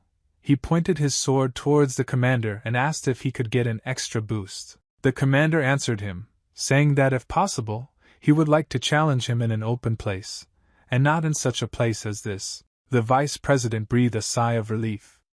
It took him a long time to gather the strength to say what he said. After this, the commander bowed to his opponent. This caused bewilderment among the subordinate warriors. They stood behind and talked among themselves about what this meant. After a pause, the commander ordered the destroyers to return home to base. This was his residual decision. Li Guo looked at his opponent with understanding. Now it was difficult to call him an enemy. Such a sparring partner earned respect from the hero. This couldn't help but please the group from Master Brother Gong, and Gong herself. They were not surprised by the result of the battle, but they were surprised by how Guo achieved this result. A slight wind began to blow, dark and dense clouds completely covered the sun in the sky. It was late afternoon. The hero watched as a large group of annihilators rose into the air in the direction of their base. Li Guo addressed the audience, saying that now they should all continue with the grand opening of the Thousand Swords Academy. At first the disciples were surprised by the hero's words, but then they bowed to him and said that they would do so. John Gong also looked at the hero, and hundreds of thousands of thoughts passed through her head at the same time. At this time, 2 bodies were lying on the floor, passed out. These were the bodies of Niering and Huan Du. Li Guo said that they can't send these 2 back like this. Therefore, he asked the young Gong for help in resolving this issue. She hesitated at first, but then finally offered a solution. The student said that the decision should be made based on the fact that they are part of hundreds of Murim members. The hero sighed heavily, pondering what he should do with these 2 men who were lying on the floor showing no signs of life. Then it occurred to him to ask permission from the master about whether he would trust the hero to do this job. The master answered him that they had already received a lot of help from him, but Li Guo told him not to worry about anything anymore and to continue with the event, hinting that he still insists that he finish this matter. After this, the hero raised his hands high into the sky, and the air near his body became brighter, as it began to glow. A few meters away from him, a yellow energy field began to appear. Similar energy was emitted from the hero himself. Several moments passed, and this circular energy turned into a kind of energy spring, along which the heroes rose into the sky. Since the students thought that this was another destruction technique, they tensed when they saw the yellow glow again. But very quickly this radiance disappeared somewhere, like Li Guo himself. He left nothing behind. Onlookers from the square could not understand what had just happened. Was it clear that the hero disappeared somewhere along with Muring Chung and Huan Du? The upcoming head of the House of Beautiful Mothers was slightly frightened when she realized that her companions, with whom she had arrived on horseback, were not around. The master decided to distract the audience, which in this short period of time managed to experience all the emotions known to mankind. He cleared his throat and told the people that he was sorry for disturbing him, and that they were going to continue with the grand opening of the Thousand Sword Clan. And now, we should move to the mountains that were located not far from the city. A man was moving from one rock to another. It was the same man who sat with the steel blood at the bar and loudly ate noodles. He was in a hurry somewhere, saying under his breath that he had finally found his goal. He had been waiting for this moment for a very long time. Was this gold Gval? He noticed it at a great distance. It moved from rock to rock, and was followed by a blue ball of energy, inside of which there were prisoners. A member of the Imperial Secret Police, he thought that somehow his pride as the fastest was crushed. After all, he could not catch up with him. He concluded that the distance between them is not decreasing. The other person was very upset realizing this. This man looked at the situation from the positive side. He told himself that this fact only made the hero that much more outstanding, but he gave up, trying to increase his speed and running as fast as he could. He thought about what he was about to reach the Gval. He landed on the ground, and after a moment he pushed off very strongly, using a smooth, shining cloud stride. At the moment when he gained the highest speed after repulsion, he shouted towards the hero to stop. He asked the hero to stop, at least for a second and a few words. He couldn't understand whether he could even hear him, but he continued to scream. And his call was heard. He answered the one who was pursuing him that if they were destined to meet again, then they would definitely meet. But a member of the Imperial Secret Police told him that this was impossible, because if he did, the mission could not be considered completed unless he talked to him. Li Guol heard this and thought for a few seconds. They decided to stop on the mountain. He rushed in one direction with great speed. The one who was pursuing him did not even immediately understand where he had gone. Then the hero moved to one of the rocks, on which there were several trees and the ground was covered with a ball of grass. At the same time, the field of energy that contained Muringa and Huan collapsed, throwing them to the ground. All this time they were passed out and could not breathe. And only after the spell was broken they were able to take a deep breath. Then, a member of the Imperial Secret Police had already approached Li Guoli. He nimbly jumped from rock to rock, and eventually landed right next to the hero. After he arrived, he got down on one knee and asked if it was really Master Guol. The hero did not answer this question, asking a counter-question about who this man was. The member of the Imperial Secret Police bowed his head and said that his name was Dub One, and he was subordinate to Grand General Yobum Shoka. This name seemed familiar to the hero. He had definitely heard about one. Dub was known for successfully mastering the art of cloud steps. After the hero finished speaking, Dab One began to take something out of his inner pocket. This item was what he had been looking for Master Li Guol for so long. Dub told the hero that the great general ordered this scroll to be given to him. It seemed that this was all that the member of the Imperial Secret Police wanted from Li Guol. When Dub One handed over the scroll, a memory popped up in his head. The root of this memory was the general's hand, which was convulsingly directed towards Dub. At the same time, Yobum Suk told him that he would like to see Li Guol again. Therefore, he orders Dub One to turn the whole world inside out to find him. At that moment the hero took the scroll in his hands, and before his eyes there were also memories of his friend. Having recalled a little shared memories with his friend, he said that he could return home and tell him that Guol would visit him soon. Dap One nodded his head silently. Afterwards, the Imperial Secret Police member bowed, closing both eyes.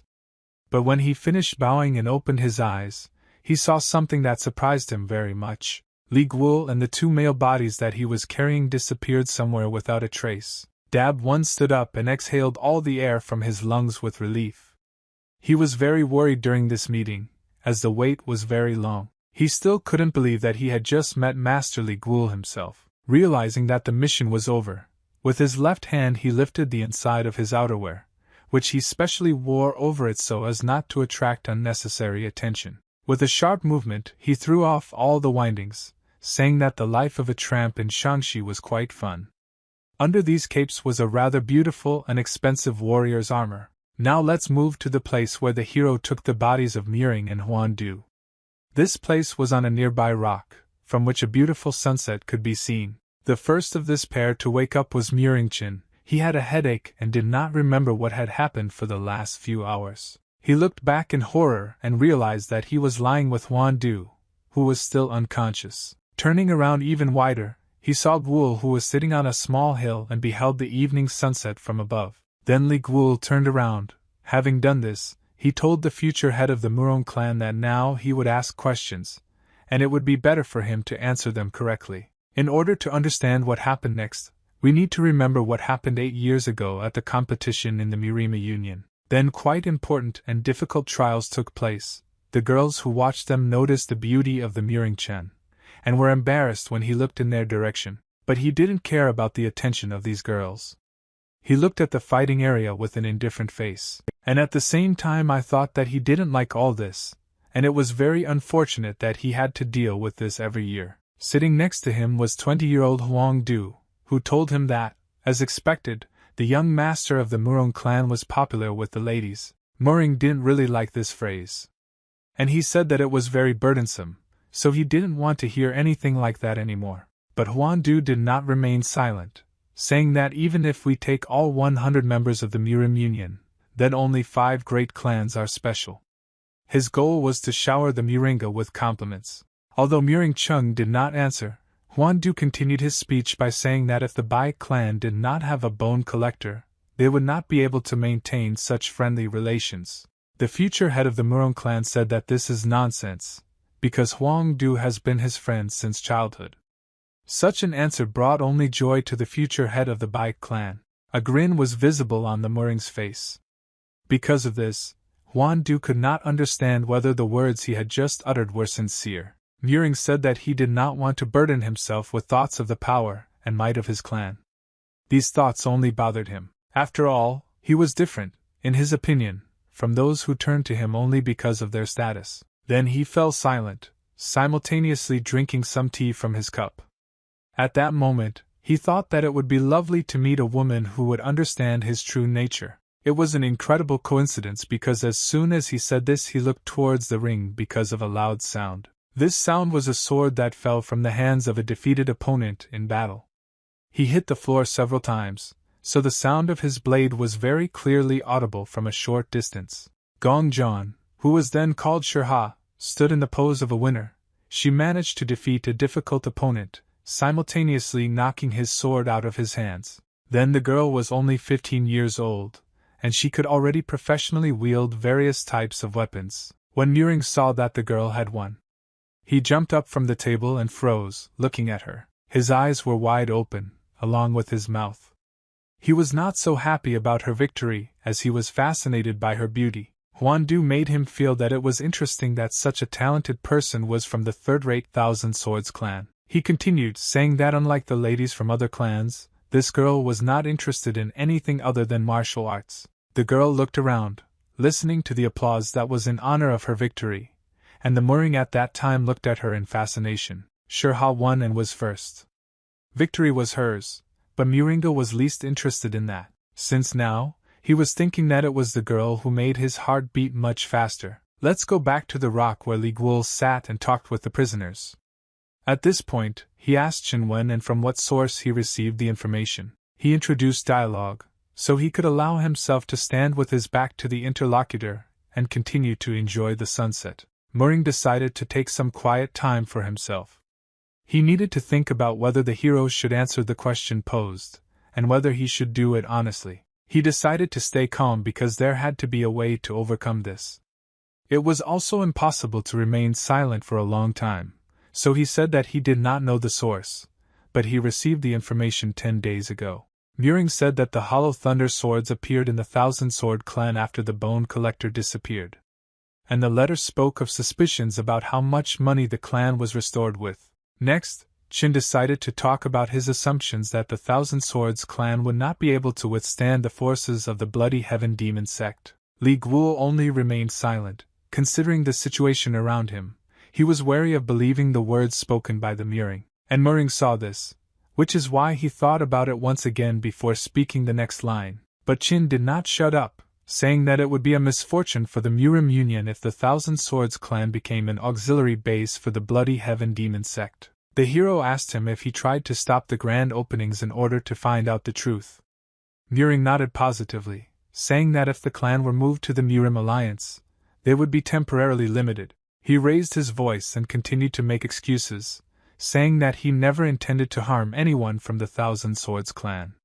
And all this was just for the sake of the clan and the Murim Union. The hero had little faith in Chen's words and his sincerity, since this version revealed him to be too honest and kind person. Therefore, He made a decision that would help him solve this problem. He started to walk straight towards the Moringa. The future head of the Murong clan was seriously scared, thinking that he was going to kill him. But Li Guo passed him by. Taking a few more steps, he bent down near the body of Huan Du, who was still passed out. First, with the thumb of his right hand, he pressed the carotid artery of the future head of the Bai clan lying on the floor. After that, he pressed his index finger on 2 more unknown points on his neck, which made Huan Du feel cold. At the same time, he felt pain, but was already able to breathe, and gradually regained consciousness. When he managed to open both eyes and understand where he was, he saw in front of him a hero whose face was quite serious. He couldn't think of anything better than to ask for mercy immediately after waking up. Li Guo, in turn, told him to name the exact time when the Union received the information. Huan Du at that moment felt Muring Chung's evil gaze on himself. He didn't understand how which answer would be more beneficial for both of them. He told the hero that the transfer of information took place 4 days ago. Fear was visible in his eyes. Without thinking twice after this phrase, the hero realized that his theory was confirmed. At the same moment, he tried to reach the Muring with his hand. He grabbed him tightly by the neck, trying to push him to the ground.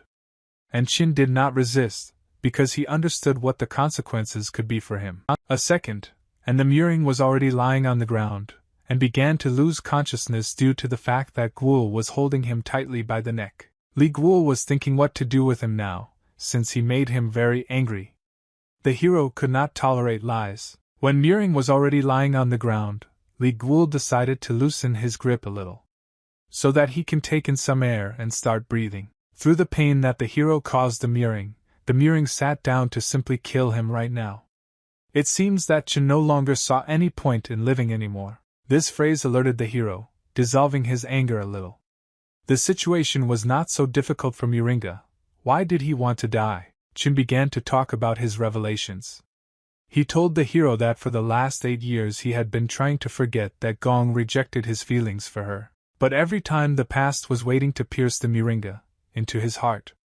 The thought was like a sharp dagger for him. There was no way for him to heal his wounded heart, so he tried to see John again in any way. And now he has gone too far, everything is confused and there is no turning back. He laughed loudly after these words, the laughter playing the role of a defensive reaction. Li Guo looked at Qin. He looked pitiful and crazy. Choking with laughter, he simultaneously choked with his own tears. Suddenly, the hero remembered a quote from that grandfather who lived on top of a cliff. The question of that elderly man about whether Guo had ever fallen in love was firmly stuck in his memory. Knowing that he had never felt this feeling did not give him the strength to kill the Muringa, so he let go of its neck. Li Guo could not understand how far Muring was willing to go for love, even if it was unrequited. The hero looked down at the tear-stained face of the future head of the Murong clan from top to bottom, preparing to say something very important, and he answered him that a person should not talk about death so casually. After all, the moment will come when there will be no way back. Muring wiped his tears with the sleeve of his robe, and took a deep breath to shout the next phrase. He shouted at the hero, asking who the hell he was. He had no faith or strength left at all. The hero ignored this question, saying that he first needed to solve the problem so that the Thousand Swords clan would not suffer. After that, he jumped off the ground with enormous force, and after a few moments disappeared into the heavenly surface, leaving 2 friends alone. Muring did not understand what Gval meant when he spoke about solving problems. In his opinion, all the problems had long been solved. Then he lifted Huan Du, helping him to move somehow. Muring told him it was time for them to go home. It was time to return together to the Murima Alliance. It was late, but we had to start walking now, since the road is not nearby. After some time, near the Academy of Thousands of Swords, people had already gone home. The master stood alone near the entrance to the academy itself, as if waiting for something. But at the same time, we shouldn't forget that he couldn't sleep. Suddenly, the master saw a face familiar to him, which was getting closer and closer to him. Li Guo's assistant, the blacksmith's son, who was carrying their things, and Li Guo himself were coming to meet him. It was full night over the city. The crescent moon was in the sky, illuminating the dark streets of the ancient city. Master told Li Guo's group of friends that he would be happy for them to enter the academy. But before that, the wise and elderly master bowed to the hero, saying that he was sorry that he had to bother him. Li Guo finally told his younger brother not to worry, turning the topic to how the grand opening went. The master said that everything was fine. The master almost forgot about those who went with Li Guo. He said that both the omniscient and the son of Chul-1 can stay here as long as they wish. The blacksmith's son seized the initiative of the conversation, saying that he could speak to him in any manner convenient for him. Li Guo at that moment noticed that there were no other students in the academy. So he asked the master where they had gone, but Aiel decided that now was not the time to answer this question, because the clan must catch up, and the master must convey his father's last word to the hero. Li Guo's face and the understanding of everyone present that he was seriously surprised by this phrase. The master told Li Guo to follow him, and the guests of the academy were escorted by the students.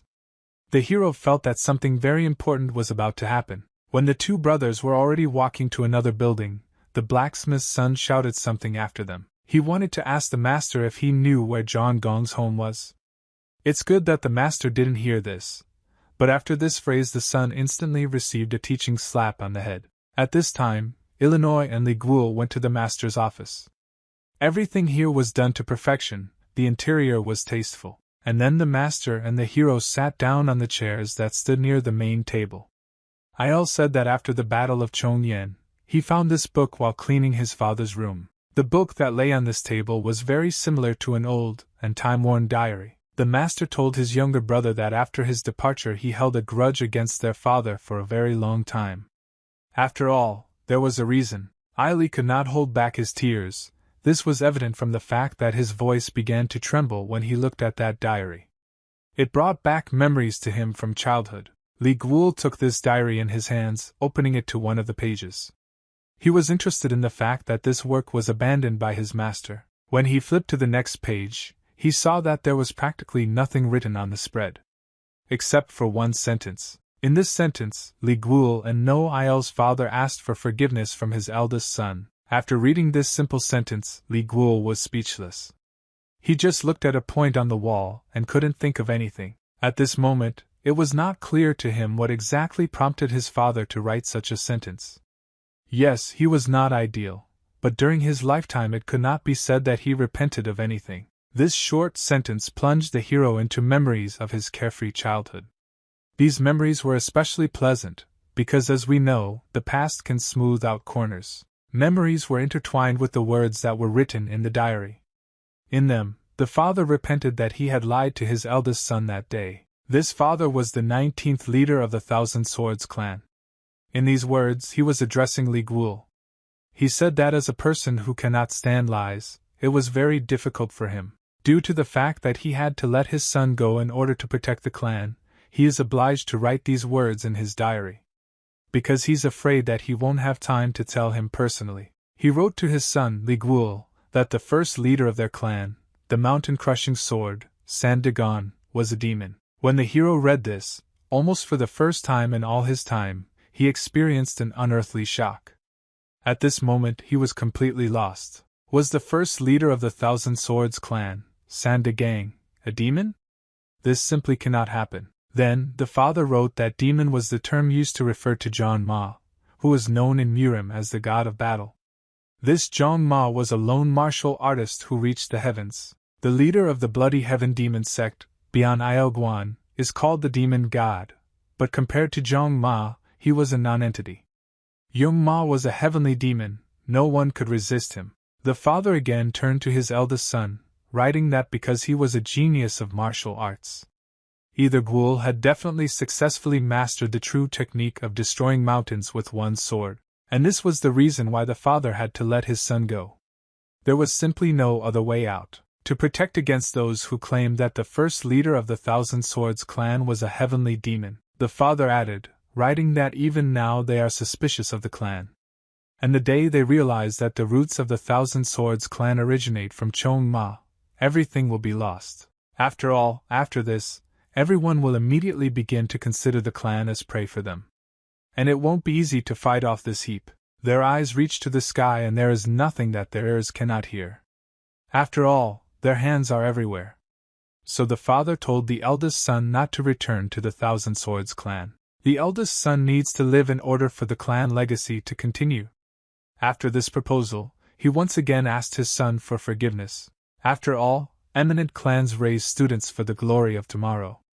And Li Guo's father taught his students to survive in today's world. He tormented himself for the fact that he himself was leading to a miserable existence today. And he doesn't live as befits Master Li Guo. The father again asked for forgiveness from his eldest son Guo, but then if he heard from him that he forgives him, it wouldn't make things any easier for my father. The then leader of the Thousand Swords clan, one Yang Qion, also did not forget about his youngest son, and asked for forgiveness from him too. The father began to cry, calling himself an incompetent master, and the father of his children. His internal torment was very strong. After reading the notes in this diary, Li Guo raised his head up, barely holding back his tears. But this world was not yet ready to see the hero cry. He hastily closed the diary with his right hand. Then he looked at him emotionlessly. There were thousands of thoughts in my head that could not coexist there. How is this possible? Even after visiting the ancestral cemetery, Li Guo still had some doubts about Master, but their master fought until the day he closed his eyes for his stupid Thousand Swords clan disciple. Il No admitted that even he had disliked his father for a very long time. And it was slightly justified. Li Guo was still depressed and silently looked at his late father's old diary. The night that day was much darker than the day before.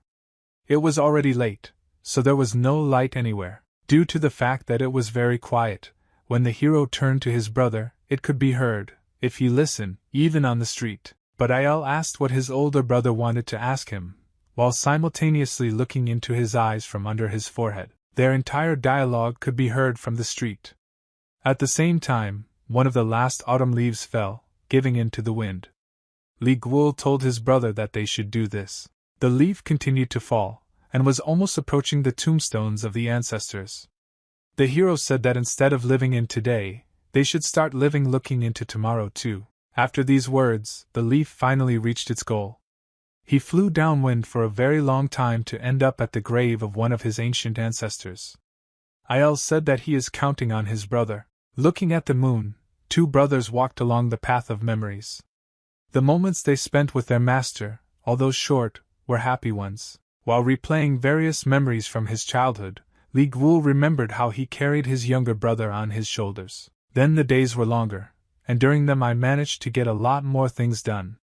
Then the two brothers ran to the river. In a simple way, the eldest of them managed to catch some fish. At that age, even such an action brings boundless joy. They both remembered their older brother's training, since he started it much earlier than Il. Li Guo was talented from the very beginning. He was very professional with the sword and performed various techniques. Then the hero noticed that someone was watching his movements. In general, this happened very often, since the younger brother also wanted to repeat after him. And so it turned out, it was a little boy who, from behind the fence, watched his older brother's training. After a long night, the memories ended. In the heads of the heroes and on the street, enlightenment came and morning came. 5 days have passed since Li Guo appeared at the grand opening of the Thousand Swords. This time flew by like 1 hour. All this time, the leader of the One No Il clan paid attention to all the rumors that circulated in Murim. Even though 50 exterminators of the Murema Union burst into the opening, which greatly surprised absolutely everyone present. Moreover, Murong Chen and Huang Du disappeared somewhere after the grand opening. But nobody really asked these questions. Everyone had their own things to do. The world was silent, as if nothing had happened. Warm and bright days came after that, in every sense. The clan leader stood on the balcony, looking at the nearby mountains, and thought about not filling his mind with unnecessary worries. After all, they all had to live for tomorrow from now on. Think not only about the current moment, but also about what will happen next. In the square you could hear two girls talking to each other. One asked the other if she was going to return to the Murim Union. Yun Xiao, and Thousand Swords Academy student Zhang Gong. Yun Xiao told her that it was time for her to go, as she needed to tell everything to the House of Beautiful Mothers. They shook hands, and the future head of the House of Beautiful Mothers said that she would try to visit her older sister more often. Then the girls said that Guo had approached. who thanked Yunaseo for helping the Thousand Swords clan. Ryuong thought about how to respond to this. After a moment she said that the hero can think of this as gratitude for drinking tea. It was funny, so the phrase brought a small smile on the hero's face, as he remembered their first meeting. Then Yunaseo said that she was also grateful to Li Guol for teaching her how to pour tea for 5 days. The hero replied that if she devotes herself to this matter, she will reach heights. Everyone who stood then near the future head of the House of Beautiful Mothers began to say goodbye to her in turn. But the blacksmith's son was nowhere to be found. Suddenly, a very loud scream was heard, calling Ms. Yunaseo. This voice was painfully familiar to her, but the associations were not good, so she was already warped. When she turned around, she saw the joyful son of a blacksmith, who was leading a horse and saying that he would accompany it to Guangdong. Seeing this, young Mrs. Yunaseo turned her head away from him, thinking about what she should do now, and how to get out of this situation. While she was thinking, her son said that Guangdong is very close, so he will take her to the Murima Union. Now the thoughts in Yun's head changed to more negative ones. Her son annoyed her. She exhaled all the air from her lungs to focus on the situation. After all, it was impossible to simply remain silent, since the blacksmith's son would not have gotten rid of it then. Then a plan came into her head. She told this man that she agreed for him to take her to the Murima Union. But before that, she needs to drink some cold water, because she was very tormented by thirst. The blacksmith's son was ready for anything. At that same second, he turned around and ran as fast as he could to the nearest academy building, at the same time shouting to her to wait a couple of seconds. Yunaseo looked after him with confidence for literally 1 second. After that, I sighed again, as I was pleased with myself. Then she heard the blacksmith's son very loudly drop several cups in the building he ran into. At that moment, she immediately jumped onto the horse that the blacksmith's son had brought, crying out that this was her chance, and there would be no others. After that, she told everyone who stood nearby that she had a lot of fun with them. Within a second, her horse was galloping, very quickly moving away from those present. They heard her screaming as she moved that this time she was leaving for Real. Gong, Li Guol's assistant, and the academy student watched the future head of the House of Beautiful Mothers, who were moving beyond the horizon. Surprise was visible on their faces. Was it only Guol who laughed at this situation? Even funnier was the fact that literally half a second after Yang's silhouette disappeared over the horizon, the blacksmith's son came running, shouting that he had brought cold water. Halfway there, he stopped, noticing that neither the head of the House of Beautiful Mothers nor the horse was here. At that same second, he dropped the bowl of cold water to the floor, falling to his knees. Tears began to flow from his eyes. He was very upset that she went without him. After a while, there were other, more important conversations in the square near the academy. Someone said that from now on he will leave all cargo going from Shanxi to Hebei. This was the manager of Hanjin Financial Institutions in Shanxi. His name was Donghua. He bowed, saying that these goods would go to the Thousand Swords clan. The clan leader said that he heard that he provided great help to the clan, and this help was not appreciated. He also accepted Donhua's offer to accompany him. The manager bowed out again, saying that Mr. Sanghail would also like to maintain good relations with the clan. After that, he started to leave. The aura around everyone after this conversation ended was extremely positive. Li Guol said that now everything is settled, so they should move on to the main topic. The subject was an unknown letter that was sent to the Murima Alliance. There were a lot of questions left about who sent it, when, and why. The hero's assistant said that before that, they all need to learn about the history of the Bai clan in order to understand the context. The omniscient began to tell them how this clan became one of the most famous clans in a very short period of time. After all, before the appearance of the Bone Collector, there were 3 divine weapons in the entire Murim. The first of them was the unshakable one that belonged to Li Guol. The second such weapon was the Dark Soul, which belonged to the Bloody Heaven Demon Lord, which everyone knew about. Last but not least was the divine weapon called Infinity, which was wielded by the leader of the Murima Union. But then, after some time, a Bone Collector appeared. At first, no one understood where or how he could have appeared, but then the rumors took over.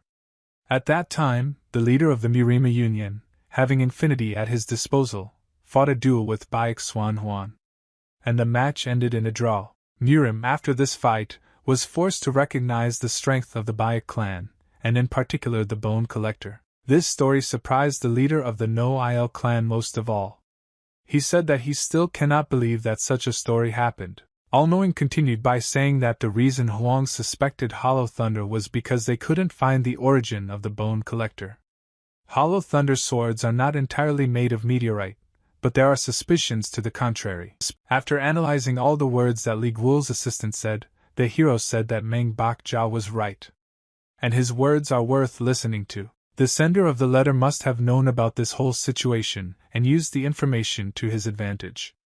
Omniscient added, saying that this means that they know a lot about all 4 divine weapons. The clan leader made the assumption that if they knew about the Hollow Thunder swords, then it meant something very bad. And this is something, did the Guul voice, saying that these are the ones who stole the 5 swords of Hollow Thunder. But among those who discussed who stole the 5 swords of Hollow Thunder, there was no girl. Let's move to the mountain river that was near the city. It was on the banks of this river that Gong Zhan sat on a stone. She was with her faithful dog, and fatigue was visible on her face. She looked at the endless flow of water in the river, and thought about why the master was not talking to her. At the burial site of his ancestors, he hid his identity, and did not offer training. Moreover, he never spoke to her after returning to the clan, as if he was avoiding her, and she wanted a dialogue with him. She wanted to ask him about so many things, but in the end she simply fell apart, and could not even pick up the sword. It's good that her dog was nearby. Animals sense very well the emotion that a person is now feeling. Therefore, he approached the hostess to calm her down. This was the only thing that made the girl happy. She told the dog that this had never happened to her before. It was strange to feel something completely new right now. Then she turned her eyes to the evening sky, at the same time thinking that she hoped that everything was all right with the leader of the union, to understand what happened. And then you need to move to the central headquarters of the Murima Union. Where was she now at night? Some person turned to Chan Ken to see if there was any news. This dialogue took place in a 3-story waiting room near the headquarters. A man who was wrapped in a black cloak with a hood. He said that unfortunately, there has been no news since he appeared in Shanxi. The one who stood near the window and looked at the night sky turned around after these words. And his face completely came out of the shadows. Now everything has become clear. This man was the leader of the Murim Union, named Tak One Ki, and his gaze was stern with determination. This was the famous sword master Tak One Ki. This is a name that no Murima swordsman would ever dare to disrespect. He is the owner of Infinity, one of the 4 divine weapons. And his hand will not tremble if he has to use it. He also had the nickname Lord of Swords because he was known to wield swords. He is the one who rose to the top of the Murim Union, in which people consider him to be the only worthy opponent of the Blood Heaven Demon sect leader. He was sitting in his office. On the table there were a lot of scrolls that he had already read by that moment. Some of them were lying on the floor, as work was in full swing. He understood that the information that the Thousand Swords clan might have been captured by the Blood Demon sect was most likely slander. Therefore, he looked for another reason why Muringchen decided to convey this information to him. But for a long time he could not find this reason. However, the council did not object to the Muringchong using exterminators. It was entertaining. That's why the leader of the Murima Union wanted to listen to Chan Ken, because he was the only union he trusted. And it was unpleasant for him to realize that Chan Ken was now with the council. But unfortunately, nothing could be done about this. Tak One Ki then told one of the servants that he was going to the bedroom, and ordered some drinks and snacks to be prepared for him. The bedroom was huge and was located in the next building. Therefore, he and 2 servants moved to this building along the street. The night was clear, so he walked quite quickly, not being careful that he might fall. The only thing that alarmed him was that he could not see the faces of these servants, because they constantly hid it.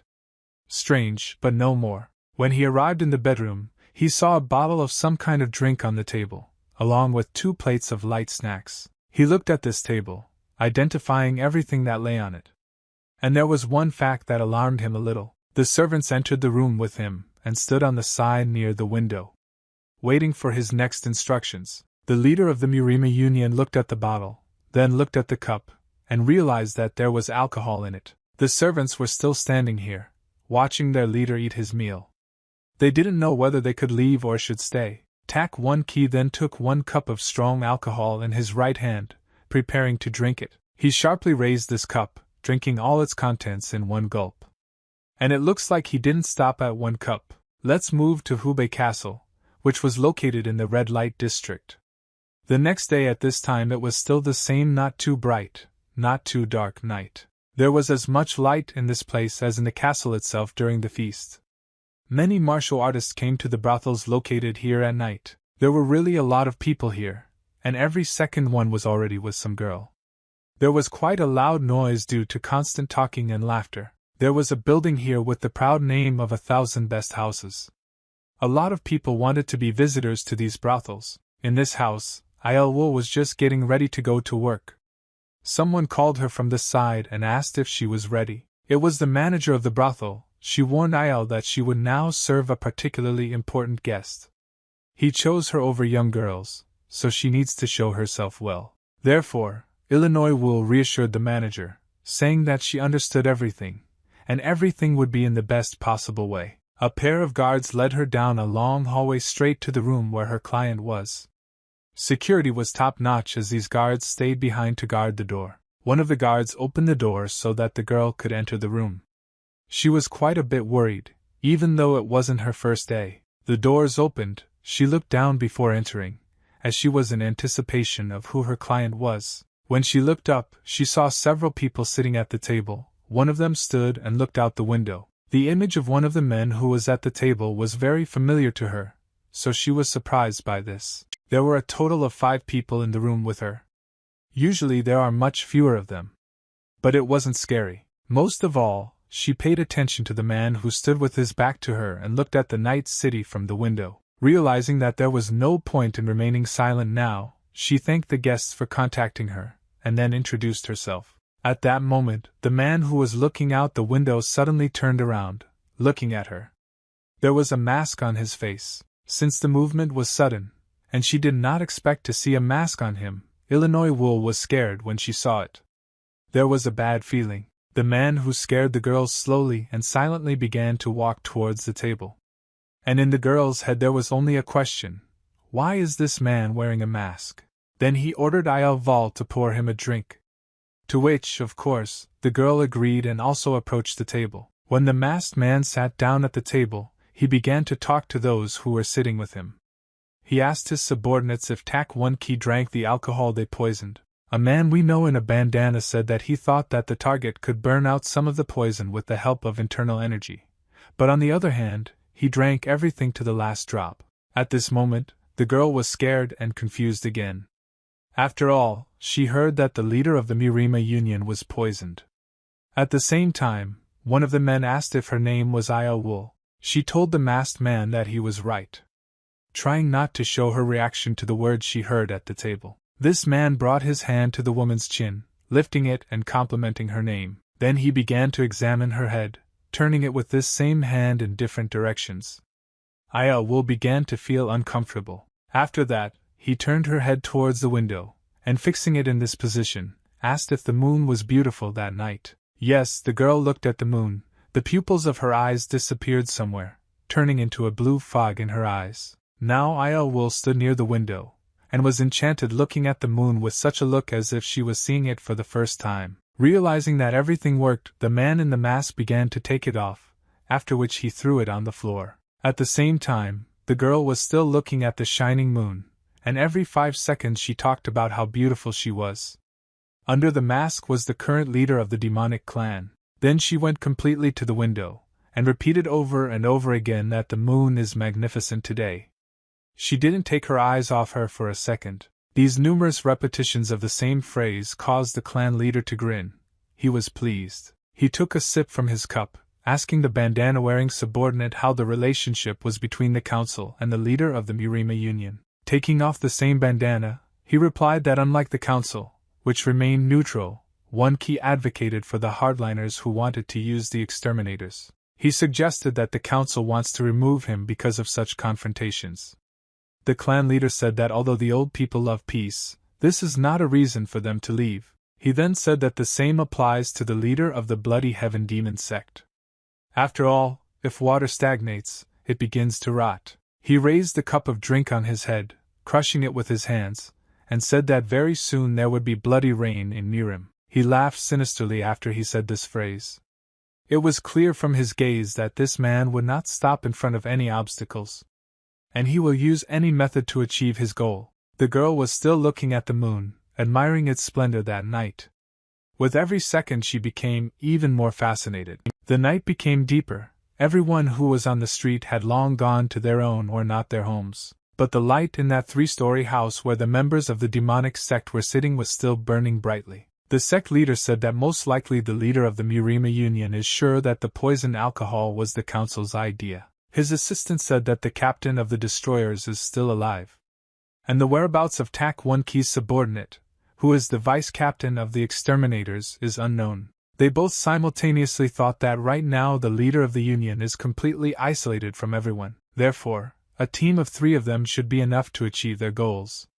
The sect leader thought so. Looking at the enchanted girl, he said that this command was enough to try to touch infinity. The subordinate, who was wearing a bandana at first, was alarmed by this phrase. He didn't expect that this was the goal. Therefore, he asked the clan leader if he meant that the subordinate needed to take possession of infinity. The task sounded unrealistic. Raising the next glass above his head, the leader prepared to answer this question. We can say with confidence that the answer to it was the most important in the entire conversation. He said that you just need to touch the sword. However, if the opportunity does not arise, then it is not worth trying. The subordinate asked how he could do this. After the leader heard this question, he immediately stood up, because he expected the question of why this should be done, but not the question of how to do it. After which he went to the window again, looking at the city. The subordinate was very surprised by this reaction to his question. The leader continued, saying that he was going to take the mistrust between the leader of the Murima Union and the council to the absolute. So until then they have nothing to worry about. The subordinate understood his task, and at the same time as he said that everything was clear to him, he began to put the bandana back on. After that he began to get up from the table. He had a new task, so he had to hurry. He abruptly jumped away from the table at which he was sitting, moving behind him to his clan leader. Having made a silent bow, the clan leader did not even pay attention to the fact that he was behind him, after which the mysterious subordinate in a bandana jumped sharply from his place towards the window, which was open. The clan leader and the girl looked out of this very window. Some watched the moon, and some watched their subordinate flying into the distance. 2 people looked through the same window, but they saw different things. Then the leader turned towards the girl and asked if the moon was beautiful today. To which, of course, she agreed with the words of the clan leader. He laughed under his breath and turned his gaze back to the window. He was amused by the technique he used on the girl. The girl silently thought about how she felt that the sky was beckoning her to itself. After some time, after the Murima Union received orders to be on alert, the nights were full of anxiety and nervousness, and became as bright as day. Penetrating into Union territory seemed an impossible task, because there were lights and crowds of guards everywhere. The task of avoiding the gaze of 300 people, including the elite guards, seemed impossible.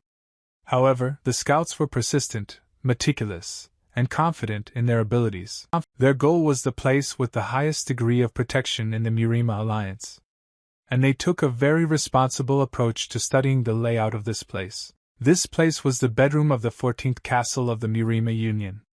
The warriors set out on their difficult task. The city noticed that some kind of movement began around the city, which created strong wind currents near the walls. This movement was immediately noticed by those who were on guard that day. They shouted that the invasion had begun. The sentries noticed that the attackers were on the east side. The reconnaissance battalion had to find out instantly where exactly they were. They shouted at the top of their voices that there were also uninvited guests at the south entrance.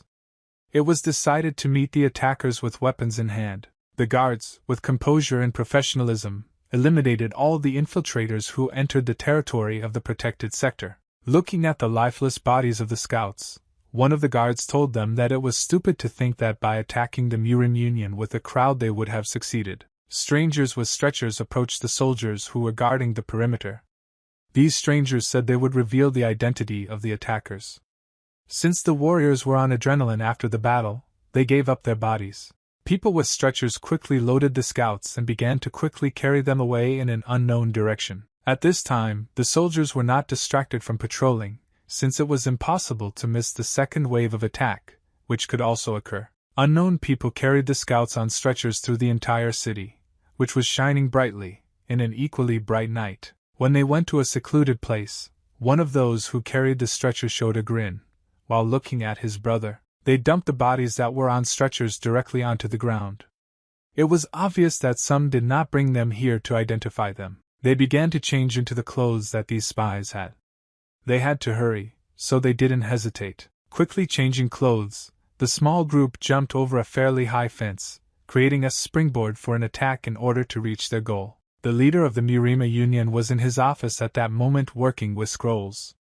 At one point, he realized that there were intruders nearby. He closed his eyes to focus on it. He felt that 3 spies had penetrated the 14th castle, that they were quite fast and were already 45 meters away from him, which was strange, because he didn't feel any dark or righteous energy from these interlopers. He stood up from the table as the realization dawned on him that these intruders were martial artists who did not use any form of energy. Realizing that the attack was too close, he placed his right hand on the hilt of his weapon. And in my head I started counting down to the attack. As he counted to 1, 2 infiltrators broke out the window in an attempt to surprise the leader of the Murim Union. Then he drew his sword from its sheath. At that moment, blue energy began to spread around him. When he pointed his weapon towards the attackers, the energy field that the sword created spread very quickly and had almost reached the attackers. And when it did reach them, the force pushed them back. But before pushing them away, the attackers hovered in the air. This was the power of the 4th divine weapon, Infinity. It is a sword that can release an attack with energy that increases in proportion to the wielder's strength. After a few seconds, the power of the released energy began to disappear, and the bodies of the attackers slowly sank to the floor. Since the outcome of battles between experienced martial artists is often decided by even minor differences, the value of Infinity is incredible. While the leader of the Murima Union was dealing with these 2, he turned his attention to his blade, which was emitting blue energy. As he looked at his sword, he felt something small fly towards him from the side, creating a small red flash on the blade. He raised the sword closer to himself to see what happened. What he saw did not surprise him at all, so One-Ki lowered his sword, before waving it in the direction from which this object flew. It became clear that it was like silk, which was stretching, trying to pull the sword towards the one who released it. But the leader of the Union held the sword tightly in his hands. He looked at the 3rd attacker, asking him if he really wanted to snatch the sword with a small amount of heavenly silk. So One-Ki redirected the energy to his trusty sword, which broke the silk threads that held it. The attacker then created another bundle of silk threads, hoping that the new ones would not break after contact with the sword's energy. And so it happened. The new threads again grabbed tightly onto the sword, after which the attacker tried with all his might to pull them towards himself. But One-Ki still held the weapon tightly in his hands. Thinking that given such persistence, it is obvious that the target of the attackers is Infinity, and not him. While he was thinking about this, the attacker noticed the confusion on the Murim Union leader's face, so he jumped towards the sword to shorten the distance while simultaneously increasing the force pulling the weapon. But One-Ki quickly noticed what the attacker wanted to do, so he moved a few meters forward, simultaneously putting out his hand to grab the attacker by the throat. After he grabbed him by the neck, and he quickly began to squeeze it, feeling the cracking of cartilage. Of course, this position did not allow the attacker to breathe. But the leader asked him at that time who was behind all this. Was it the Blood Heaven Demon sect? So One-Ki looked into his eyes for some time, and then asked if the advice had sent him. In response, the attacker, whose face showed fear and anticipation of death, simply mumbled something. The leader of the Murima Union asked him if he wanted to live. The attacker no longer had enough strength to even nod his head or hum. The veins that were visible on his face stood out more and more every second. There was pure fear in his eyes. The great warrior's hand was still squeezing his neck, not allowing him to breathe. The fate of the attacker was literally in One-Ki's hands. He then released his hand, allowing the attacker to fall to the floor. At this moment, he still showed small signs of life, as he reflexively put his hands on his throat. The leader of the Union stopped paying attention to him and thought about what he should do next. He realized that now was the best moment to get rid of the remaining poison that limited his strength. So One Key sat in the lotus position on the floor and quickly used some unknown technique, which, as it turned out, moved him in space. He then placed both of his hands near his stomach, concentrating all the energy that was emitted from him in one place. It was covered from all sides by blue smoke, which made it impossible to look further than a few meters. He silently thought that it had been too quiet here lately. At the same time, he lowered his gaze downwards. But now the action is moving to another place. It was near the rocks, which were illuminated by the bright sun in the middle of the day. Near these rocks there was a small forest, through which they passed from time to time in a stream of green energy. These streams of energy followed the wind, crushing lonely trees and other obstacles that were in the forest. In the middle of this forest sat the vice-captain of the destroyers. He sat in the lotus position and meditated, simultaneously exhaling air from his lungs. Around him was the brightest and most abundant aura of green energy, which seemed to be magnetized to the captain's body. His warriors also meditated near him in this mysterious forest, gaining new strength and skills. When one of his subordinates approached him, the vice-captain put on his field vest, expecting a denunciation from him. The subordinate told him that he thought he should take a short break. The captain replied that he was fine, and that they should all rest too. After that, he walked up to the edge of the cliff, from which an imaginable view of the valley opened up between the mountains. The big man stood on the edge of this rock and thought about different things. He felt calm and connected with nature. He was pleased with the thought that, in the end, none of his subordinates received serious damage. Apparently the enemy showed mercy to all 50 destroyers. He wondered how such a great person as Master Li Guo could not become famous throughout the world. But one thing he knew for sure was that undoubtedly, after this man's appearance, the Thousand Swords clan would greatly rise in status. Then thoughts smoothly flowed into dreams. It was nice to think that if such a person were under the leadership of the leader of the Union, it would play into the hands of everyone. Then one of the subordinates hurriedly approached the vice-captain and notified him that he had returned. The commander asked if he had any news about the Murima Union. He was very tired from the road, so he said breathlessly that spies had penetrated the territory of the Union and tried to kill the leader.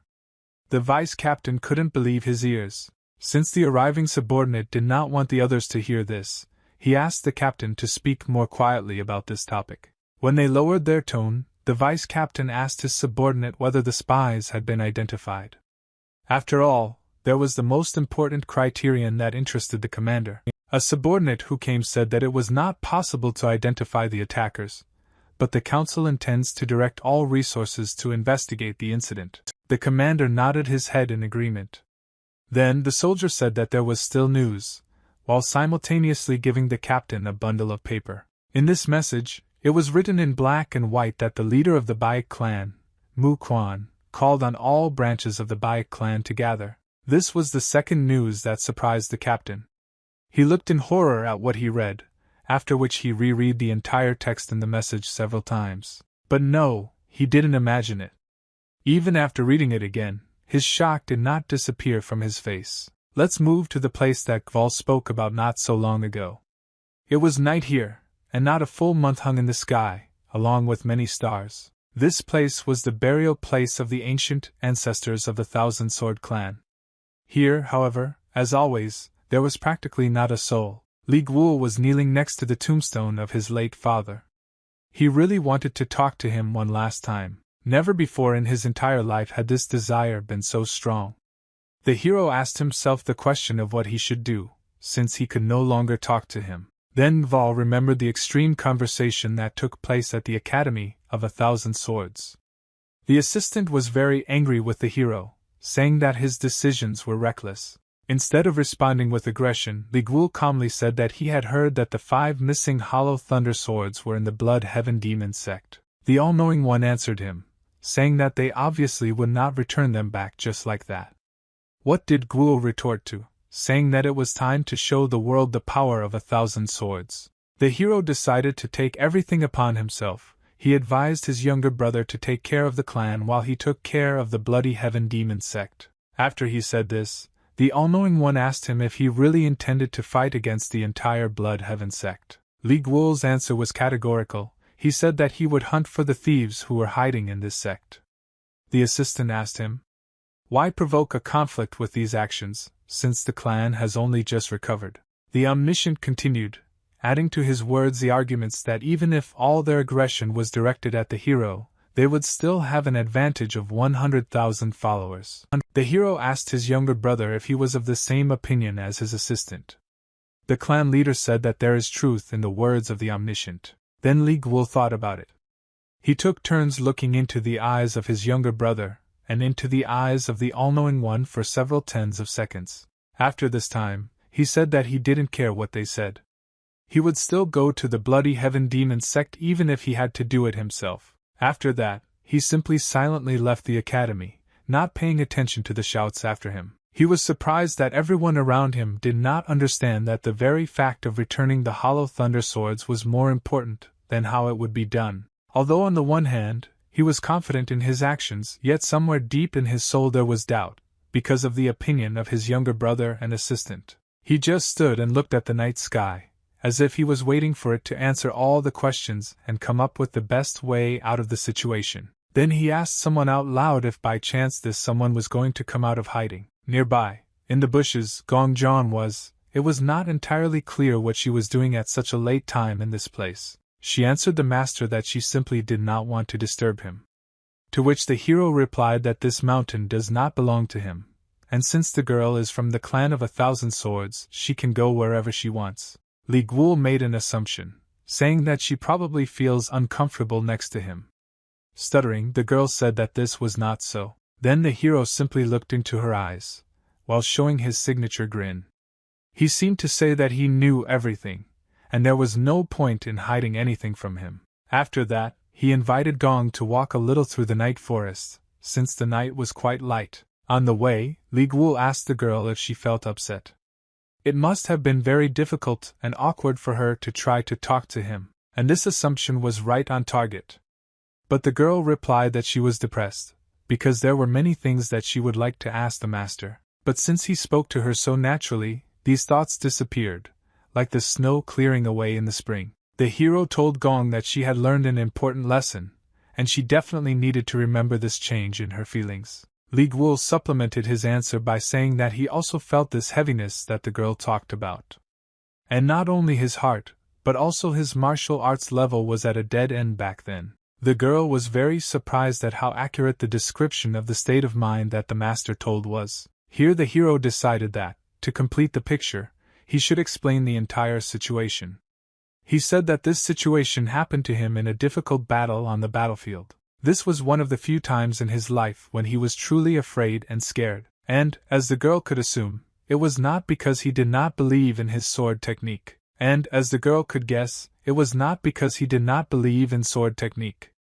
He was afraid of the murderous aura that emanated from thousands of people and covered everything around him. Then, right during this large-scale battle, the realization he really needed at that moment suddenly came to him. He realized that if he succumbed to this aura, he would no longer be able to distinguish friend from foe, alive from dead, black from white. Li Guo also realized that he could die from an ally's spear in the back.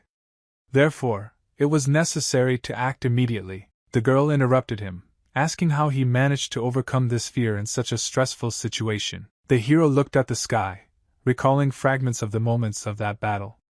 And Gong replied that it was simple. At one point, he simply instantly turned into a ghost who focused on killing people in cold blood. The truth was that those who enter the battlefield lose the ability to leave it because their hearts and bodies freeze with excitement at that moment. So, surviving on the battlefield for several days and nights, man eventually becomes just a ghost who will not rest without shedding rivers of blood and leaving behind high mountains of lifeless bodies. This story really touched the girl, but at the same time disappointed her. She knew she felt exactly the same way, but the hand that Li Guo placed on her right shoulder instantly brought her to consciousness. She needed someone to bring Gong out of her dazed state. At the same time, the hero said that she should become such a ghost. There is no other way out. Unfortunately, or fortunately, this path cannot be avoided.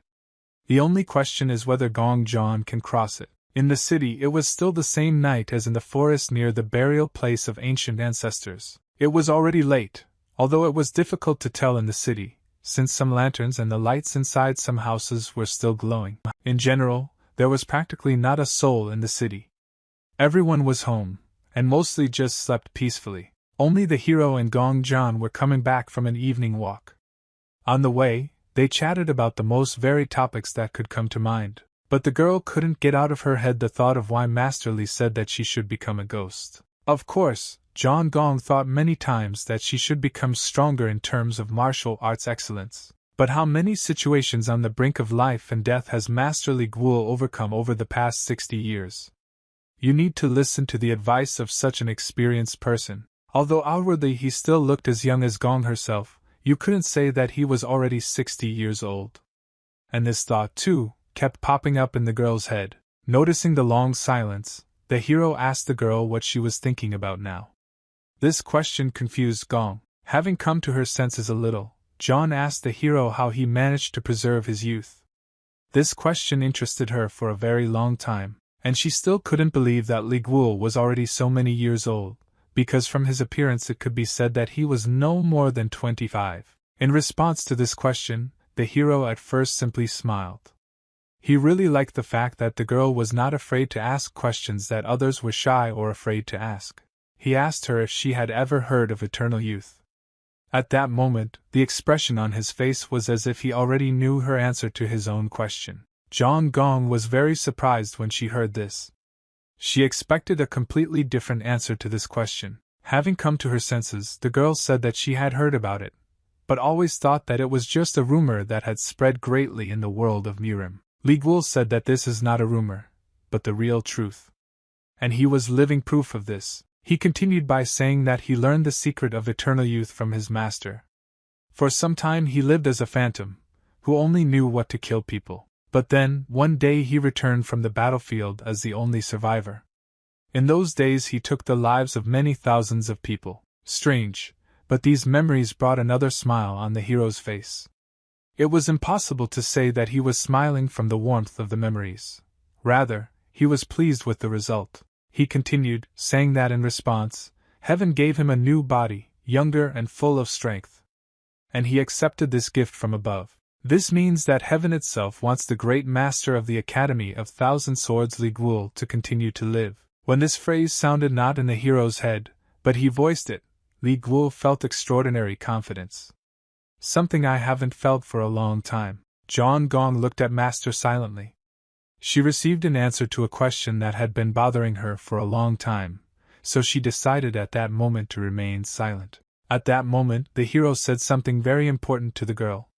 He notified her that he planned to return all 5 hollow thunder swords, inviting her to go with him. He added to his invitation by saying that he could live with his own regrets, but he couldn't bear to see other people's regrets. The girl lowered her head slightly and looked at her interlocutor from under her forehead. She needed a few seconds to think about everything, after which she raised her head, resolutely saying that she wanted to go with Master Li Guo to return the hollow thunder swords to their rightful place. Then, when this phrase was spoken, both characters simply looked at each other in silence. It was still night all around, and only she heard their conversation. Then they continued walking, but in silence. When the clan members reached the academy, they stopped abruptly. Gong began to open the door to the academy's bedrooms, which was bolted shut. She did this quietly so as not to wake anyone. When the work was done, the hero said that they would talk in more detail about the plans tomorrow, but now it was best to go and rest. But suddenly they both noticed how the girl's dog began to joyfully run up to her, without barking loudly. The dog ran up to his owner and began to lick her. Li Guo told the girl that now he knows who receives all the love of the first beauty of northern Shanxi. Gong decided to introduce them. She said that the dog's name was Sarayan, and the leader of the Murima Union himself, Tak One Ki, personally gave it to her. Li Guo was very interested when he heard this. He realized that the leader's name was Wanqi. The girl added that the leader is already over 70 years old, but he looks like a middle-aged man. And when they meet, Wanqi will be surprised just like that. There was an awkward pause, during which Gong tried to remember if she had any more questions for the hero. And this question still remained. There was something else that she wanted to ask Li Guo. The question had to do with his swordsmanship. One day, Gong saw a technique that was similar to the Thousand Sword Clan's martial arts, and this technique was used by members of the Bloody Heaven Demon clan. And even at that moment it surprised her very much. At that moment, she began to remember the entire fight that she had with a representative of this clan. He was a follower of the demons of the Bloody Heavens, named Jin Chan, whose weapons, although different from those used by the members of the Thousand Sword Academy, were similar in technique. And he also claimed that he was from the Shining Flying Steed clan. She couldn't confuse anything. She would remember the information that she received that day for the rest of her life. Li Guo was about to leave, but the girl stopped him. She was dying to know the answer to the last question. The hero turned around, expecting that she would most likely ask him something. And so it happened. The girl asked him if it could be that their technique of crushing mountains with one sword had something to do with the Blood Heaven sect. Because of the information that the hero gleaned from his father's diary, the answer to this question was not at all easy for him. And he wondered whether it was worth answering it at all. But for now, let's move to the headquarters of the Baek clan. The architecture of this headquarters was both different and at the same time painfully familiar, comparing it to the other clan headquarters. Huang Du walked slowly and shamefully towards this building. He was thinking about what to say when he came here. He thought that before him was the convening of all the followers of the Baek clan. He definitely had problems, because Huang was responsible for the matter with the Thousand Swords clan. It was clear on his face that he regretted what he had done. At the same time he was thinking about what he would now say to his father. When Huang Du approached the entrance to the headquarters, one of the guards said that the clan leader was already waiting for him. Then the doors opened. The emotion on Huang Du's face suddenly changed. Now he was not depressed, but very surprised. He looked at how the clan members were inside the headquarters and were busy. It was very noisy, and it was obvious that they were going somewhere. Some were busy discussing what exactly they needed to take on for this matter, which is also important, and others carried weapons, including spears, collecting them from different parts of the headquarters into one place. Then the future head of the Baek clan came to the understanding that the entire clan was going to war. But most of all he was surprised by another fact, because in addition, the entire clan was going with all its might to some kind of war. There were also very famous people here. Among them was Gong Song Ki, a very famous warrior who perfectly mastered the techniques of the Baek clan, and was famous for his exploits at the Battle of Sun Fan. Also in the corner of the room he saw Yang Wu Liang, a bald, middle-aged man who was teaching martial arts to students who had just arrived in the clan. Sir Yen Gan stood very close to Huang Du, but no weapons were visible on him. But he had his trademark hunter's look with him. And of course, this company was supplemented by Guak Chu Il, who was very complex in character, so he always acted alone, and became famous after defeating 20 enemies. When he was left almost alone, Huang Du realized that all these people were well known in the Murim world. This means the war for which everyone has gathered is very important. When he approached the clan leader's office point blank, looking at who was in this office, he was confused because he was ashamed of his misdeeds. In front of him stood an elderly man who was the first to notice his presence. He didn't show any emotion when he saw Huang Du. This elderly man was Baek Mu Quan, the current leader of the Baek clan. He held the papers in his hands, while looking into his son's eyes. After this, Huang Du destroyed the silence that hung in this office by asking his father what was going on here. The elderly Mu Quan loudly and forcefully slammed his hand on the table, declaring that preparations were underway for a real full-scale war. Grandfather notified his son that they were going against the Shining Flying Steed clan of the Bloody Heaven Demons. Although Huang Du already knew by this time that the clan was preparing for war, he was not notified of who they would have to fight with. He couldn't believe what he heard, so he asked again if he had heard everything correctly from his father. He once again asked if their clan really wanted to fight the Bloody Heaven Demons. This sounded like a death sentence for Huang Du. The clan leader said that their followers, scattered throughout the Mirima world, have decided to follow the path of their clan, and they are ready for complete destruction if necessary. They were all here to help the clan and do the right thing, as justice demands. Huan Du asked his father if this was an extremely dangerous undertaking due to the power of the Bloody Heaven Demon clan. But this question was answered not by the leader of the clan, but by one of those who volunteered to help this very clan. He asked Huan Du if he was afraid of the Bloody Heaven demons. Now Huan Du hit the table with his palm, shouting loudly that he was saying that this could lead to the Second Great Murim War. But that man did not stop mocking Huan Du, and told him not to worry about himself, because if he was in danger, he would save him. Huan Du looked at him, and realized that everyone in this office had a different opinion, unlike himself. The clan leader interrupted all these dialogues, saying that this was enough. Time to move on to action. Everyone who was at the table in this office fell silent after the words of the leader. They were in anticipation of his next words. The clan leader notified everyone in this room that Wu Chan had been killed. Until this moment, no one except the head of the clan knew about this. Huang Du's face was covered in horror at midnight. He looked at his father, and waited for him to say that this was not true. It cannot be that Uncle Wu Chan was killed. The clan leader then said that Wu Cha had secretly infiltrated the Bloody Heavens demon sect. He had a mission to locate the Bone Collector. And a year ago he found them. The traces were in the Shining Flying Horse clan. When the clan leader finished this, he immediately began to take out from his pocket an object that had fallen into his hands exactly 10 days ago. The item was a note.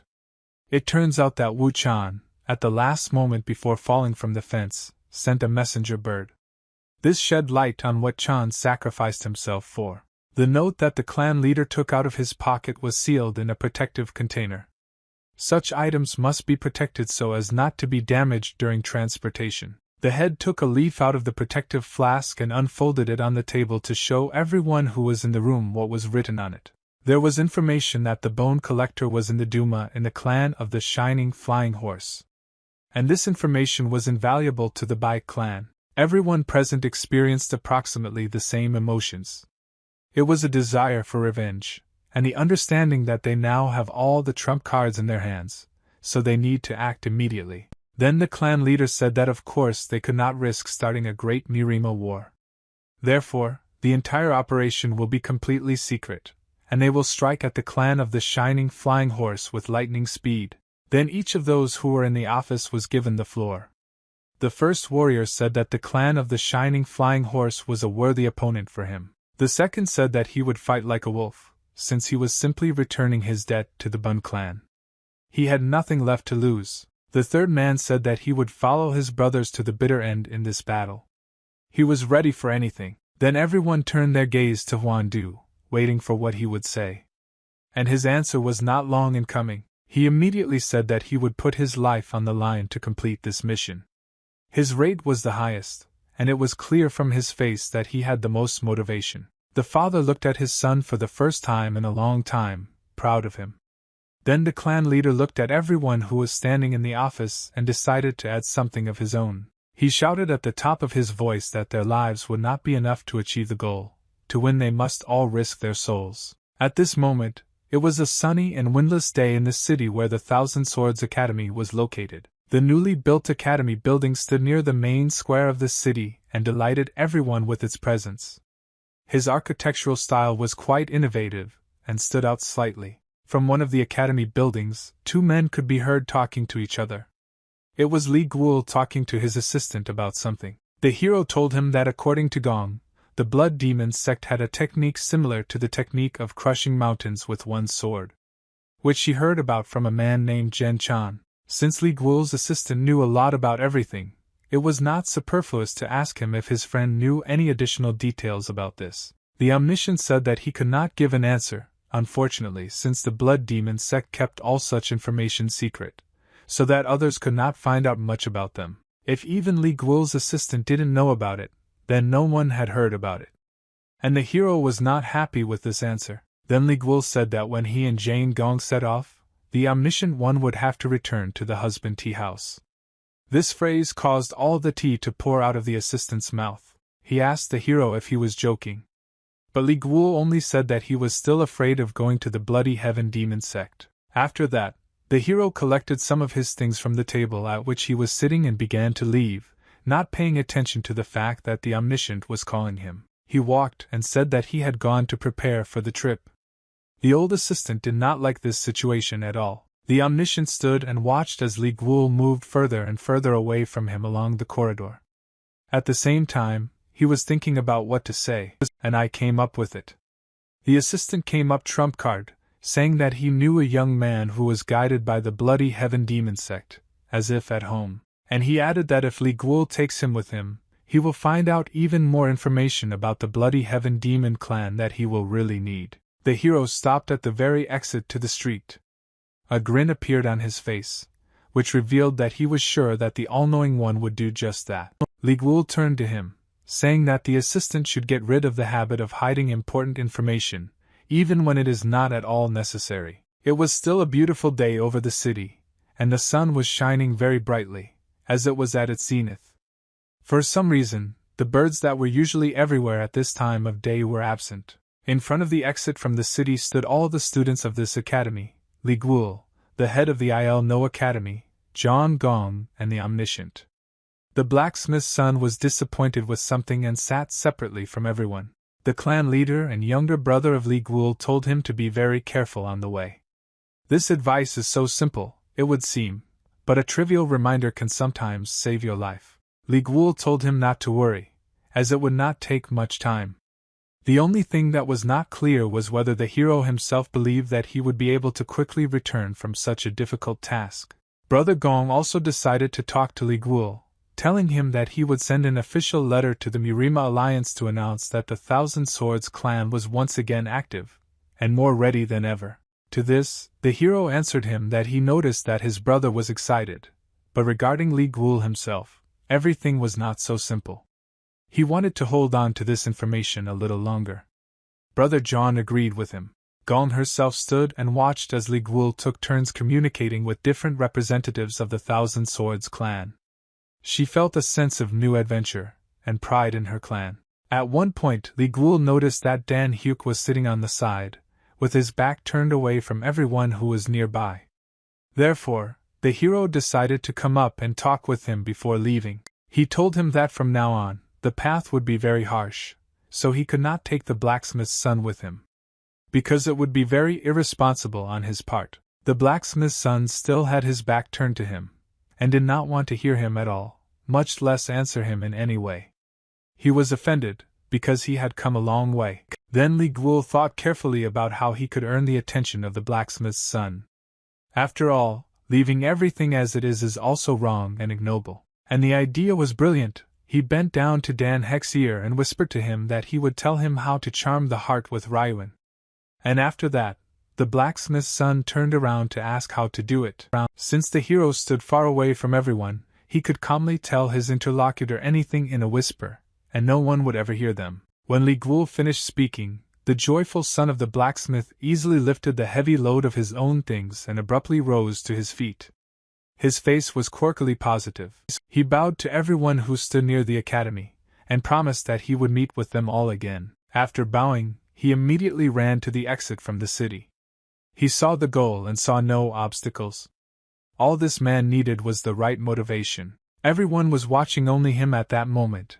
He had already run out of the city, and was happily running away.